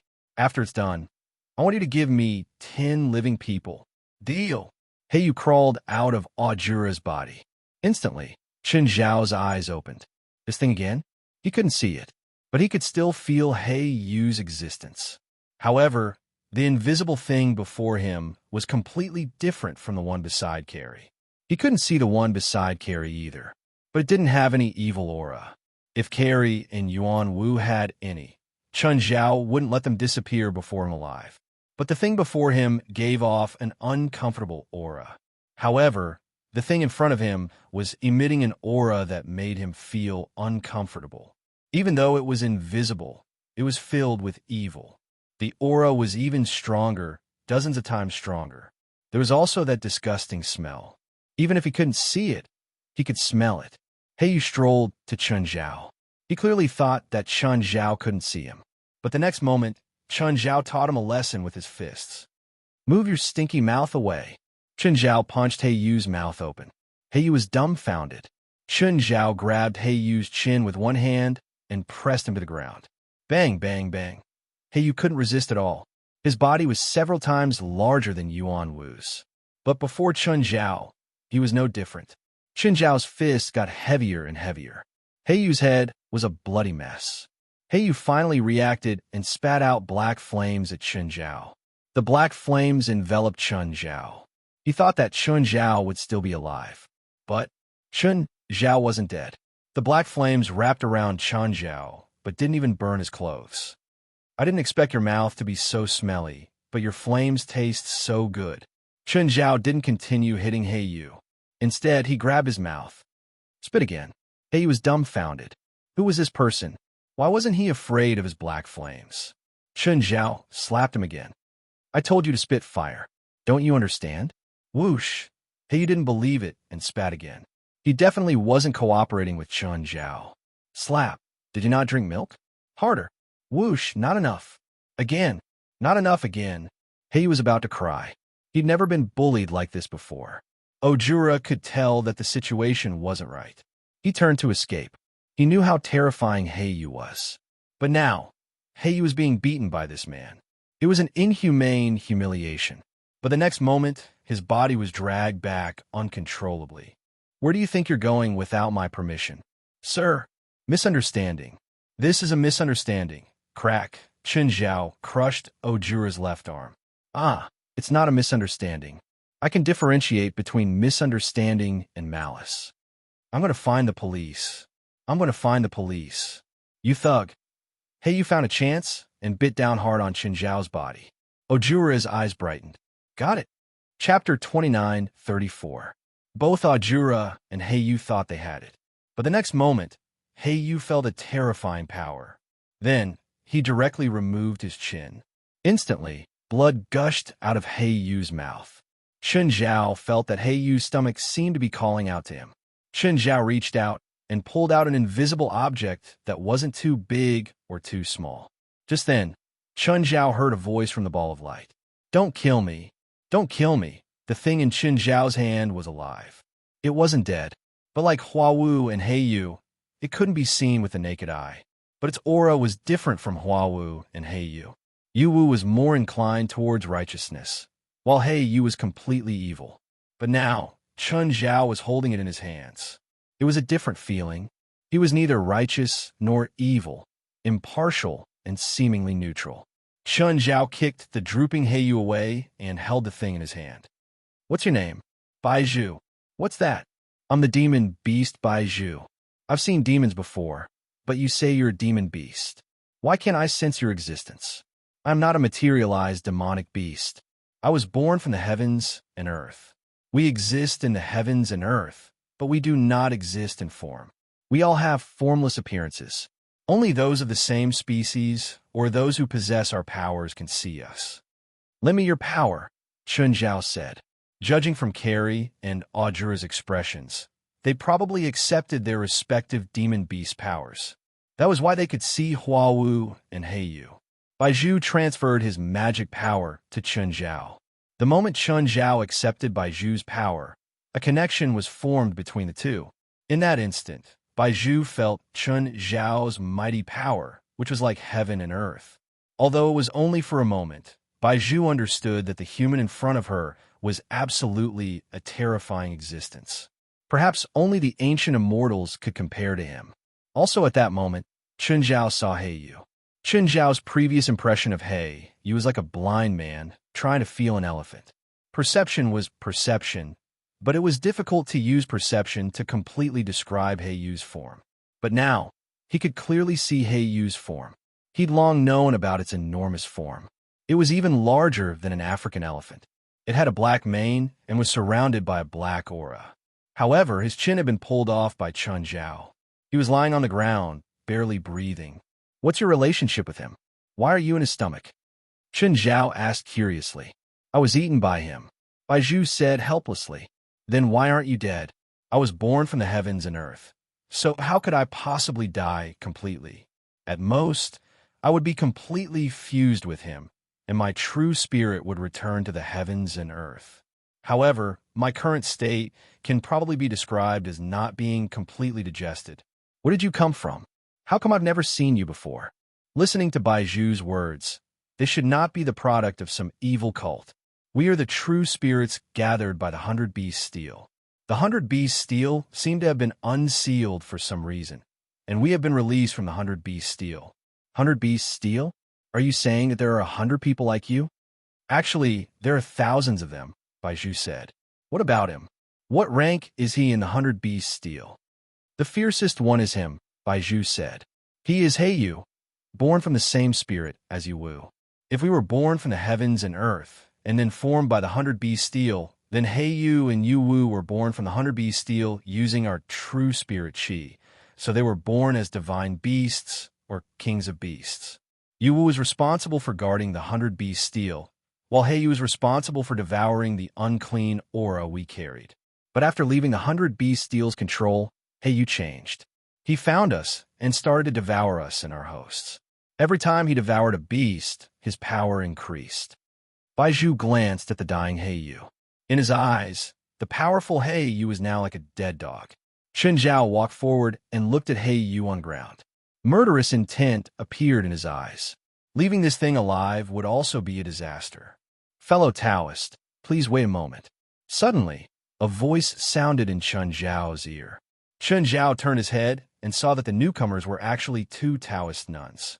Chen Zhao even recognized one of them. It was Qing Ping. Why are you here? Chen Zhao frowned at Qing Ping. Ling Yan looked at Chen Zhao in confusion. Chen Zhao had once gone to Mao Mountain and caused a ruckus. However, Ling Yin had not been on a mountain at that time. Moreover, the people of Mao Mountain were very afraid of this matter and were all unwilling to mention it. Thus, Ling Yin did not know Chen Zhao. He only felt that Chen Zhao's attitude toward Qing Ping was rather rude. That's me. Qing Ping looked at Chen Zhao with a complicated gaze. What? Did this thing escape from your Mao Mountain? No need to thank me. I brought him here. Oh, can I assume that you're the one who allowed the demon to commit murder? If you really want to think so, of course. Qing Ping did not deny it. Looks like you want to fight me today, Taoist. Fellow Taoist, please calm down. You should be thanking me. You know that I'm protecting this area. You're causing trouble here. Why should I thank you? Speaking of which, you have a deep relationship with Mao Mountain. I'm here today to invite you to follow me back to the sect to take charge of Mao Mountain. Ling Yun's eyes widened as he stared at Qing Ping in disbelief. He then looked at Chen Zhao, who was also in disbelief. Are you mistaken? I'm Mao Mountain's mortal enemy. You want me to take charge of Mao Mountain? Are you okay with that? You're a descendant of the Qingyi sect, which originated from the Mai sect.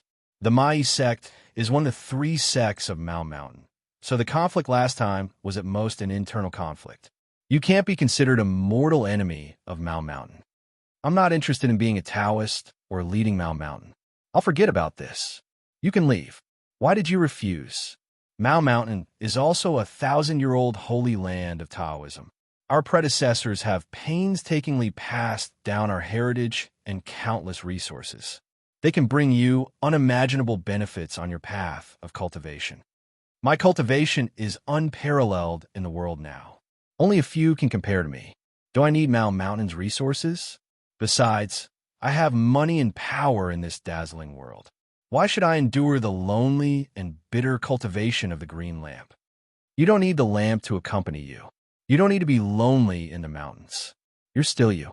I don't need you to do anything. Then what do you want? The girl you met earlier. She's my chosen successor. I'll take her as my disciple. You're crazy.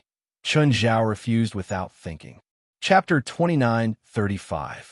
Friend, do you believe in fate? Don't tell me that she's my destined disciple. Chen Zhao believed in fate.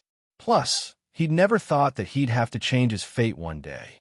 Chen Zhao felt that going against fate meant going against the pressure from the surroundings or environment. He didn't have to say that everything fate did to him was wrong. As for if someone told him that he was destined to have a disciple, Chen Zhao didn't believe it. Or rather, he wouldn't accept it. Just because he said I have one? Based on what? Not long ago, I sensed a heavenly secret and found someone to do a divination. The divination was, grievances are cleared, the gray cauldron stands, the sun and moon are both present, and the Kanglan Hall is filled with nobility. Chen Zhao didn't understand divination. What does that mean? The grudge is between you and Zhang Ding, as well as the grudge between the Black Robe sect and the Mai sect. It's hard to say who's right and who's wrong. There are hundreds of years of grudges, but in your generation, there won't be any more disputes. The gray in the cauldron refers to the Mai sect. The E in your name corresponds to the sun and moon. The E in Jingui refers to the Taoist lord of Maoshan's Taishang noble robe. The Kanglan refers to the Kanglan Hall, where Maoshan worships their ancestors. Chen Zhao pursed his lips. You can make up a random hexagram. Who knows if it's real or not? This was just like how in ancient times, before a rebellion, one would first create a phenomenon to show that one's rebellion was reasonable and convincing. For example, a one-eyed stone man stirring up the Yellow River and the world to rebel. Chen Zhao felt that Qing Pingzhen was like that. Whether it was real or not, Chen Zhao didn't believe it. Just a moment ago, I crippled your sect leader. The next moment, you wanted to be your sect leader. No one would believe such a thing. Brother Chen, I don't have to make you believe it, but your connection to Mao Mountain can't be erased. Secondly, that woman happened to have the 100 Beast steel, which is the Mai sect's treasure. She's also recognized by the steel, so she's destined to be the Mai sect's heir. You're her guardian. Then if I kill her now, will your prophecy be broken? Qing Ping looked at him calmly. Not only is she related to you, but she's also related to Li Qing. What kind of relationship? Could they be mother and daughter? How is that possible? They're not mother and daughter. They're grandmother and grandson, Taoist Master Qing Ping said. Cough, cough. Chen Zhao almost choked. How is that possible? Sister Qing is only in her early 40s. Jilly should be in her 20s, right? Li Qing is 62 this year. Chen Zhao's eyes almost popped out. How is that possible? She's 62? Li Qingzhao had sent her son abroad to study, and her son, Li Guowei, had a relationship abroad. Later, this relationship ended. At that time, he didn't know that his girlfriend was already pregnant. After Li Guowei finished his studies and returned home, he married a junior sister from the same sect.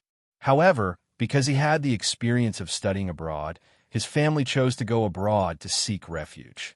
Immortal Qing Ping said, Jialuan is Big Sister Qing's granddaughter, and Big Sister Qing is your granddaughter. What does that make you? Great-grandson, Taoist Master Qing Ping said. Who knows if it's true or not? Chen Zhao pursed his lips. Actually, he already believed half of it. Technology is so advanced now. It's easy to verify if it's true or not. I'll get to the bottom of this. You better not lie to me, Chen Zhao said. But that's a different matter. What reason do you have to stop me from killing this evil beast? He did evil in my territory. I have no reason to let him go. Don't bring up the relationship with me. I have a relationship with Big Sister Qing, but that doesn't mean I have a relationship with you. Back then, Li Qing's family had gone abroad to avoid disaster. As Li Qing's grandmother, Taoist Master Qing Ping was also the great elder of Mao Mountain. Her status was even higher than the sect leaders. However, she didn't help in time, so Li Qing and Taoist Master Qing Ping probably didn't have a good relationship. Thus, Chen Zhao wouldn't change his original intentions for Taoist Master Qing Ping. Jia Liwen fused with the 100 Beast steel. The steel spiritual beasts are He Yu and Bi Wu. If you kill He Yu, it's the same as killing Bi Wu. If Bi Wu dies, the 100 Beast steel is destroyed. If the 100 Beast steel is destroyed, Jia Liwen will die too. Chen Zhao was furious. He went up and punched He Yu. He Yu howled in pain. Venerable One, save me. Taoist Master Qing Ping glared at He Yu. Evil creature. He'll stay by my side for now, Chen Zhao said. Then it's fine to kill him, right? He deserves to die. Taoist Master Qing Ping said coolly, glancing at Ajura. Chen Zhao looked at Ajura and flicked his finger. Ajura's body suddenly bounced up. Then he was squeezed and compressed in a terrifying way. He only had time to let out a blood-curdling scream before he was squeezed into a ball. Seeing Ajura's tragic state, Lingyun couldn't help but tremble. This was definitely a horrible death that surpassed her imagination. The huge Ajura had been compressed into a ball of blood less than 3 centimeters. Chen Zhao waved his finger, and the blood ball shot into the air. Lingyun only felt that the person before her was unbelievably terrifying. No wonder her grand uncle master had invited him to be the Mao Mountain sect leader. Taoist Master Qing Ping's eyes flashed. Fellow Taoist Chun, you've improved a lot since last time. Taoist Master Qing Ping could also kill someone like that. In fact, it was the same technique and the same ease. But when Chen Zhao attacked, there was an indescribable force field. You've broken through to Shangqing's state. Suddenly, Taoist Master Qing Ping's expression changed. Chen Zhao's aura was too special. It was completely different from last time. It was as grand and magnificent as the world. She definitely couldn't imitate such an aura. I'm in ascension state now, Chen Zhao said. Or rather, half a step to it. In an instant, Taoist Master Qing Ping recalled the strange phenomenon that day. Then, he found Lingyun for a divination. His thoughts were clear now, and he understood the cause and effect. Fellow Taoist Chun, with your current cultivation, you're worthy of being #1 in the world. What's so good about being #1 in the world? Before I broke through, I was also #1 in the world. Lingyun didn't know what Shangqing's state was, but she couldn't believe it when she heard Taoist Master Qing Ping say that he was #1 in the world. The man in front of her was only a few years older than her. How could he bear the title of #1 in the world? Moreover, there was also the supreme celestial master of the celestial master sect of Longhu Mountain. With him around, who would dare to say that they were #1 in the world? Therefore, To Ling Yun, Taoist Master Qing Ping's words were too exaggerated. Chen Zhao's words were even more arrogant. He was number one in the world before breaking through. She didn't know who gave him the courage to respond to Taoist Master Qing Ping like that. Taoist Master Qing Ping smiled bitterly. The number one in the world she was talking about was different from the number one in the world Chen Zhao was talking about. She was talking about Chen Zhao's current cultivation, while Chen Zhao was talking about his combat ability. Chapter 29:36. When Chen Zhao left, he estimated in his heart. Spiritual Master Qingping's cultivation was clearly much lower than Zhang Tianyi's.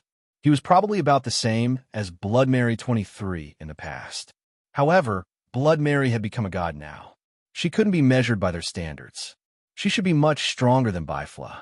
Chen Zhao, Zhang Tianyi, Blood Mary 23, and Baifla formed a small group.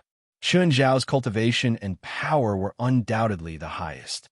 Zhang Tianyi was second, but even Chen Zhao didn't dare to say that he could definitely win against Zhang Tianyi. Zhang Tianyi had too many tricks and was too unfathomable. If Chen Zhao faced Zhang Tianyi head-on, he was confident that even if there were 10 Zhang Tianyi, he could still beat Zhang Tianyi like a kid. But if it was a real battle, no one would face Chen Zhao head-on, especially since Zhang Tianyi knew Chen Zhao very well. Baifla's cultivation was the lowest. He'd only been in the Shanqing realm for less than half a year, but he was also the most special. He'd lived for 470 years. He was so knowledgeable that the other three combined probably couldn't compare to him. In the spiritual world, knowledge often represented power.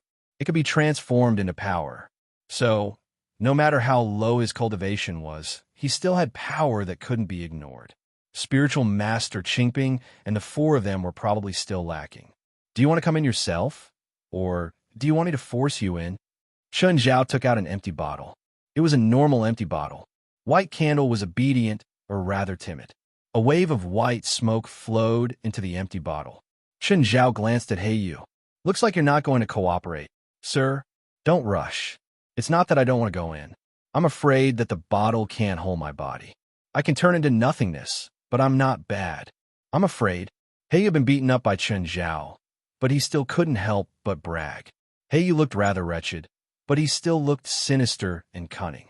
Sir, since no one can see me, why don't you let me follow you in the outside world and help you do some things? Of course, Yu didn't really want to help him. He just wanted to find a chance to escape. That's good. I've eaten many mutants. Today I'll try what a divine beast twin brother tastes like. Tell me. Chen Zhao studied Yu. I'll eat one of your legs today.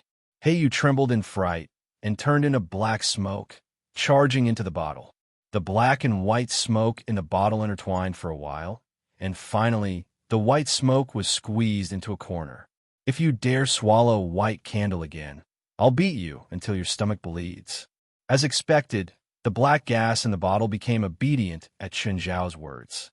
He had yet to recover from being beaten up by Chen Zhao, and now Chen Zhao had forcefully spat out White Candle, making him incomparably weak. He didn't dare to imagine if he would be beaten to death by Chen Zhao again. Anyway, his impression of Chen Zhao was that he was an extremely evil person. If you dare to break the bottle, I'll fry you tonight. When Chen Zhao arrived at Ethan's motel, he found Dell dozing off at the counter. Chen Zhao's expression was strange. Dell was a billionaire. Why was he a shopkeeper here? Bang, bang, robbery. Where did this bastard come from? Dell jumped up in fright, but when he looked closer, he realized that it was Chen Zhao. Chen, why are you here? Where's Ethan and your master? They're traveling to Hawaii, Dell complained. You know, that old Asterisk Shoal actually asked me to look after his motel. I'm a billionaire. I'm rich. I could buy this crappy motel with my 1 week's income. So, if my master didn't ask, I definitely wouldn't have agreed. Dell was bored out of his mind. He respected Li Qing a lot. He also knew that his master seemed to be in a relationship with Ethan. But what could he do? Kill Ethan? Chen, you came just in time. I've just learned a spell. Come and practice with me. Forget it. Just look at your motel. Chen Zhao rolled his eyes. He wasn't interested in sparring with Dell. It was too difficult. Dell was the weakest out of all the spiritualists Chen Zhao knew. There was no one else like him. How bad was his talent? It would take him a month to barely master the most basic spell. Don't take this. Dell was a true warrior. Seeing that Chen Zhao wasn't cooperating, he attacked Chen Zhao directly. Chen Zhao didn't even bother to fight back. This sneak attack was so crude. Dell's arms suddenly turned into four. Chen Zhao smiled. He knew this spell too. Dell swung his forearms at Chen Zhao at the same time. Chen Zhao took a few steps back, avoiding Dell's attack. Watch. I'm fighting back. Chen Zhao spread his arms and revealed 3 pairs of arms. Hey, I have one more pair than you. Skipping the process. It was a meaningless battle. Other than Dell, Chen Zhao was the one who was having fun. Are you looking for Master? Nothing. I just came to see Ethan and Annie Lee. It's fine if they're not here. Let's eat together tonight. My treat. Okay. Chen Zhao hadn't gathered with Dell in a long time, so he didn't reject his invitation. I'll go make a call. Walking to a corner, Chen Zhao took out his phone and called Li Qing. Hey, Annie Lee, are you going to Hawaii with Ethan? Yeah. Did Dell tell you? Yeah. I came to find you, but you weren't here. What's up? Chen Zhao was silent for a while. Annie Lee, other than the one from Mao Mountain, do you have any other blood relatives? Does the nephew you crippled count? Did something happen to him again? If it's him, don't worry about me. We don't have any relationship. No, I met that elder of yours today. She told me something. You might have a granddaughter. What? What are you talking about? The waves were too big. I didn't hear you clearly. You might have a granddaughter. What are you talking about? Li Qing's tone had changed. I'm going to your room to find a hair or something, Chen Zhao said. The girl that your senior mentioned is in my hands now. I'm going to use your hair to test your blood relationship with her. All right. Go now. Li Qing's face was filled with impatience. After all, to a loner like her, there was nothing more exciting than knowing that she had someone who was so close to her by blood. I'll come back now. Don't rush. I'll let you know as soon as I hear anything. No, I believe she wouldn't lie to me, Li Qing said. I want to see my granddaughter as soon as possible. Chapter 29:37. I know a good restaurant. Let's go eat there tonight. Is that restaurant yours? Chen Zhao asked. No, the building it's in is mine. Unlike Chen Zhao, who liked to buy restaurants, Dell liked to buy buildings. Let's go to my cafeteria first, Chen Zhao said. Why are we going there? Something. Okay. Dell drove to Chen Zhao's cafeteria. When the car stopped outside the cafeteria, Chen Zhao made a call. Carrie, come out for a while. I'm outside. A while later, Carrie came out. From her movements, it was obvious that she was on guard against Chen Zhao. Chen Zhao rolled down the window and looked at Carrie. Come here. Carrie stood before the car, still in that cautious and guarded posture. Come closer, can't you? Go ahead, Carrie said, dissatisfied. I can hear you. Chen Zhao's expression darkened. He grabbed Carrie's neck and pressed her down. It hurts. Carrie felt like her neck was about to break. The next moment, Chen Zhao pulled out a strand of Carrie's hair and pushed her away. Dell was shocked. Chen, what are you doing? Driving. Carrie looked in the direction of the car and started cursing. Chen Zhao ignored Carrie's cursing. What about now? Where are we going? Hospital, Chen Zhao said. Hospital? Are you sick? Wait, you're a doctor, right? Chen Zhao shook the hair in the bottle. Paternity test. That woman is your daughter? No. Even if she's related to you, she's only your sister? She's not related to me, Chen Zhao said calmly. Then who is she related to? You'll know in the future. Before everything came to an end, Chen Zhao didn't want to tell anyone other than Li Qing about this. Okay. Dell didn't ask further. But from Chen Zhao's words, the woman might be related to someone he knew. After arriving at the hospital, Chen Zhao asked for help. It was an urgent paternity test. Originally, it would take at least 3 days. Under Chen Zhao's request, the center promised that they would give a result within 24 hours at most.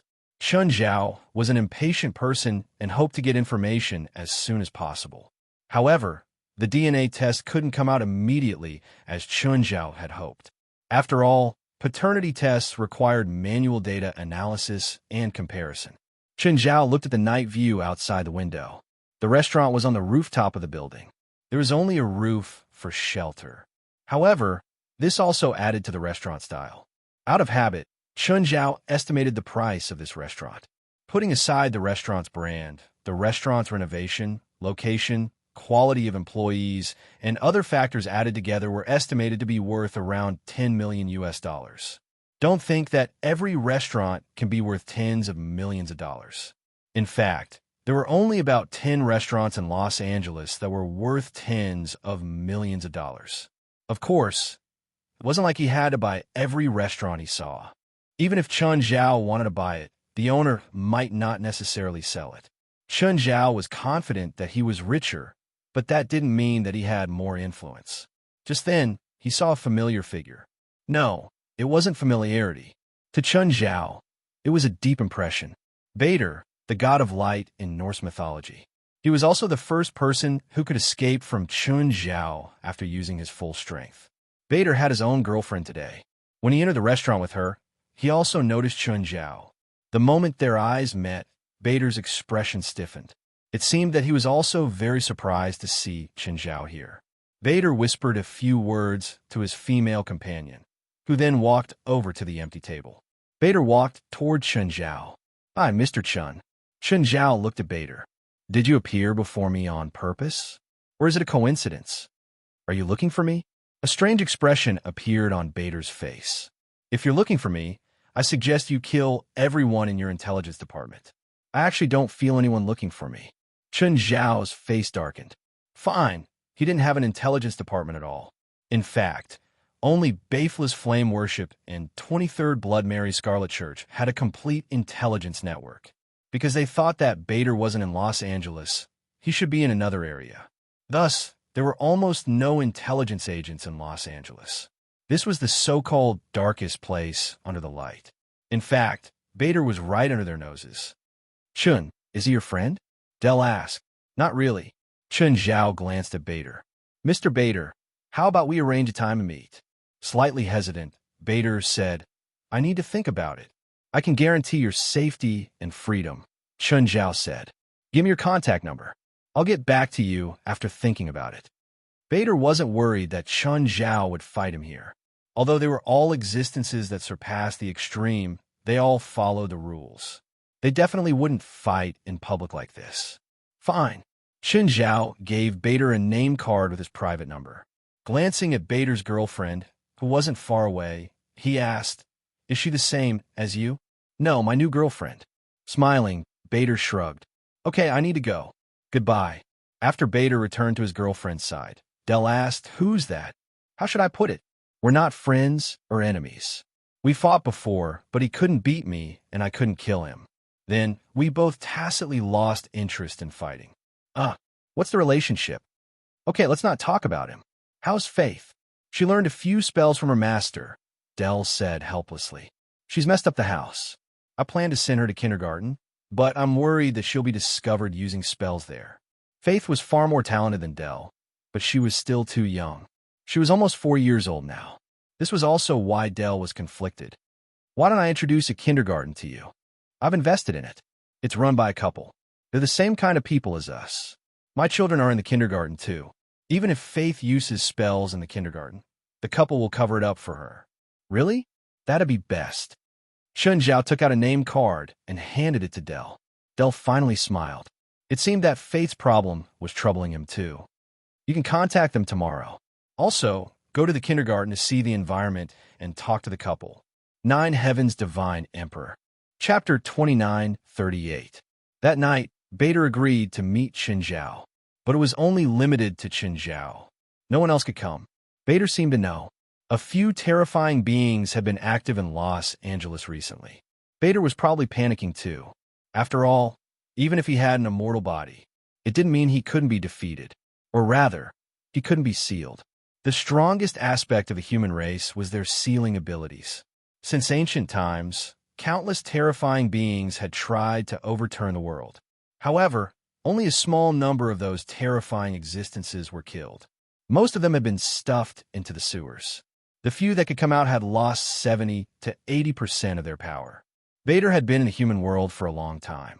He knew that there had always been top beings that could fight against gods. He also knew that almost every top-notch expert had a few sealing spells in their hands.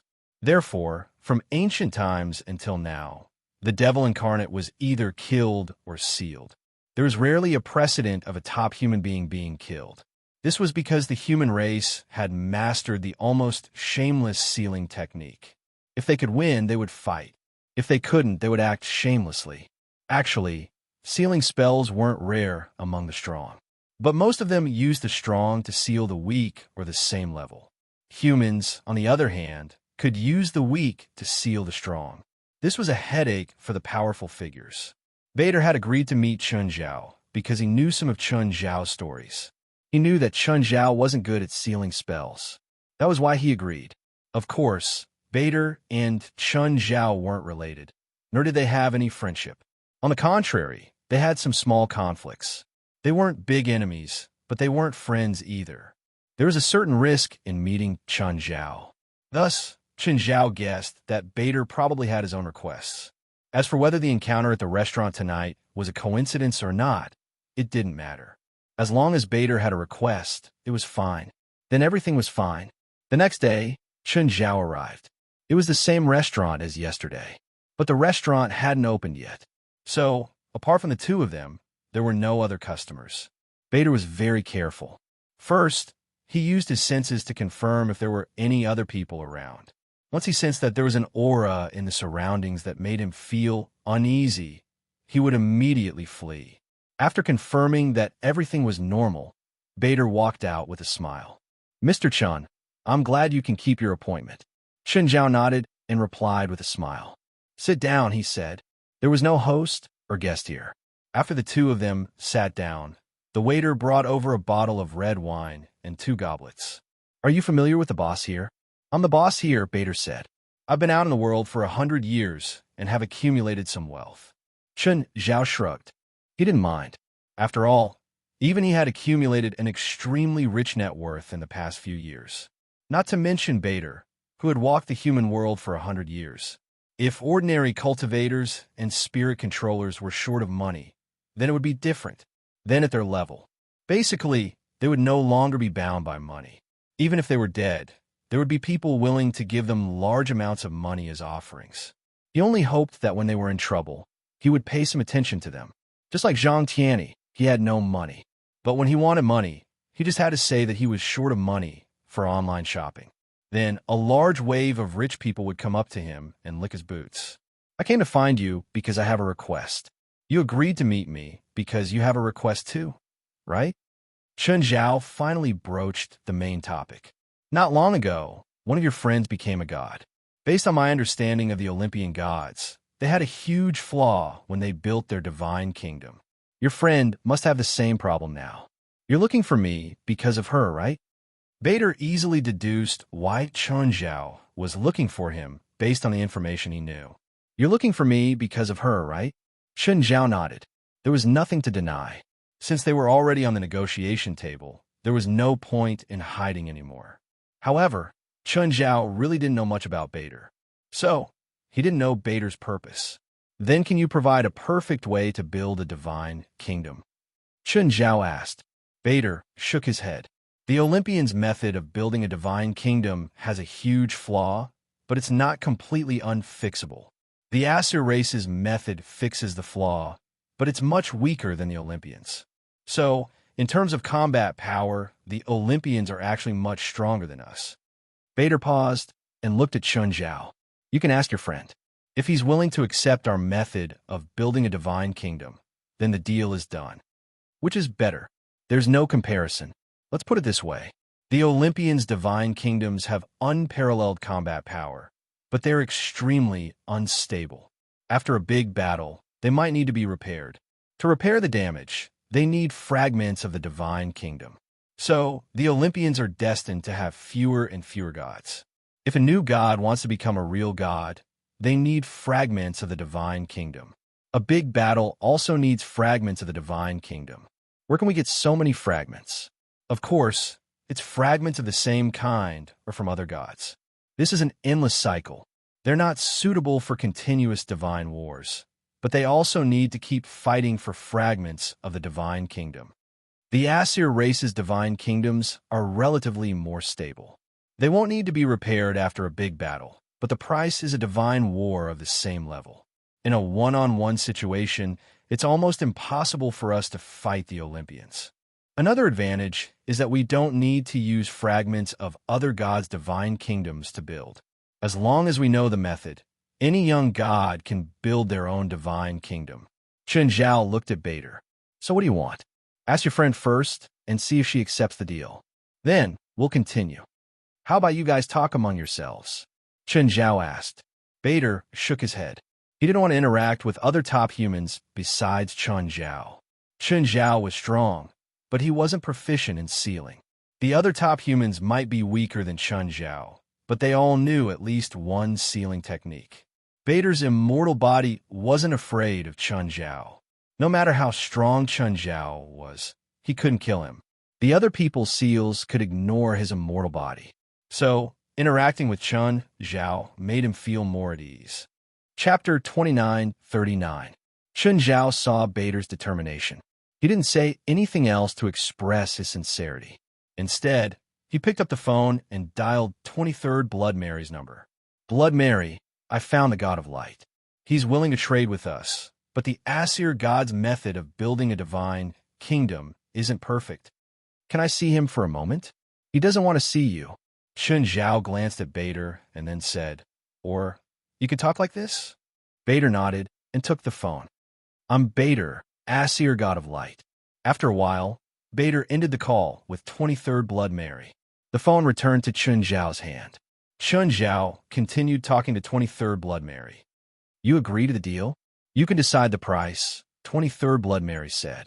Ares, that sly old bastard, didn't tell the whole truth even at death's door. He didn't say that the Olympians' divine kingdom had such a huge flaw. It had to be repaired after every battle. Moreover, the repair required fragments of the divine kingdom. Obviously, the 23rd Blood Mary had planned to use Ares' divine kingdom to build her own divine kingdom. If the 23rd Blood Mary were to get into a fight with someone, her divine kingdom might be damaged as a result. Of course, from Ares' point of view, there was nothing wrong with him doing this. But from Chen Zhao's point of view, this was clearly an unacceptable lie. So, they had to settle the score later. But before that, they had to solve 23rd Blood Mary's problem. After hanging up, Chen Zhao looked at Bader. Okay, tell me your request. Right now, it was only a one-sided agreement. Bader hadn't said his request yet. If Chen Zhao's group couldn't give him what Bader needed, then the deal couldn't be reached. Bader looked at Chen Zhao with a smile. Then he pushed a contract in black and white before Chen Zhao. This is our religious contract. If you sign it, I can get the money first. Chen Zhao looked at Bader in disdain. Do you think I'm stupid? If he signed the contract, Chen Zhao wouldn't even have a place to cry if Bader made any unreasonable requests. Let's be more direct, Chen Zhao said. Tell me what you want. If you have it, we'll trade. If not, we'll call a day. Bader smiled awkwardly. He was just trying his luck. If Chen Zhao really fell for it, it would be a big win. Bader was about to speak when Chen Zhao suddenly interrupted. You'd better weigh the price first before making your own request. While the Asgard divine race's method of building a divine kingdom is precious, it's not unique, right? Moreover, this method is only a substitute. If you plan to get rich this way, you'd better stop the transaction now. Bader was about to speak when Chen Zhao suddenly interrupted him. My request is very simple. Help me obtain the soul of Asgard. What is it? The soul of Asgard. The Asgard from the Women's Federation movie? Of course it's not some alien race. Before becoming a god, the Asgard gods were all humans. Of course, it's a different story for a god's descendant like me. Bader said, Asgard is an alternate dimension created by the Aesir gods for generations. In your human understanding, it can be said to be the realm of gods. Then what's the soul of Asgard? It's Odin's soul.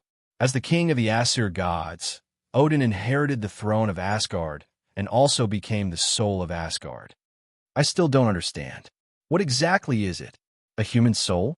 Simply put, Asgard is a place, and Odin is a person or a god.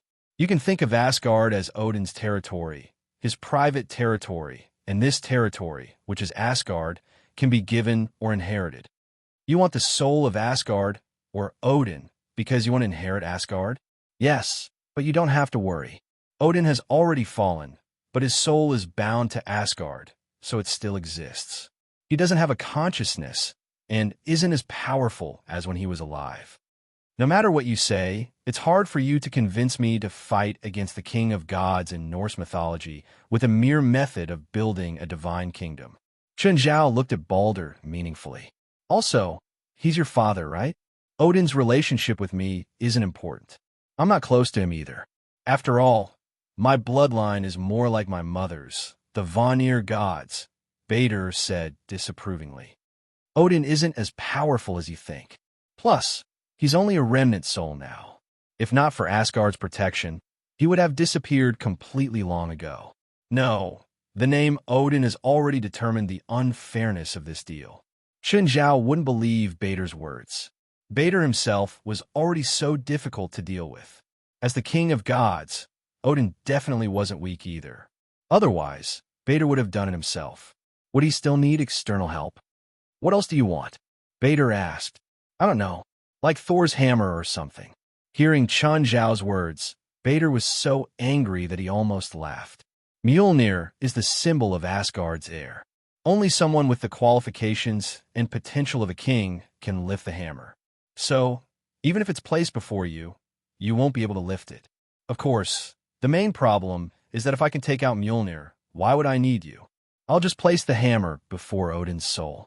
So, I'll take the risk to help you get Odin's soul and the entire divine realm. What can I get? There are many, many treasures in Odin's treasury, some of which are beyond your imagination. If you succeed, I can give you a chance to pick any 3 of them. Chen Zhao narrowed his eyes and looked at Bader. I need help. I can't do it alone. Also, I want all of us to have 3 chances. Chen Zhao didn't trust Bader, so he had to be wary of Bader's sneak attacks. If he was alone, Chen Zhao couldn't guarantee that Bader wouldn't sneak attack him after he dealt with Odin's soul. So, Chen Zhao was also looking for a reliable comrade. Impossible. There are many treasures in Odin's treasury, but not as many as you think. I'll feel heartache if I give away 1 more. 3 is already my limit. Okay, looks like our negotiation has failed. Cancel the deal. Chapter 2940. Wait a minute. 4. I'll give you 4 chances to choose your treasures.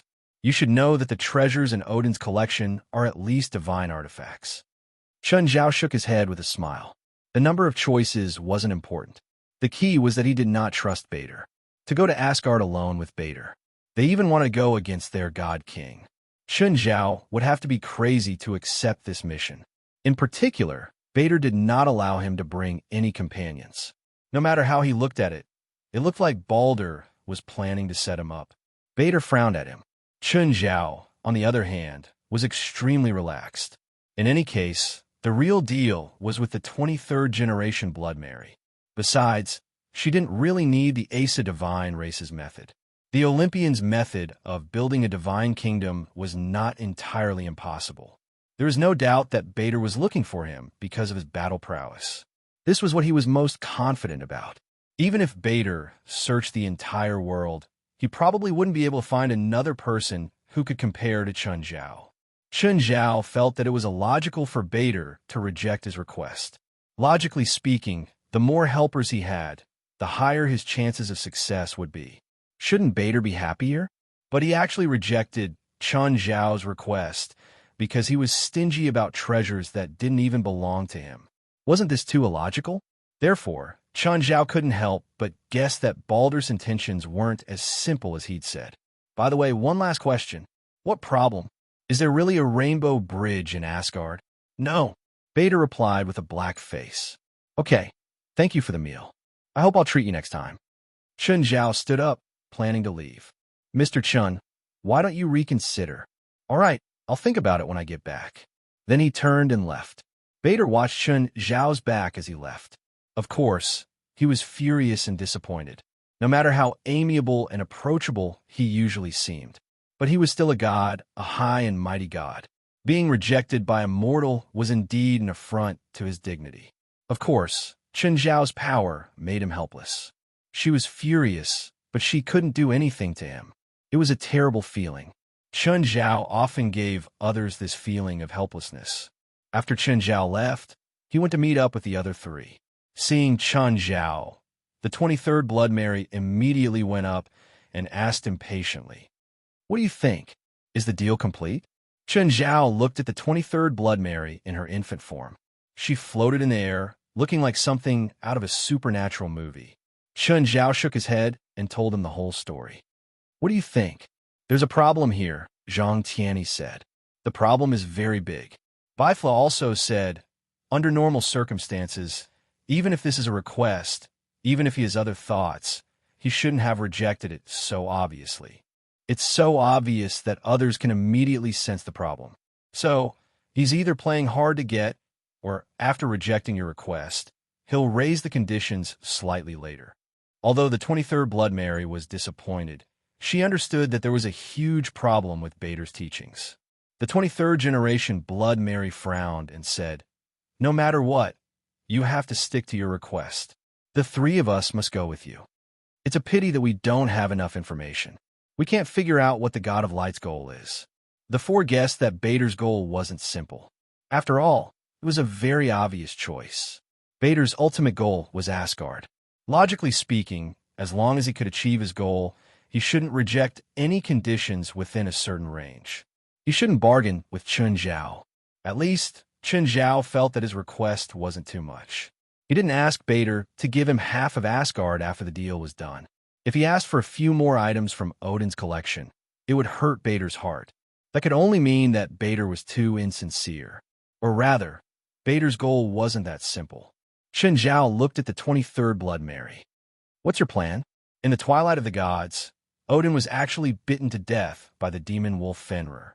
Perhaps the legend isn't completely true, but it definitely represents a part of the truth. I've fought with the demon wolf Fenrir. Perhaps it wasn't its full power, but it definitely wasn't at a hopeless level. I think that even at its peak, I can still beat it. From this, we can deduce that Odin, the king of the gods, is actually pitifully weak. At least, none of the four of us will lose to him. The 23rd Blood Mary continued. From this, we can see that while the Asgard Divine Kingdom is stable, its combat ability is pitifully low.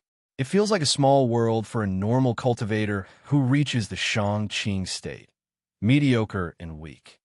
So, even if this deal is completed and I get the method to build the Asgard Divine Kingdom, I still need to reconsider.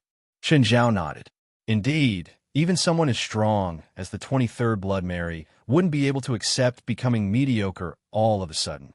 Those who stood at the top of the pyramid would definitely not be able to accept falling down one day. The 23rd Blood Mary was like this, and so was Chen Zhao.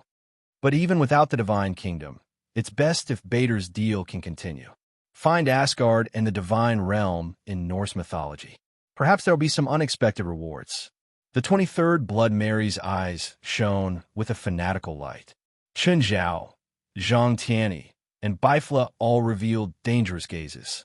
Bader might have been up to no good at the start of the deal, but they weren't good people either. If Bader had the intention of tricking Chen Zhao, then he'd definitely found the wrong target. As long as you're strong enough, you don't have to be afraid of anyone tricking you, the 23rd Blood Mary said. Without a doubt, Chen Zhao definitely had the right to say this now, because he was now the most powerful existence in the world. Of course, he wasn't strong enough to face all schemes, but at least he was strong enough to defeat any enemy. Chapter 2941. Hey Chun, the results are out. Well, what's the result? Yes, they are indeed related by blood. They should be close relatives within 3 generations. The accuracy is 99.5% for said. Do you want to come get the test report? I'll go get later. By the way, is the identification expert in your hospital here? His schedule is tight, but if it's you, he should be happy to meet you. Not only was Chen Zhao an honorary doctor, but he was also one of the shareholders. No doctor in a hospital would refuse to meet Chen Zhao.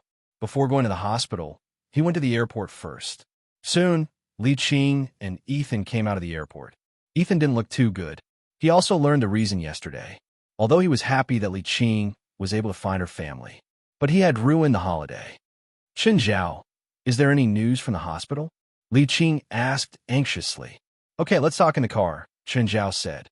After the two got in, Chen Zhao started the car and glanced at Li Qing in the back seat.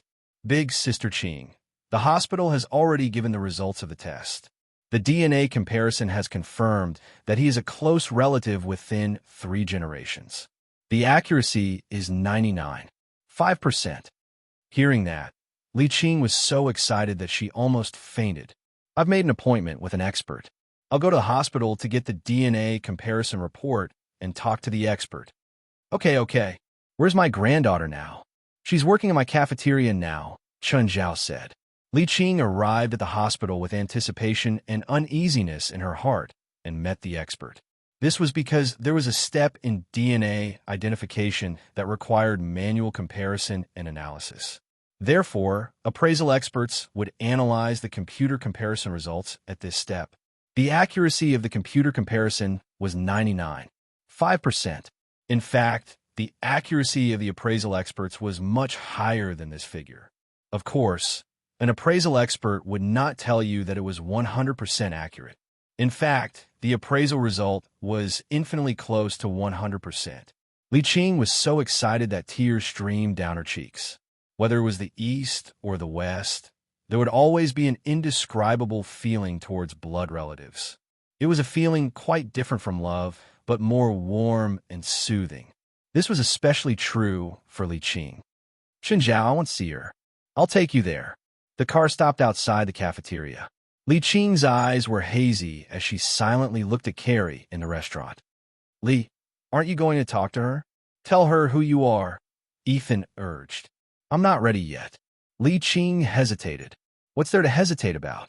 She's your granddaughter. No. Let me think again. Chun Zhao, is she doing well? Chun Zhao hesitated for a moment before answering. As far as I know, her life isn't very good. This is what I found out yesterday. It's not very comprehensive. Li Qing took the information from Chun Zhao. This made her feel even more disappointed and guilty. Carrie's mother had passed away in an accident when she was 5 years old. In the past, Carrie had spent most of her time in the orphanage. Another year was spent in juvenile detention for burglary. Ever since Chun Zhao picked Li Qing up from the airport, she hadn't stopped crying. Suddenly, Li Qing seemed to sense something. Chun Zhao, did she also come into contact with the supernatural world? Her great-grandmother came into contact with her. Now, she's followed by a thing called Wu. Li Qing's brows relaxed. The divine beast Wu? That was her father's guardian beast. The 100 Beast Steel is the holy artifact of the Maoshan sect, but it's always been under the control of the Qingyi sect. Because they all came from the same source, there were many things that couldn't be clearly distinguished. Chun Zhao, can I ask you something? Auntie Li, please. Be your master. Chun Zhao's teeth hurt. You've already discussed this, right? Chun Zhao didn't believe in fate. But this was what Sage Qingping had told him. He'd said that Carrie was destined to be his disciple. If someone else had made this request, Chun Zhao wouldn't have agreed. But it was Li Qing who'd made it. Okay. Chun Zhao's answer was simple and direct. Annie Li, my understanding of spells might not be as deep as yours. What I have might not be suitable for her either. Can't you teach her yourself? She can't join the Qingyi sect, and I can't let her join the Mao Mountain either. I've had enough of the mutual deceit of these sections. The bigger the sect, the more tragic the fights. My whole family died in the fights within the sect. I don't want her to be the next victim. Li Qing actually didn't want Chun Zhao to be Carrie's master. She wanted him to be her protector. The only person Li Qing could trust and had the ability to protect Carrie was Chun Zhao. So, she could only beg Chun Zhao. Let's go in and eat. Also, talk to her, Chun Zhao said. Li Qing hesitated and hesitated again. Let's go, Ethan said. I'm hungry too. Plus, this is Chin's restaurant. It'll be a waste if we don't eat. After entering the restaurant, they found a place and sat down. The waiter immediately came over. Boss, do you need my service? Go and call Carrie over, Chun Zhao said. Carrie walked over to Chun Zhao, annoyed. Boss, these two are my friends. Ask them what they need. Boss, this is a buffet restaurant. Chun Zhao glared at Carrie. Carrie immediately gave in. He looked at Li Qing. Madam, do you need help? No. Thank you, Li Qing said, holding back the urge to cry. Sir, I don't need it. I'll get it myself. Go and get another set of cutlery. Come and sit, Chun Zhao said in a commanding tone. Boss, I've eaten. If you don't listen, you might not eat for the next 3 days. Carrie was helpless. She obediently followed Chun Zhao's request and sat down at the table. Carrie felt that it was a bit strange. The Asian woman seemed to be staring at her. "Madam, is there a problem?" "No, nothing." "How long have you been in contact with those things?" "Those things?" "Oh." Carrie immediately realized that the woman was also a kindred spirit. She discovered her uniqueness, so she kept staring at her. "Just a few days." "Have you seen an evil spirit before?" "Yes." "I was scared the first time," Carrie said. "Were you scared the first time you saw it?" "Yes," Li Qing said, pointing at Chun Zhao. "Anyone would be scared the first time, including him." "Andy Li, did I tell you about my first encounter with an evil spirit?" Chapter 2942. Li Qing and Carrie seemed to get along well. Jollywen's saliva flew everywhere as she spoke, and Li Qing looked at her with a gaze full of enthusiasm. "Don't you want to eat something?" "Oh, okay. Waiter, bring some food over." The waiter, "Do you have a boyfriend?" "No. 2 years ago, there was a guy who chased after me. He was a gangster from my place. Because I rejected him, he brought people to block my door. In the end, I chased him away with my hunting gun. After that, no one else dared to pursue me." Carrie proudly recounted her glorious history. Li Qing nodded with a smile and glanced at Chun Zhao. Chun Zhao nodded slightly, indicating that he got it. He already called Li Qing's sister, and now he'd agreed to be Carrie's master. Of course, he couldn't reject this small favor. "This is my contact number. You can contact me if you need anything in the future. Can I also find you if I have magic problems?" "There's someone stronger than me here," Li Qing said. "Maybe the strongest." "Him?" Carrie asked, pointing at Ethan. "No, him," Ethan said with a dark expression. "He's been eating the whole time. Why do you think I'm the strongest?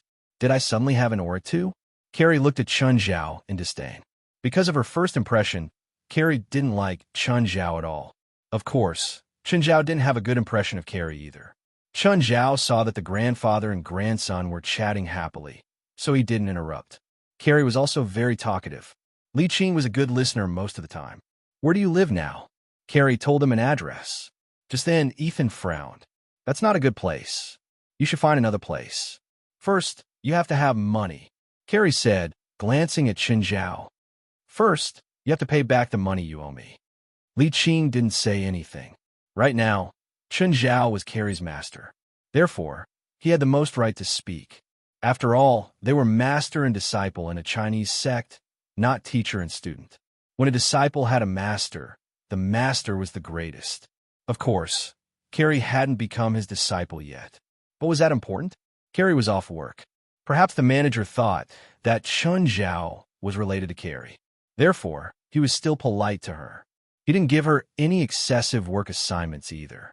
So, after the restaurant's opening hours ended, Carrie was released. Jollywen didn't like Chun Zhao. However, she felt that using Chun Zhao's identity to make things easier for herself was not a bad idea. Just as she was about to flag down a taxi, a business car suddenly stopped in front of her. "Miss Carrie, please get in."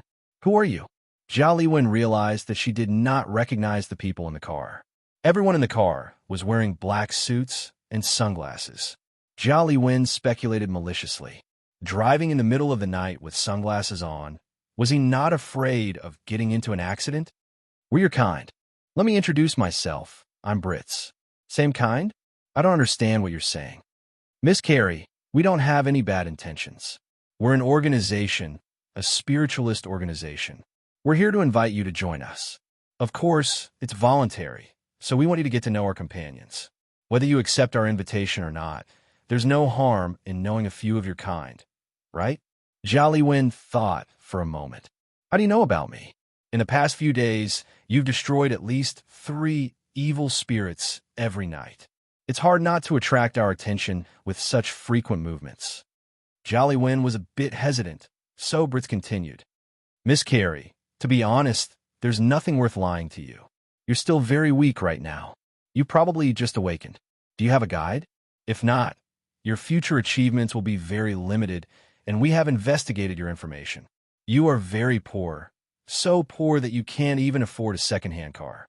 So, with your current terrible situation, Do you think there's a need to worry about a situation worse than this? You're right. Jolly Win was also a tomboy. After thinking for a moment, she still got in the car. However, Jolly Win was still vigilant.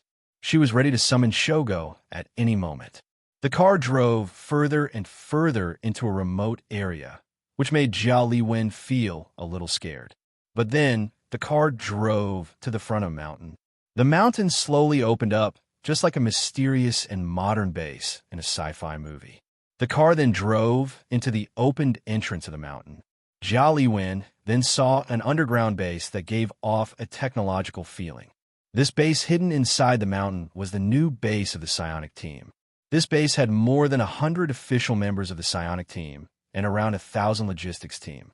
There were also all kinds of machinery or a mixture of machinery and magic. Jolly Win had already forgotten about the danger. She was full of curiosity about everything here. It was like Granny Lou entering the Grandview Garden. Along the way, Brits gave a brief introduction about the psionic team. Of course, the most important thing was the psionic team's abundant funding. Looking at the surrounding base, one could see how abundant the psionic team's capital was, and how powerful the psionic team was. Jolly Win was tempted. However, the biggest problem had yet to be solved. Brits had yet to get to the most important problem, the problem of personal benefits. Jolly Win was a little distracted after listening to Brits's boast. She had been waiting for Brits to get to the point. However, Brits was still blabbering on and on. He had no intention of getting to the point. Mr. Brits, what about my benefits? Our psionic team is a big family, but we still have a strict and clear division of ranks, as well as a reward system for completing missions. In other words, the level you are at, the difficulty you complete, and the number of missions you complete are all clearly divided. What kind of salary can I get at a rank like mine? What kind of monsters can you deal with at the moment? Brits asked. Monsters? I've only dealt with evil spirits. What kind of monsters are you talking about? Jolly Win asked, a little scared. Miss Jolly Win, I'm afraid you can only carry out the lowest F-rank missions, and the reward for F-rank missions is at most $100 per mission. What? Why so little? I've been doing more than that myself. Last time, a little girl offered $500. You're such a big organization, and you're only offering $100? Chapter 2943. Brits could already feel the distrust in Carrie's eyes. Her eyes seemed to be saying, Are you treating me like a laborer or a fool? Brits had no choice. The psionic team was indeed large. However, most of the funds were still invested in the base and the senior members. F-level missions were $100, E-level missions were $500, D-level missions were $2,000, C-level missions were $8,000, B-level missions were $50,000, and A-level missions were $300,000. S-level missions were $3 million. This was how the psionic team divided the rewards for different levels of missions. The rewards for low-level missions were generally lower than the market price, while the rewards for high-level missions were generally higher. They were using the money saved from low-level missions to subsidize high-level missions. In fact, giving such a high reward for high-level missions was also to attract strong people to join their psionic team. Of course, Brits could not say that her current reward was higher than those experts. He looked at Carrie seriously. Right now, you are not just carrying out a mission. What you need is to strengthen yourself, and we can provide you with help and resources in this regard. Once your strength is increased, you won't have to worry about why low-level missions have such low rewards. The rewards for high-level missions will definitely be so rich that you can't imagine it. Of course, the rewards for high-level missions were indeed very tempting. But the key problem was that high-level missions were also very difficult. From C-level onwards, it basically required teamwork. Last month, for example, they had completed an A-level mission for B-level missions and several missions below B-level. They had indeed accepted an S-level mission, but it had ended in failure. For teams that carried out an S-level mission together, but in the end, two teams had been completely wiped out, one team had been half-crippled, and one team had been heavily injured. Even the employer had died because the mission had failed. This also made the higher-ups of the psionic team realize that their team was really not strong enough. They had received information that their old rival, the Supernatural Society. Last month, they had received 3 S-level missions. All of them had been carried out as individual teams, and all of them had been completed successfully. One of them had been able to easily complete S-level and above missions. The other had tried their best to complete S-level missions, but they had all ended in failure. From this, the difference in strength between the two organizations could be clearly felt. Of course, in the eyes of the higher-ups of the psionic team, this was because they had a lot of people and their strength was mixed.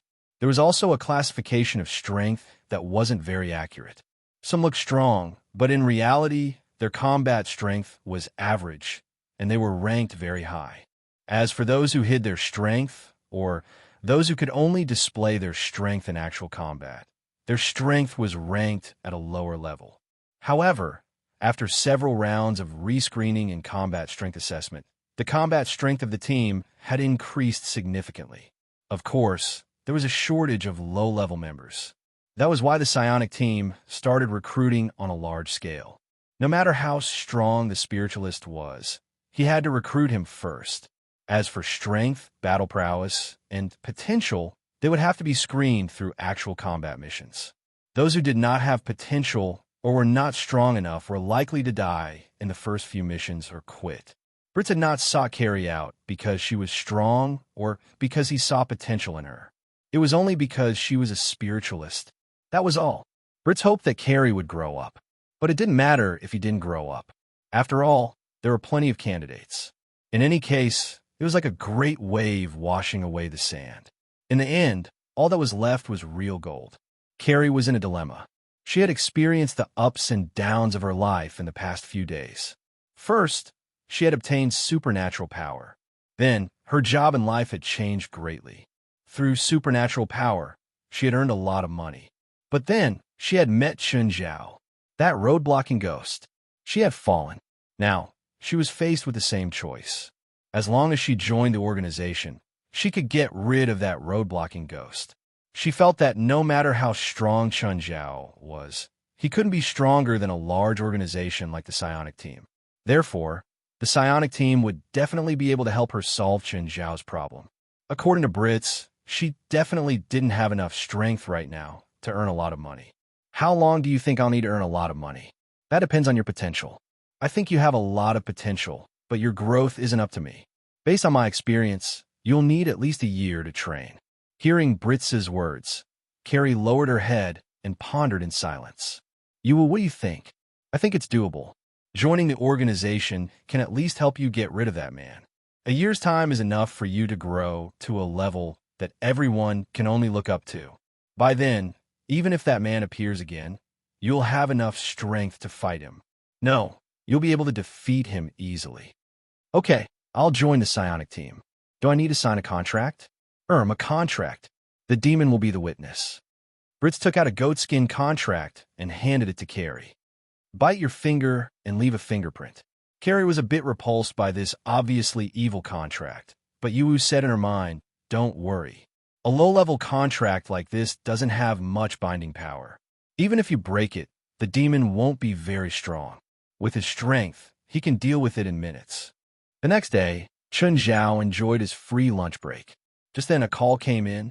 It was the manager of the buffet. Boss, your call. Portia handed the phone to Chun Zhao.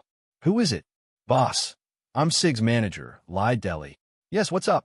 Boss, it seems that Miss Carrie resigned today. Resigned? She resigned? Chun Zhao's eyelids twitched. Is she still in the shop? No, she just called me. Okay, I got it.